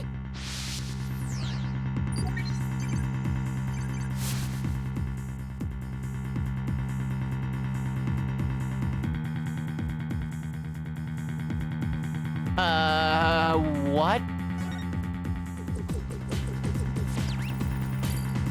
Noise levels dropped, but... What's going on here? Maybe it's a memory from that fire that killed his mother. Might be confusing him with what really happened when his father died.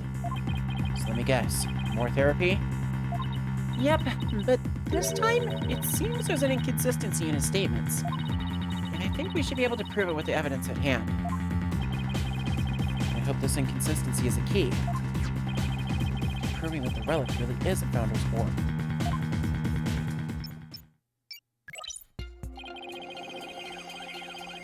See, Dad was still hanging around after he got kicked out when we heard more fighting.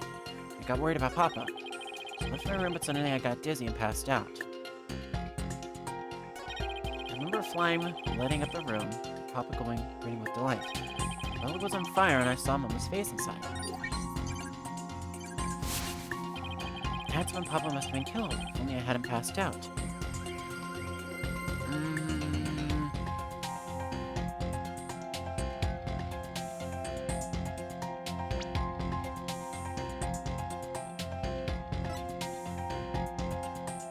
Objection! No. Don't blame yourself, Sarge. After all, even if you hadn't passed out, the outcome would have been the same. What do you mean? I'm talking about the time of death. Your father wasn't killed right after you left your room. What? Explain yourself at once, Private Justice. You said you saw your father burning the orb, right? But that night, it went out to hide it in a cave. So what you saw, Sarge, was something that happened before your father left to hide the orb. So you see, you didn't pass out right before he was killed. You passed out right before he left for the cave to hide the orb in the ruins within. So, if I hadn't passed out... That's right. The outcome would have been exactly the same. And that's because your father, Dr. Buff, was killed after he returned from the ruins. And therefore, Sarge, there's no need for you to blame yourself. Oh, I see.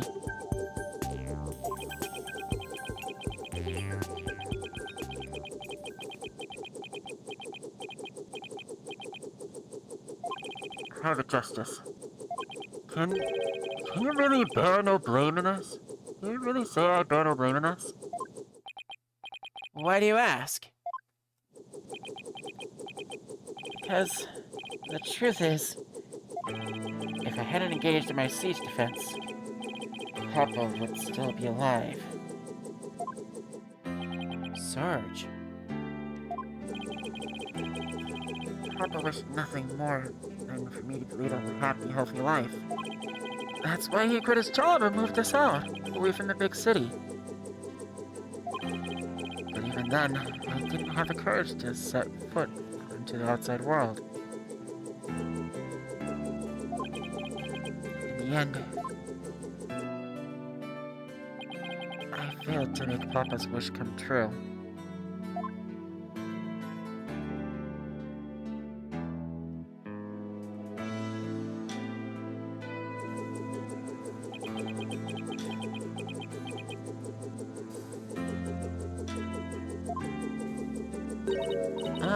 Sarge?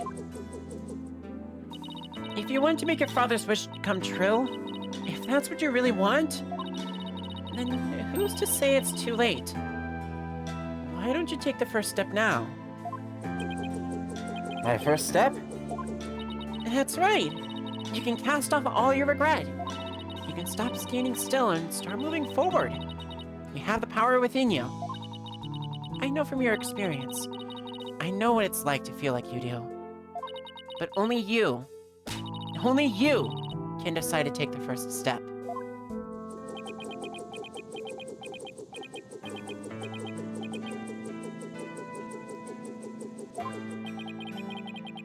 If you don't change your tactics now, Sarge, the victory you seek in the war you're waging will always lie beyond your grasp.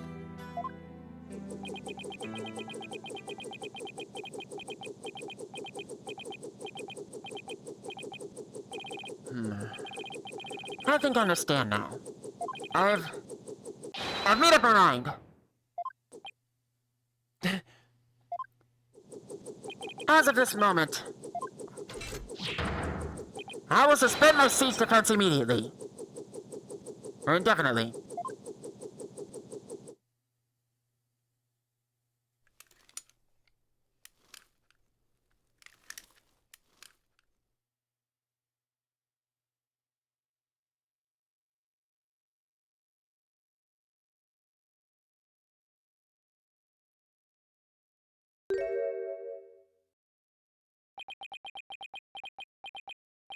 Huh? Sergeant Buff, reporting for duty. What? I thought you were a guy. You're definitely not the gruff drill sergeant I envisioned. Well, my mama was in the Russian army. I was just as shocked, but it certainly explained a few things when I found out too. May I introduce you to Miss Army Buff, age 12. No way. Careful, soldier. Don't forget I could blow you away at a moment's notice. She's just too cute. So, you've always been in a wheelchair, Sarge? Negative. Only since I was injured. In the fire. Your voice sounds awfully different from before.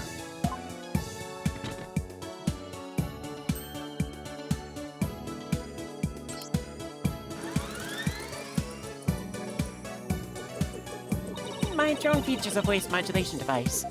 It's just one of my Army's many technological marvels. Well, you fooled me. I thought some 20-something military fanatic was at the controls. If it's all the same to you, troops, I'd like to continue my testimony. I've just remembered something, and it's as crisp and clear as a trumpet in a roll call. What do you remember? It wasn't my mother who appeared in the burning orb. It was some lady Papa showed me a picture of a long time ago.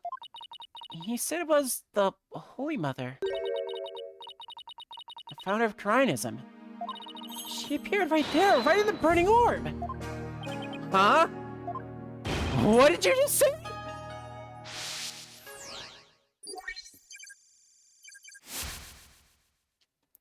Checkmate!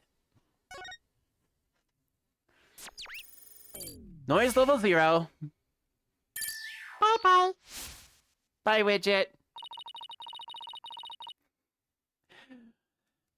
The Holy Mother of Corionism was in the burning orb? What does that even mean? I have a bad feeling about this. Could it be... Could this explain what Sarge means by the Holy Mother appearing in the burning orb? Take that! Dr. Buff's research notes? What do they have to do with this? Look at this. The burning orb, the appearance of the founder. This part points to both. Take that! There's a legend about the orb involving a mysterious riddle. And this song, in turn, is said to contain the key to solving it. If the legend is true, then I believe the answer lies in this part of the song. Offer thy prayers as fervent as fire. Only then shall the Holy Mother return. Well, Anyone see where I'm going with this? Yours is fervent as fire. Ah! You're supposed to set the orb on fire. The whole stanza seems to suggest that the founder will appear if the orb was set on fire. Wait, so the doctor, he... Yes, Athena. He had solved the ancient riddle of the founder's orb. Oh my!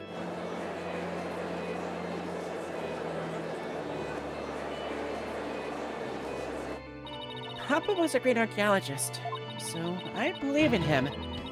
And I want to believe he achieved his lifelong dream of solving that riddle before he died. Well, we won't know for sure until we try it for ourselves. Yes, do it, Private Justice! Please! I want to see what Papa was searching for with my own eyes. Objection! The plaintiff must object to this. Objection! The plaintiff will stand down and be quiet. Objection! You don't have the right to set a precious relic like that on fire. Objection! Oh, but I do. All I needed was Sarge's permission. Since we still don't know if this treasure is the Founder's Orb or the Crystal of Amy Faye, any ownership rights the Doctor had now belong to his daughter. Therefore, you have absolutely no right to stop us. Very well, Mr. Justice. I never thought I'd be saying this, but you may burn the evidence. All right, here we go.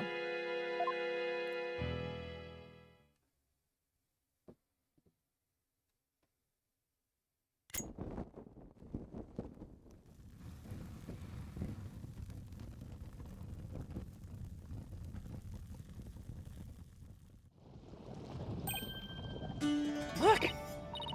Apollo! The inside of the orb! It's melting! There's something in there.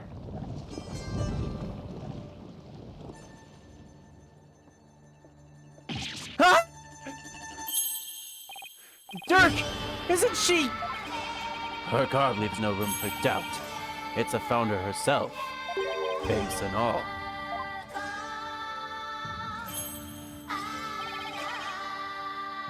I don't understand. The greatest taboo in Koreanism is a depiction of the Founder's face. Yet here it is, hidden within this orb. And that's the secret of the Founder's Orb, which is now updated into the court record. Sorry, Mr. Wright, but as you can see, the issue is crystal clear. This figure is a Holy Mother, founder of Koreanism. And based on that, this must be none other than the Founder's Orb. Objection! But be that as it may, Mr. Rebel still may have killed the Doctor. If so, it would render the orb transfer agreement null and void. Don't play dumb, Mr. Wright! The truth of the matter has already been proven. Dr. Buff wasn't killed right after Sarge saw Mr. Rebel. It happened after the Doctor came back from hiding the orb. And you have no proof that Mr. Rebel was still around at that time.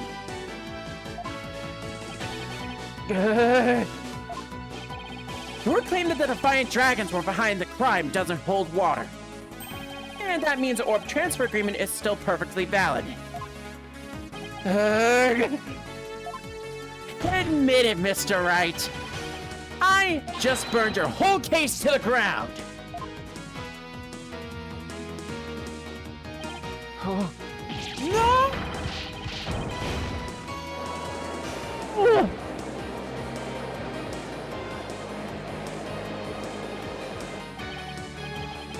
I won? I actually won? Mr. Wright, would you care to respond? Respond? Can't think so.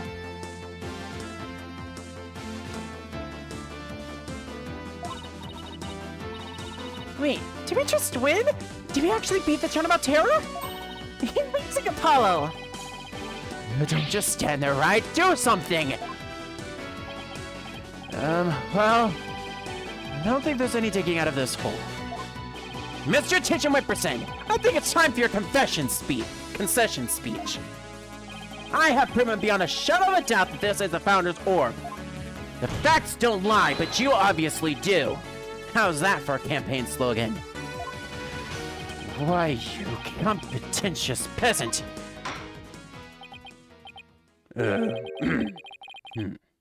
I think this is a good time to wrap up this trial.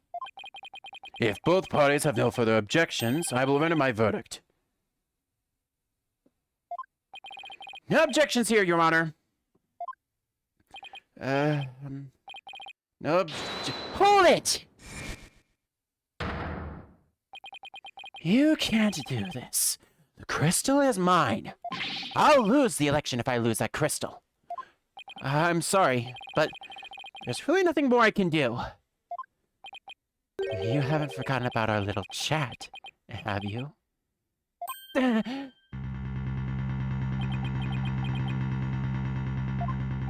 What's going on here?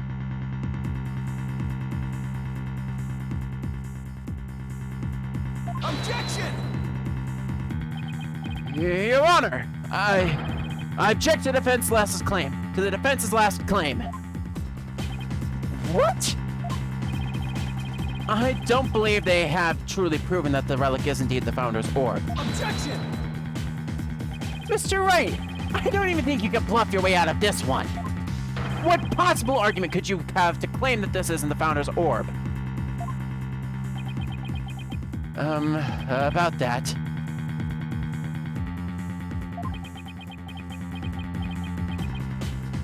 Oh, of course. He can't possibly have hit on something. The defense's assertion is incomplete, and here's why. The defense is basing their claim that this relic is a Founder's Orb on a legend. And that legend claims that the Founder will return when the riddle is solved at last. Right, and that's what just happened. The Founder was revealed for all to see. But Mr. Justice, what about the rest of the legend? Huh? According to the legend, once the Founder returned, she would bestow great spiritual power onto the person who solved the riddle. You're kidding, right? Well, Mr. Justice, do you feel great spiritual power coursing through your veins? No. But receiving spiritual power and stuff, it's all just mystic mumbo jumbo, right? Maybe so, but you're the one basing your claim on said legend. And what we saw here does not fully fulfill it, does it not? No, but... Consequently, you cannot rightfully claim that this is the Founder's Orb. Oh, Nick.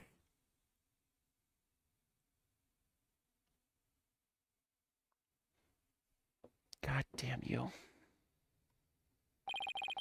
What's gotten into him? Why is Mr. Wright doing this? It would appear that Mr. Wright has lost a few of his marbles. That couldn't be further from the truth, Your Honor. In any case, I believe this is as good a time for recess. Both sides will have 20 minutes to prepare.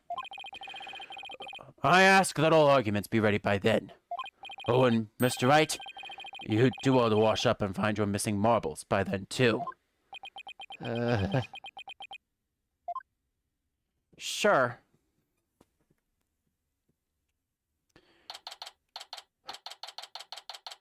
It's not over yet. We are back for the final recess of the day.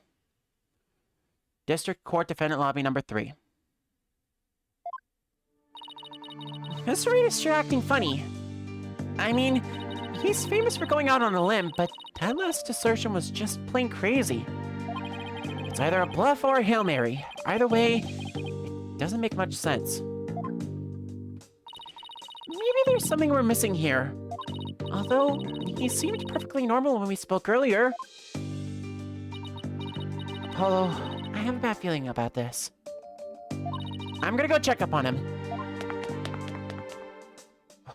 What's going on with you, Nick? Hey, Private Justice. Oh, Sarge. I forgot to mention something. On the night of Papa's murder, a strange thing happened. Oh? But why are you only telling me about this now? Well, I didn't say anything before because I thought Papa's death was an accident. But now that we know otherwise, I figured it might be important. There's still more to this case? When I left my room and lost consciousness, I passed out right here. That's right above the coffee bar. But when I came to, someone was pushing my wheelchair. What? I was so scared I'd be a hasty retreat as fast as my wheels could take me. Do you know who it was? No, it was pitch black. Plus, I fled to my room so fast, I didn't even have a chance to turn on the lights. Maybe it was your father. No, he would have said something to me. Besides, I would have known if it was him. So then, it could have been your father's real killer? My thoughts exactly. But you didn't report this to the police. It didn't even occur to me. It's okay. You were obviously still upset, so don't beat yourself up over it. Apollo, this could be really important information. I think the act of pushing Sarge's wheelchair could be part of some bigger scheme. It's hard to see why else the killer would do such a thing. Guess I should take her statement down as evidence.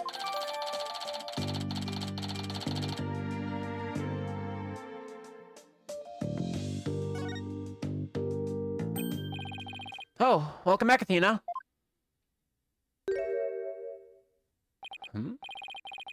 What's with the long face?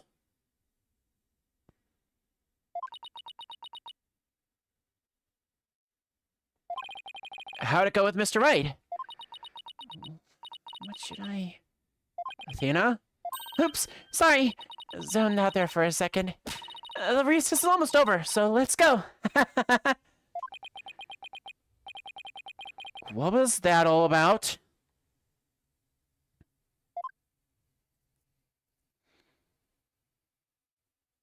All right.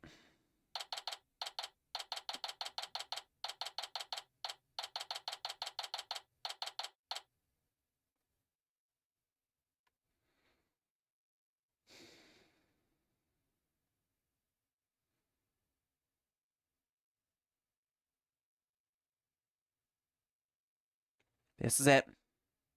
The final battle. No more running and hiding. Let's do this.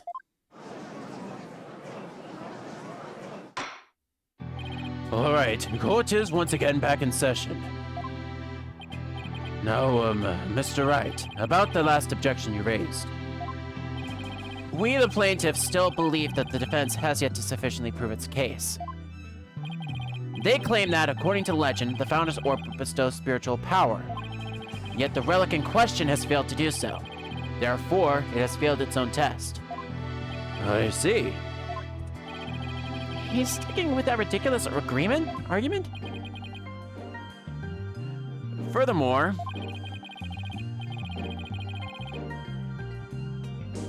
even if it's the Founder's Orb, it can't be awarded to the Defiant Dragons. After all, they were the ones who killed Dr. Buff. Objection! What are you talking about? That was already proven to be false. There are no grounds for asserting that the Defiant Dragons murdered the Doctor. Oh, but I'm afraid there are, Mr. Justice. Your Honor, I would like to present new testimony to this court. Testimony that will show that Dazzarello did in fact kill Dr. Buff. What? Very well, you may call your witness. I guess Mr. Wright found another new angle. What new testimony could there be this late in the game?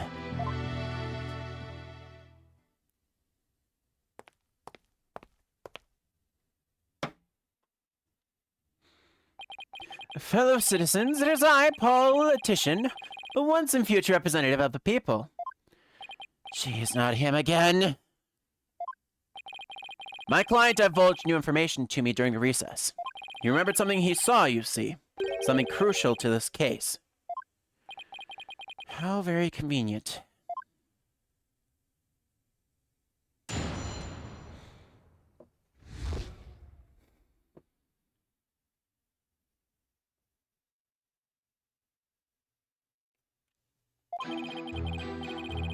It was around 11 at night, and I was out on a mobile meet and greet around the village. That's when I saw Dr. Buff being murdered from outside his study window. Mr. Rebel snuck up from behind and struck him on the head. His weapon of choice, a suitcase. A big, strong man like him could easily swing a heavy suitcase onto someone's head. You saw the murder as it happened? And you're just now telling us because... I saved the best for last. It's a tactic known to all the political greats. The murder weapon was a complete mystery, but my client's eyewitness account has finally brought it to light. According to the autopsy report, Dr. Buff was struck on the head by a corner of some object. I suppose that could very well be the corner of a suitcase. Objection!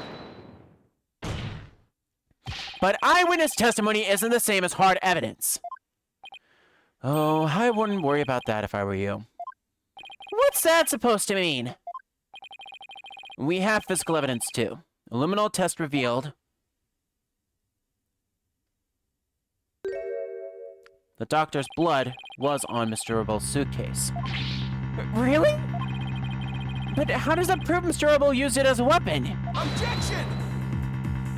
You should know the answer to that, Mr. Justice.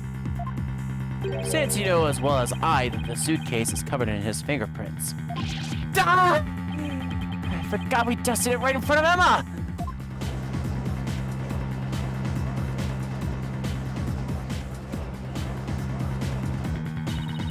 Turnabout terror strikes again! This is quite convincing testimony and evidence. Nevertheless, you may proceed with your cross-examination, Mr. Justice. How do I even? It is getting super late and I'm almost through with this. So, don't worry so much about it. This is the last cross-examination and we're going with this. It's around 11 at night, so I was out at mobile meet and greet around the village. That's when I saw Dr. Buff being murdered from outside his study window.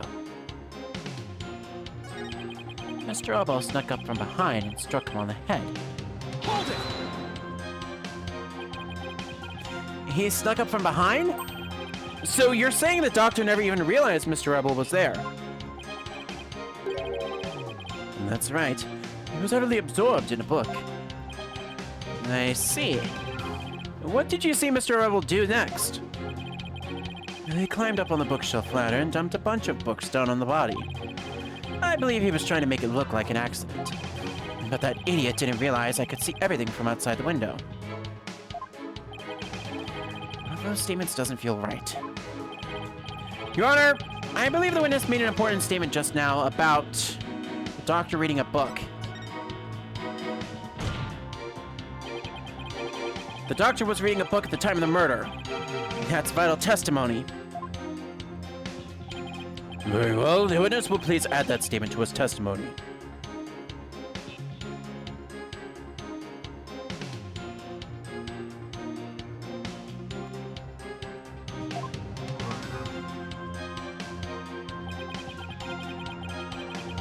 So the doctor was standing in front of the bookshelves, absorbed in a book. Oh, was he? Objection! The doctor was standing in front of the bookshelves, absorbed in a book, you say? I'm sorry, but it seems your testimony is completely unreliable.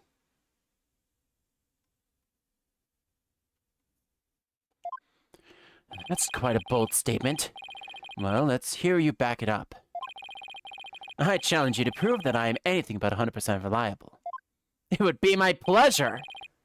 Lately, it seems that the doctor's eyes had gotten so bad, he needed reading glasses. However, his reading glasses were over on his desk. So you see, there's no way he could have been reading a book in front of the bookshelves.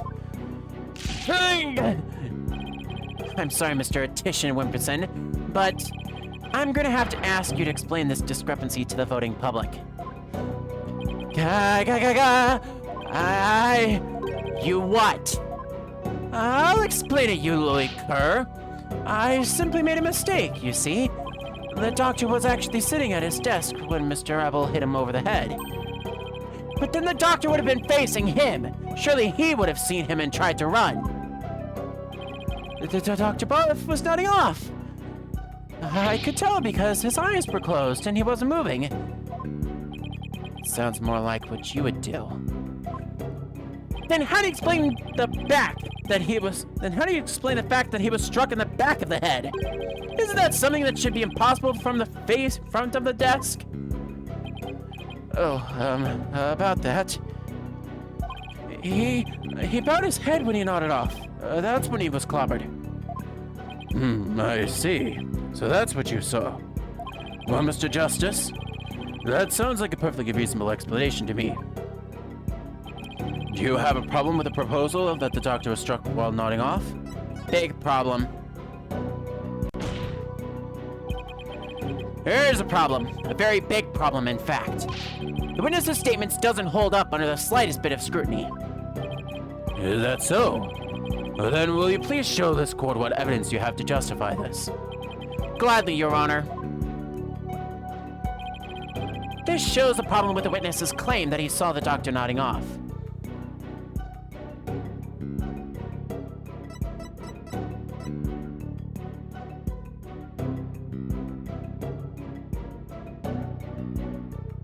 Take that! A diagram of the study. Mr. Titian Wimperson allegedly viewed the murder from here. And the doctor was allegedly nodding off here.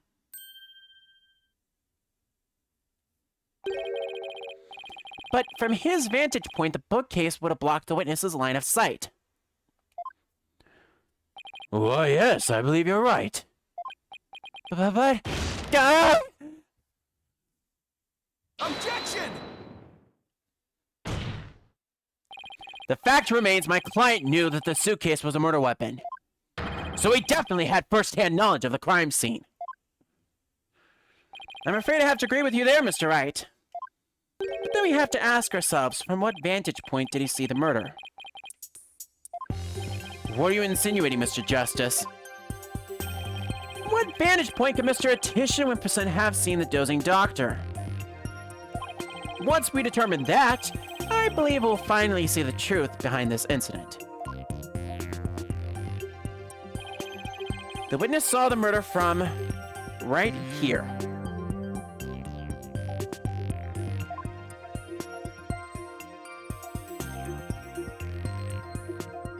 Take that! You've got to be kidding me. But that's... It is indeed. But everything only makes sense if the witness was there in the study. Inside the study? But that's the scene of the crime! I know. Mr. Titian Wimperson, the man who claims to be a witness in the murder, was most certainly in that very room. Apollo, are you suggesting... Mr. Titian Wimperson, weren't you the one who actually swung that suitcase? Objection! What you're proposing is ludicrous. My client is a small, thin man, whereas Mr. Rebel had the musculature to pull it off. He's got a point. I gave up trying to lift that thing after one go. That's right. He's the only one who could have lifted such a heavy object. Now do you understand? The Rebel Dad's Rebel is a doctor's killer. As long as the suitcase is a murder weapon, the suspicion falls entirely on Dad's. You have to poke a hole in Mr. Wright's argument somehow, Apollo.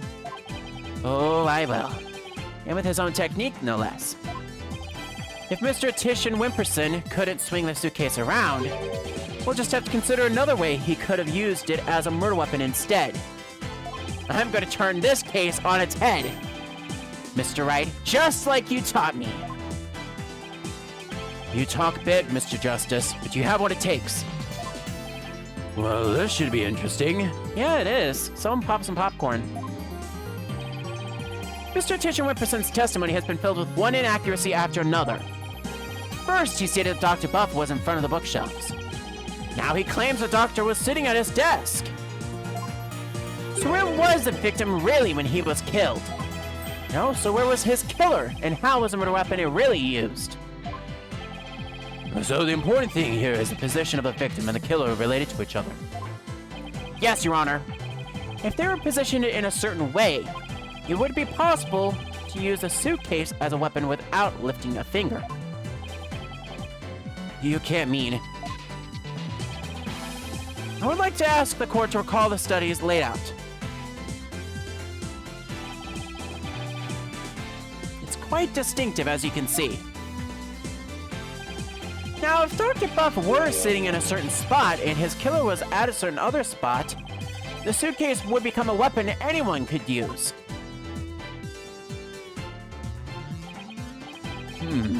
Very well, Mr. Justice. Where was Dr. Buff's killer at the time of the crime?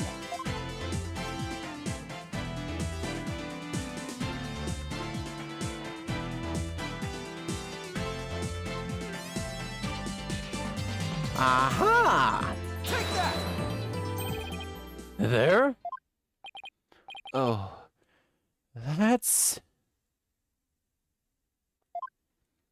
This should wrap things up nice and pretty for you, Mr. Wright. I would ask the court to recall the study's layout. But this time, instead of thinking in 2 dimensions, let's think in 3. Only then can we clearly see the killer's method of work.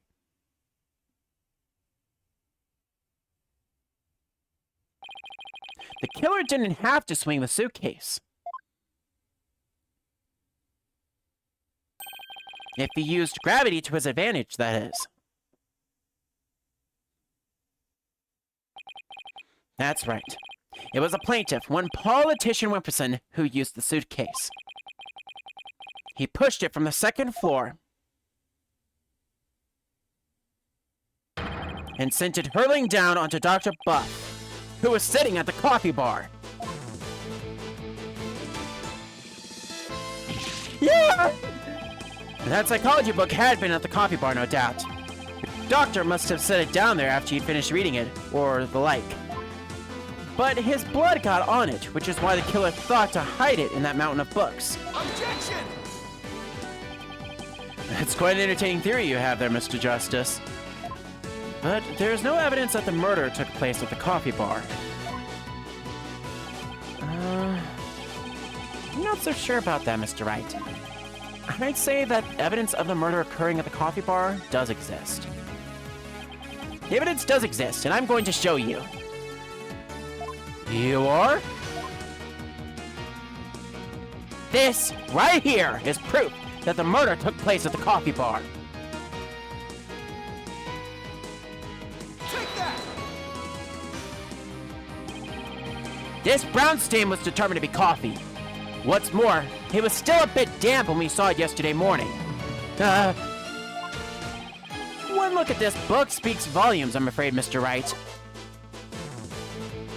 It tells us that the doctor was having a cup of coffee at the coffee bar. And that's when the suitcase came hurtling down, striking him on the head, causing both his blood and his coffee to splatter onto it. Ah! Well, Mr. Tisher-Whipperson? What motive could I possibly have to kill Dr. Buff? Here it is, the final excuse corner killers are so fond of. Well, the doctor never returned your crystal to you, did he? Instead, he hid it in the cave ruins. Telling him that the Defiant Dragons were a dangerous bunch was a huge blunder. All it did was make him hide the orb. Your lie came back to bite you in the end. Even worse, the doctor saw the news reports, so he knew the relic was the Founder's orb. Being the conscientious researcher that he was, he knew he had to return it to its rightful place. And that meant keeping it out of your hands. You were so angry that he refused to return the relic to you, that you killed him with your own hands. Isn't that right, Mr. Tish and Wimperson? No!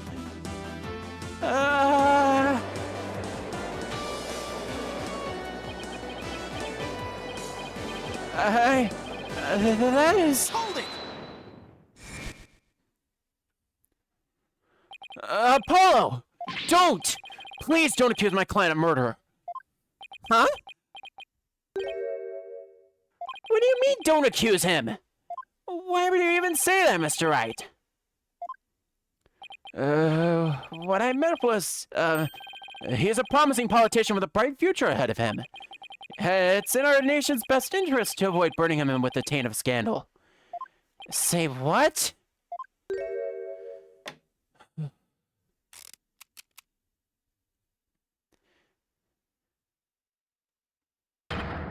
Right. You better do something to change the current courtroom climate, or I'll be charged with murder. And you know what happens to her if that happens. Her?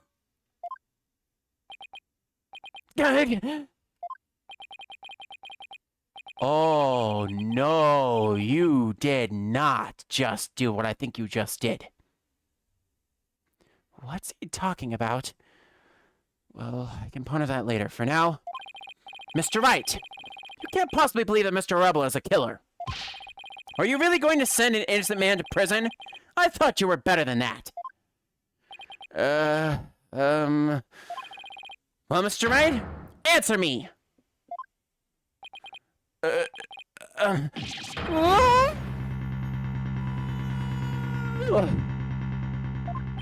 Mr. Wright? What in the world's going on here? If you won't say anything, then... Mr. Titian Wimperson, the defense hereby accuses you of a... Apollo, wait! Not you too, Athena. It's just, I wasn't sure whether I should say anything, but... During the last recess, when I went to check on Mr. Wright, I overheard something I shouldn't have. I trust Maya's unharmed. I can't really say, but just remember, if I'm arrested or fail to obtain the treasure, there will be consequences. Consequences of the worst kind, if you catch my drift. Relax. All you have to do is ensure I get my hands on that relic. I must deliver it to my benefactor at all costs. What do they want that relic for anyway? It's something to do with an old legend. My patron seeks a great power said to be granted to whoever solves its secret.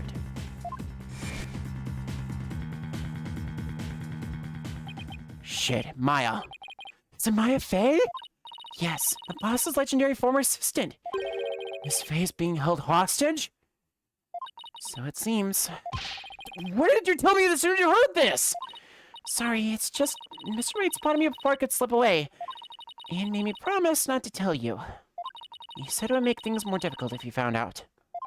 As if things weren't already hard enough. So that's why Mr. Wright was acting so strange. I had no idea. This must have been excruciating for him. Justice. There's gotta be something you can do.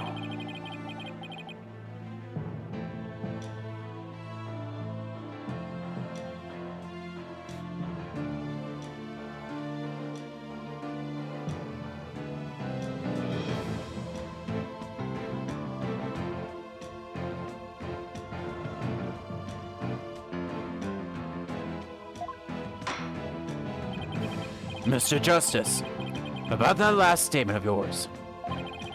I believe you were in the middle of accusing the plaintiff of murdering Dr. Buff. Would you care to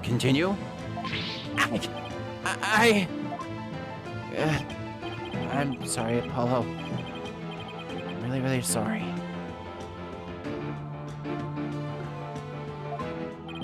Just what's gotten into you two? If I could use that slime bag, I put Miss Faye's life in jeopardy. It seems you finally caught on. I'm far too important to be accused of murder. After all, our nation's future rests squarely on my shoulders. Whoa! I give up one more war.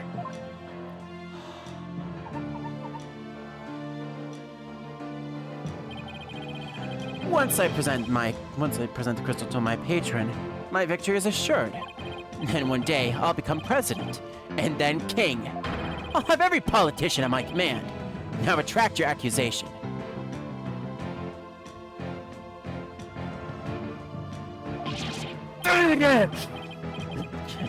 I told him, but the defense would like to retract the previous accusation.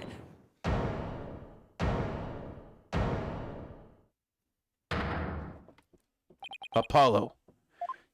Dirk? I don't know what's going on here. But as a lawyer, should never look the way you do right now. With defeat and resignation written all over your face. A dragon never yields.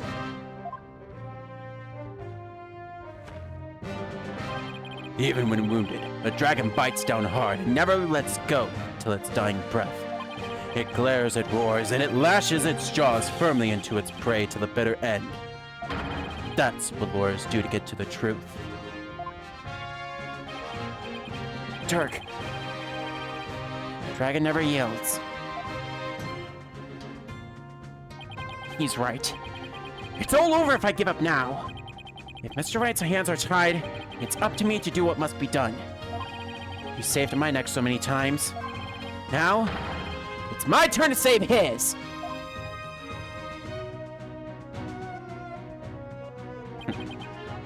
Dirk, thanks for that wake-up call. Now that's the face of a lawyer you've got there, son. Where there's a will, there's a way. And I'm going to find a way to save Miss Faye and see that justice is served. Time for the re-examination. Comeback is holding Miss Faye hostage to ensure he gets orb for his patron. And it seems that a patron believes in the orb's legend. Thing is, the founder did appear when the orb was exposed to fire, as the legend said. If the legend is true, then we've already solved the riddle, right? No. Not yet.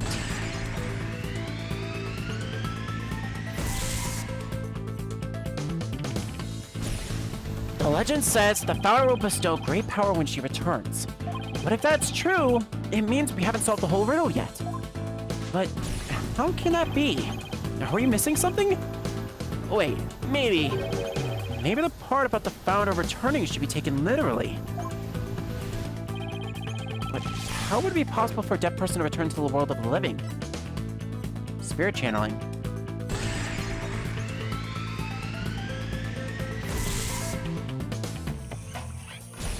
Oh, I know! Here's a way for the dead to return. Spirit channeling. Of course. You have to know what the founder looks like first. But the orb has revealed her face to us. So what if it's a sign that we should channel her? Given the facts, in order to solve the riddle and receive the founder's power, we need a spirit medium. A medium is needed to obtain the power.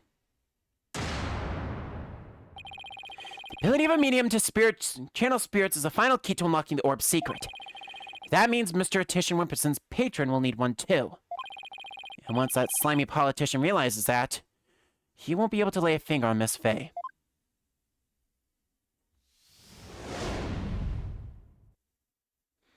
Everything's going to be alright, Mr. Wright. Because Mr. Politician Wimperson can't afford to harm a hair of Miss Faye's head. Huh? Mr. Tish and Whipperson, it seems you've chosen the wrong person to take hostage. What do you mean? Your patron seeks to solve the orb's riddle, and thereby receive great spiritual power. However, only Maya Fey can truly give him what they truly want. She can? What do you mean, only Maya Fey? Think about what the return of the founder really means. We should have considered it more literally. After all, the orb was made in the kingdom of Karain, the birthplace of spirit mediums. I think I see now. You need to know what the deceased looks like in order to channel them. But in Karainism, depicting the face of the founder is taboo. However, her true face was hidden in the orb. So maybe the orb is telling us to try channeling the founder. Exactly. Through a spirit medium, the founder can quite literally return. And if the legend is true, the founder just might bestow spiritual power on someone when she does. It's like when Pearl's imbued my Magatama with spiritual power. If a human could be imbued with such power in a similar manner... It is said the founder possesses immense spiritual power. Such a great feat would not necessarily be beyond her. Wait a second. Then the legend is true? Do you understand now, Mr. Tish and Whipperson? You are holding hostage the final key to unlocking the orb's secret. And if anything were to happen to her, the riddle would remain unsolved forever.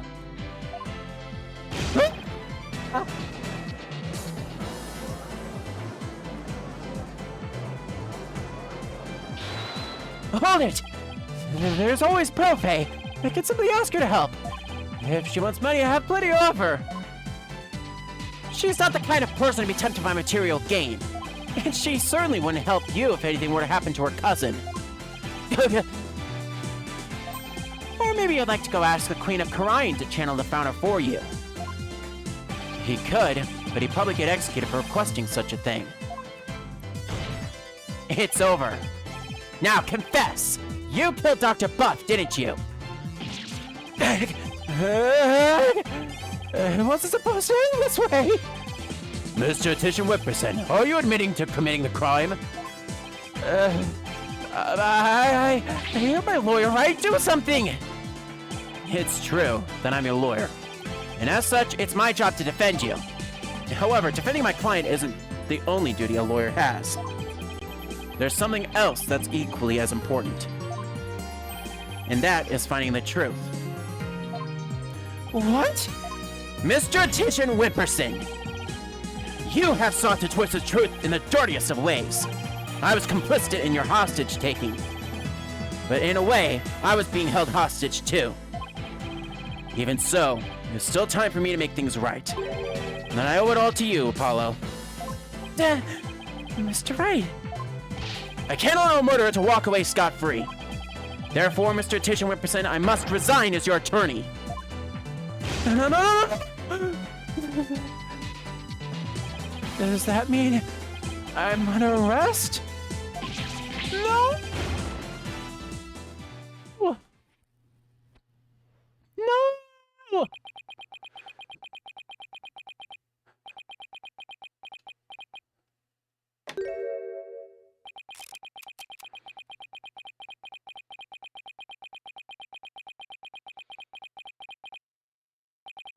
Well, I have nothing to confess. What? I said I've nothing to confess. I don't and I won't, especially not to a plebeian like you. This guy doesn't want to give up. Besides, there's no truth to these allegations. I mean, look at the suitcase. You won't find a single print of mine on it. All that means is that you wiped them off, taking care to leave only Mr. Rebels. As many a great politician has said before me, no comment. In that case, then try switching things up, Apollo. Look at the situation from a different angle. Is there really nothing that points to the suitcase being dropped from above? Evidence that points to the suitcase being dropped to the second floor. If the killer pushed the suitcase from the second floor hallway over the coffee bar, that would place him right around here. Maybe. Just maybe. Thought of something, Apollo?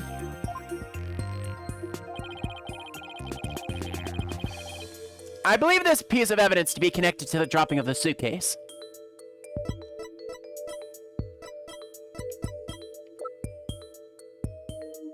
Take that! That appears to be a statement. But how is that related to this case? On the night of the murder, Your Honor, Ms. Army Buff physically left her room. That's when she saw the doctor burning the orb and subsequently passed out. Right above the coffee bar. But with her there in her wheelchair, the killer wouldn't have been able to drop the suitcase down onto the doctor. Good point. However, according to Sarge, she woke up just as someone was trying to move her in her wheelchair. Someone was pushing my wheelchair. What? I was so scared I beat a hasty retreat as fast as my wheels could take me. She must have been in the killer's way and had to be moved. Isn't that right, Mr. Attition 1%? And if the killer had pushed the wheelchair with his bare hands, we may yet find the conclusive evidence we need. Exactly. Fortunately for us, that evidence slipped right through the killer's fingers. If only he'd been able to hold on to it just a little tighter. But now, he is neither able to discard nor alter it. Honestly, that piece of evidence wasn't even supposed to be here in this courtroom today. And yet, it looks like sometimes things do get better. But this wasn't supposed to happen! No? Well, too bad! Because the evidence that sped away from you that night has come back to haunt you, right here at this very trial. Your Honor, the defense's final piece of evidence is on this person. Take that! That's... On the night of the murder, Sarge passed out. Only to come to and find that someone was pushing her wheelchair. That's when she fled back into her room. She didn't physically see a single soul after that. Not until Athena drew her out, through that therapy session, that is.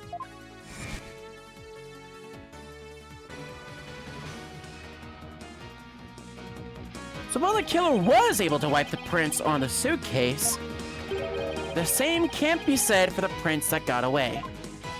My fellow cranes! Well, Mr. Titian Whipperson, I try to explain your way out of this one. The podium is all yours!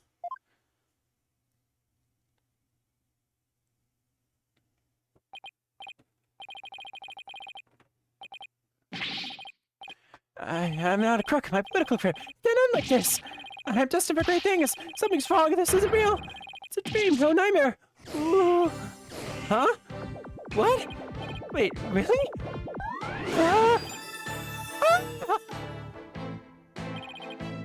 Wait, no way! Bonsai! Bonsai! Bonsai! Bonsai!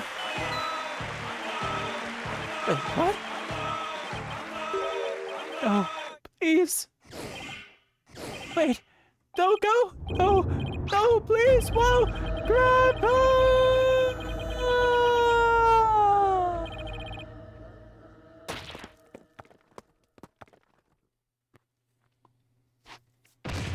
And that's why I will never be a politician.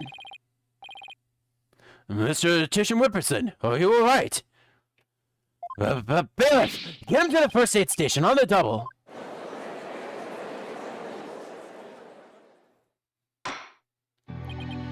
Well, this was yet another unexpected turn of events. In light of everything that's been revealed, it seems that this relic is indeed the Founder's orb. And it seems Mr. Politician Wimperson can be considered a suspect in Dr. Buff's murder. Apollo, I want to thank you for everything.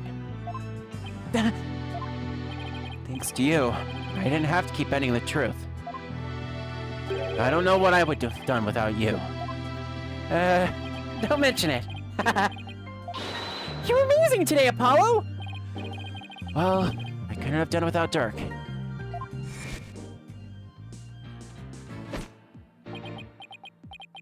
A dragon never yields. Even when wounded, a dragon bites down hard and never lets go till its dying breath. It glares, it roars, and it latches its jaws firmly onto its prey till the bitter end. That's what lawyers do to get to the truth. A dragon never yields. Every lawyer should take that to heart. As it seems both sides have no objections, would Dirk Satamati please take the stand?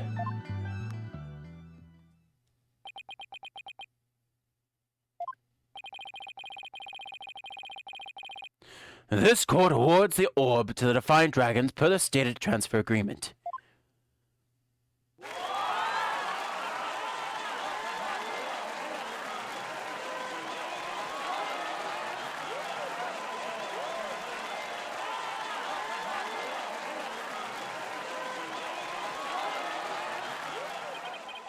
Should the Kingdom of Karain claim ownership, the matter may have to be deliberated in court all over again. I just hope, or shall I say pray, that I'm not the judge presiding over that one. Indeed, a trial like that might spark an international incident. Still, there are bigger and more momentous things to stir in the air. Revolution. Dirk's really serious about this. Until then, court is adjourned.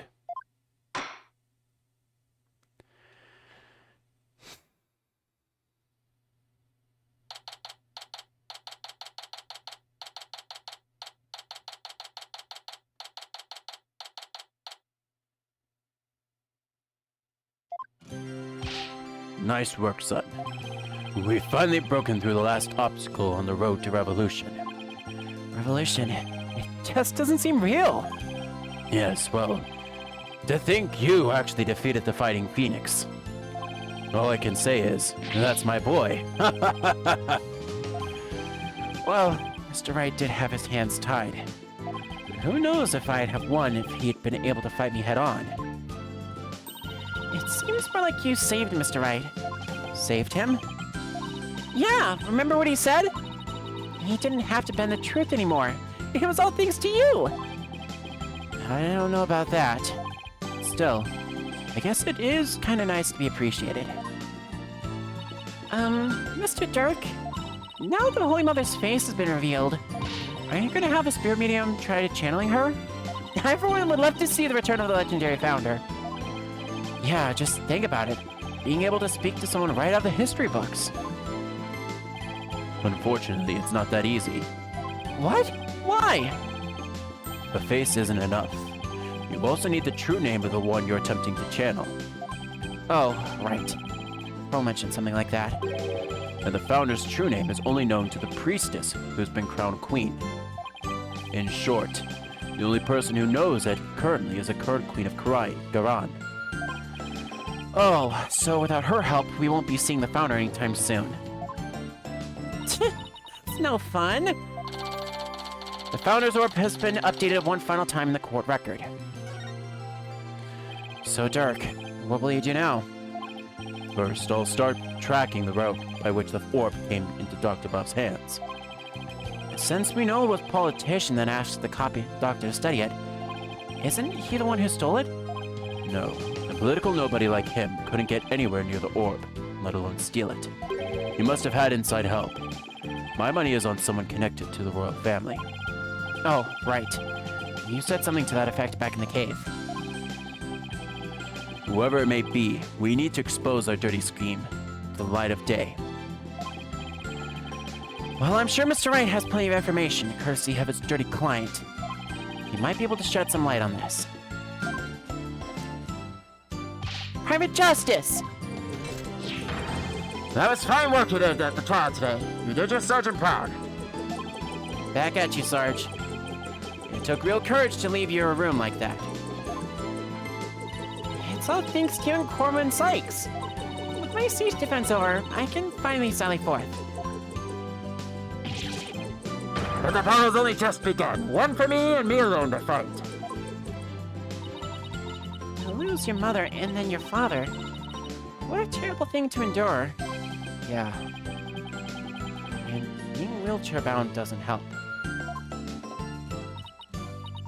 Private Justice, I've been thinking, it's about time I stood on my own 2 feet. After all, I no longer have Papa to coddle me.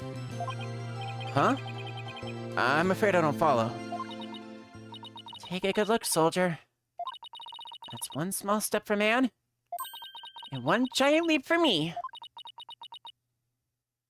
Hold my drone for me, would you, Private Justice? Yes, sir. What is she up to?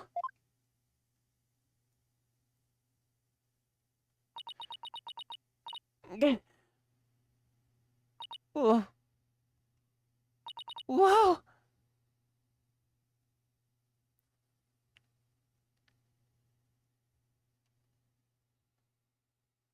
She's standing! What's this? Sarge. You mean her legs? They're... Doctor told me that I was ready to walk again months ago.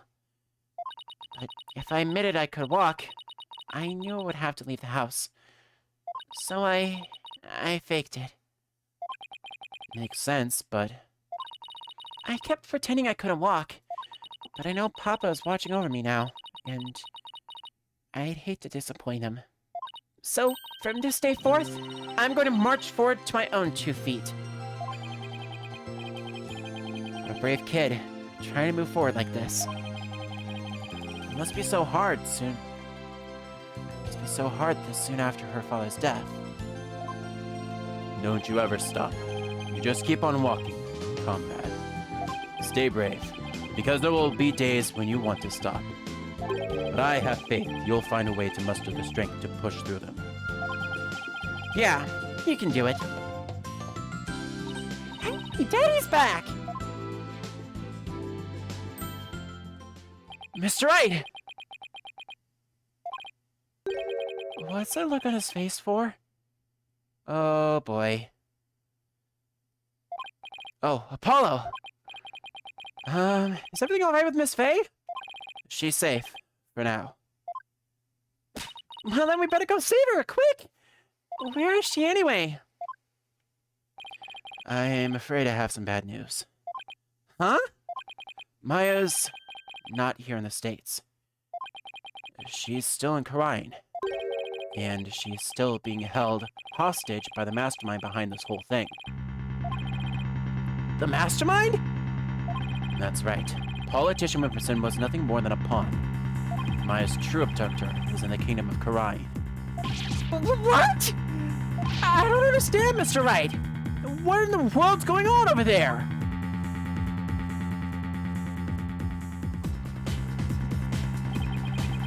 But as shocking as that news was, it was only the beginning.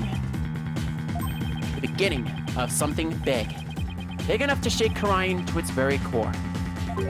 Revolution was being swept up in a mighty wave that nothing could stop. Of course, at the time, I had no idea what the days ahead had in store for us. But that's not over just yet. I agreed that I would be putting a pause on this when we left Khura'in, and as you could very clearly see, we have not done that just yet. So, we're gonna have to save and continue with this next little bit.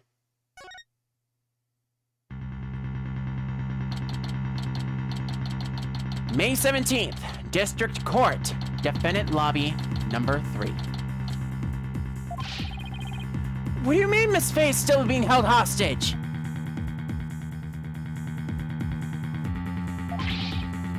And who's this mastermind?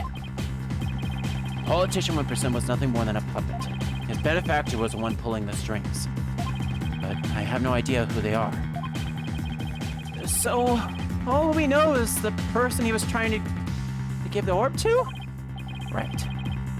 He was just following orders. Whoever it is, it seems they really want to get their hands back on the orb.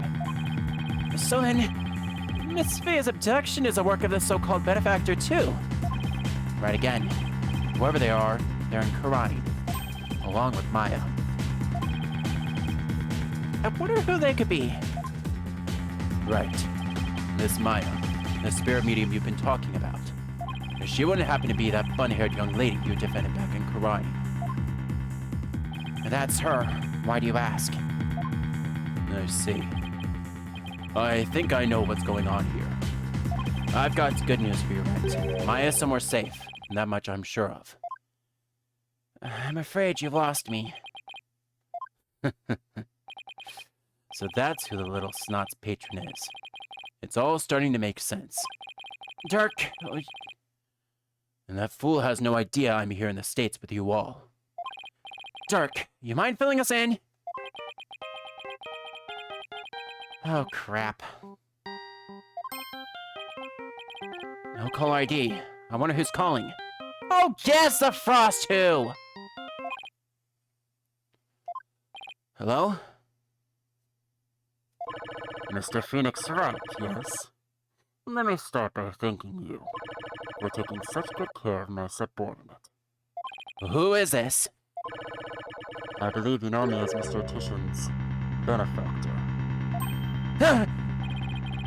Sounds like they're using a voice changer or something to disguise himself. Where's Maya? Is she safe? I had my ears on today's proceedings. What a shock it was to hear that the key to solving the orb's riddle is a spirit medium. I admit, I did not see that coming. Wait, they plant a listening device in here somehow? Nevertheless, don't think for a minute that it will guarantee Miss Faye's safety. She is not the only queen within my reach, you see. You harm a hair on Maya's head and you'll have to answer to me. Right. Give it here a sec. Wait! Hey there. How's it going, stranger? Who is this? Why, it's your friendly neighborhood dragon. I just so happen to be in the US on a little trip. Minister of Justice, Inga Karkul Khura'in. Inga? What? His kidnapper is Khura'in's Minister of Justice? Dirk, is that you dirty turncoat? What the basic going on here? Oh, you know. Just popped over to the States for a little R&R. But enough about me, Inga. That was a poor excuse for a bluff you pulled just now. We both know your threats are as empty as your head. You can't lay a hand on my Faye, and I do mean that literally. What is he talking about? You can kiss your chances of getting the orb goodbye.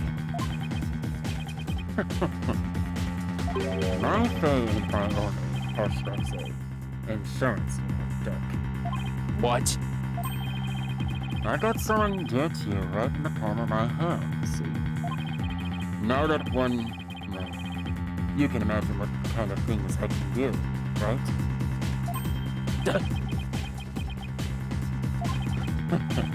Glad to see you're seeing things my way. Meet me at Amara's tomb tomorrow, 3 p.m. sharp. And you better come along, got it? If all goes well, the orb is all you will need to get Maya Faye back.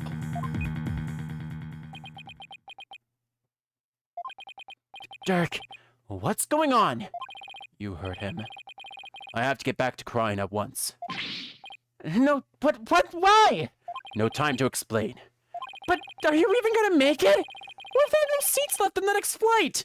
Plus, you're Wonder Man. There's not just gonna let you in on a plane. Let me worry about that, Mr. Justice. Edgeworth!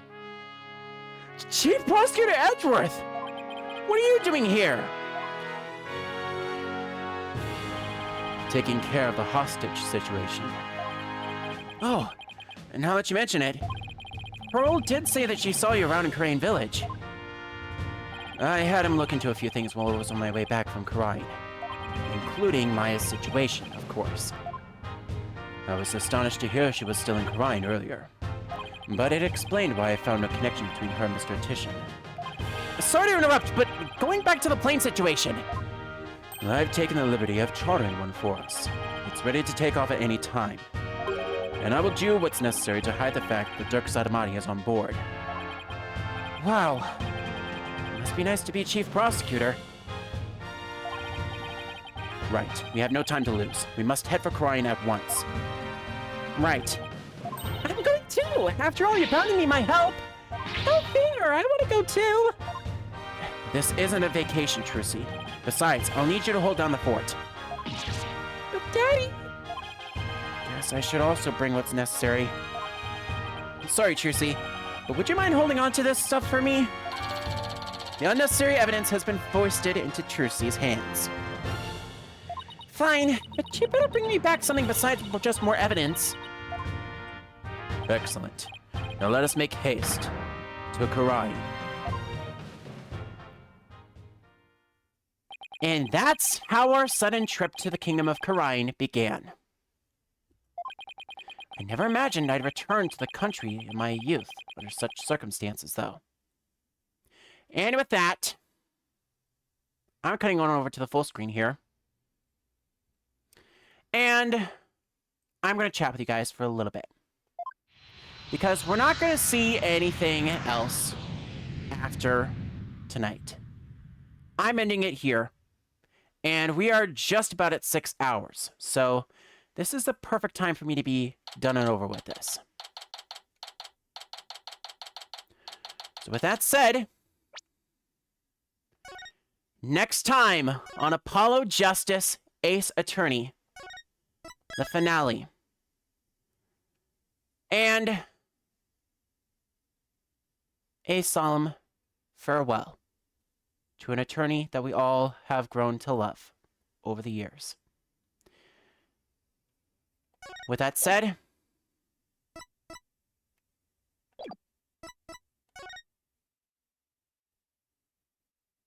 I just saved. We don't need to do that. Yep. Autosave is kicked in, and we are now officially back. That is going to be it for stream, but you know what? Let's end this penultimate episode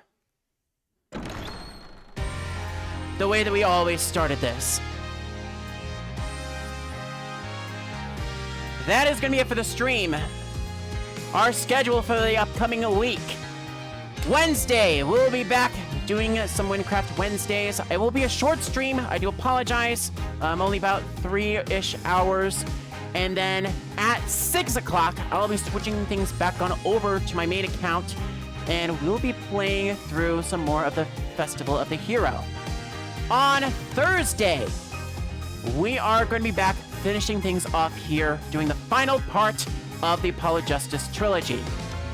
On Friday, there will be a stream, and we will be doing DMA Live, followed by a little bit more stuff in the spirit of the Festival of the Heroes. I might be doing that, or some other free play stuff. We'll see. And then Saturday will be our new game, and I will announce that on Friday. Until then, thanks for watching, everybody. It is time for me to end things off here. And I'm not going to be doing a raid target tonight because, simply put, I'm just tired. So, thanks, everybody. That is it. We are offline. Have a good night.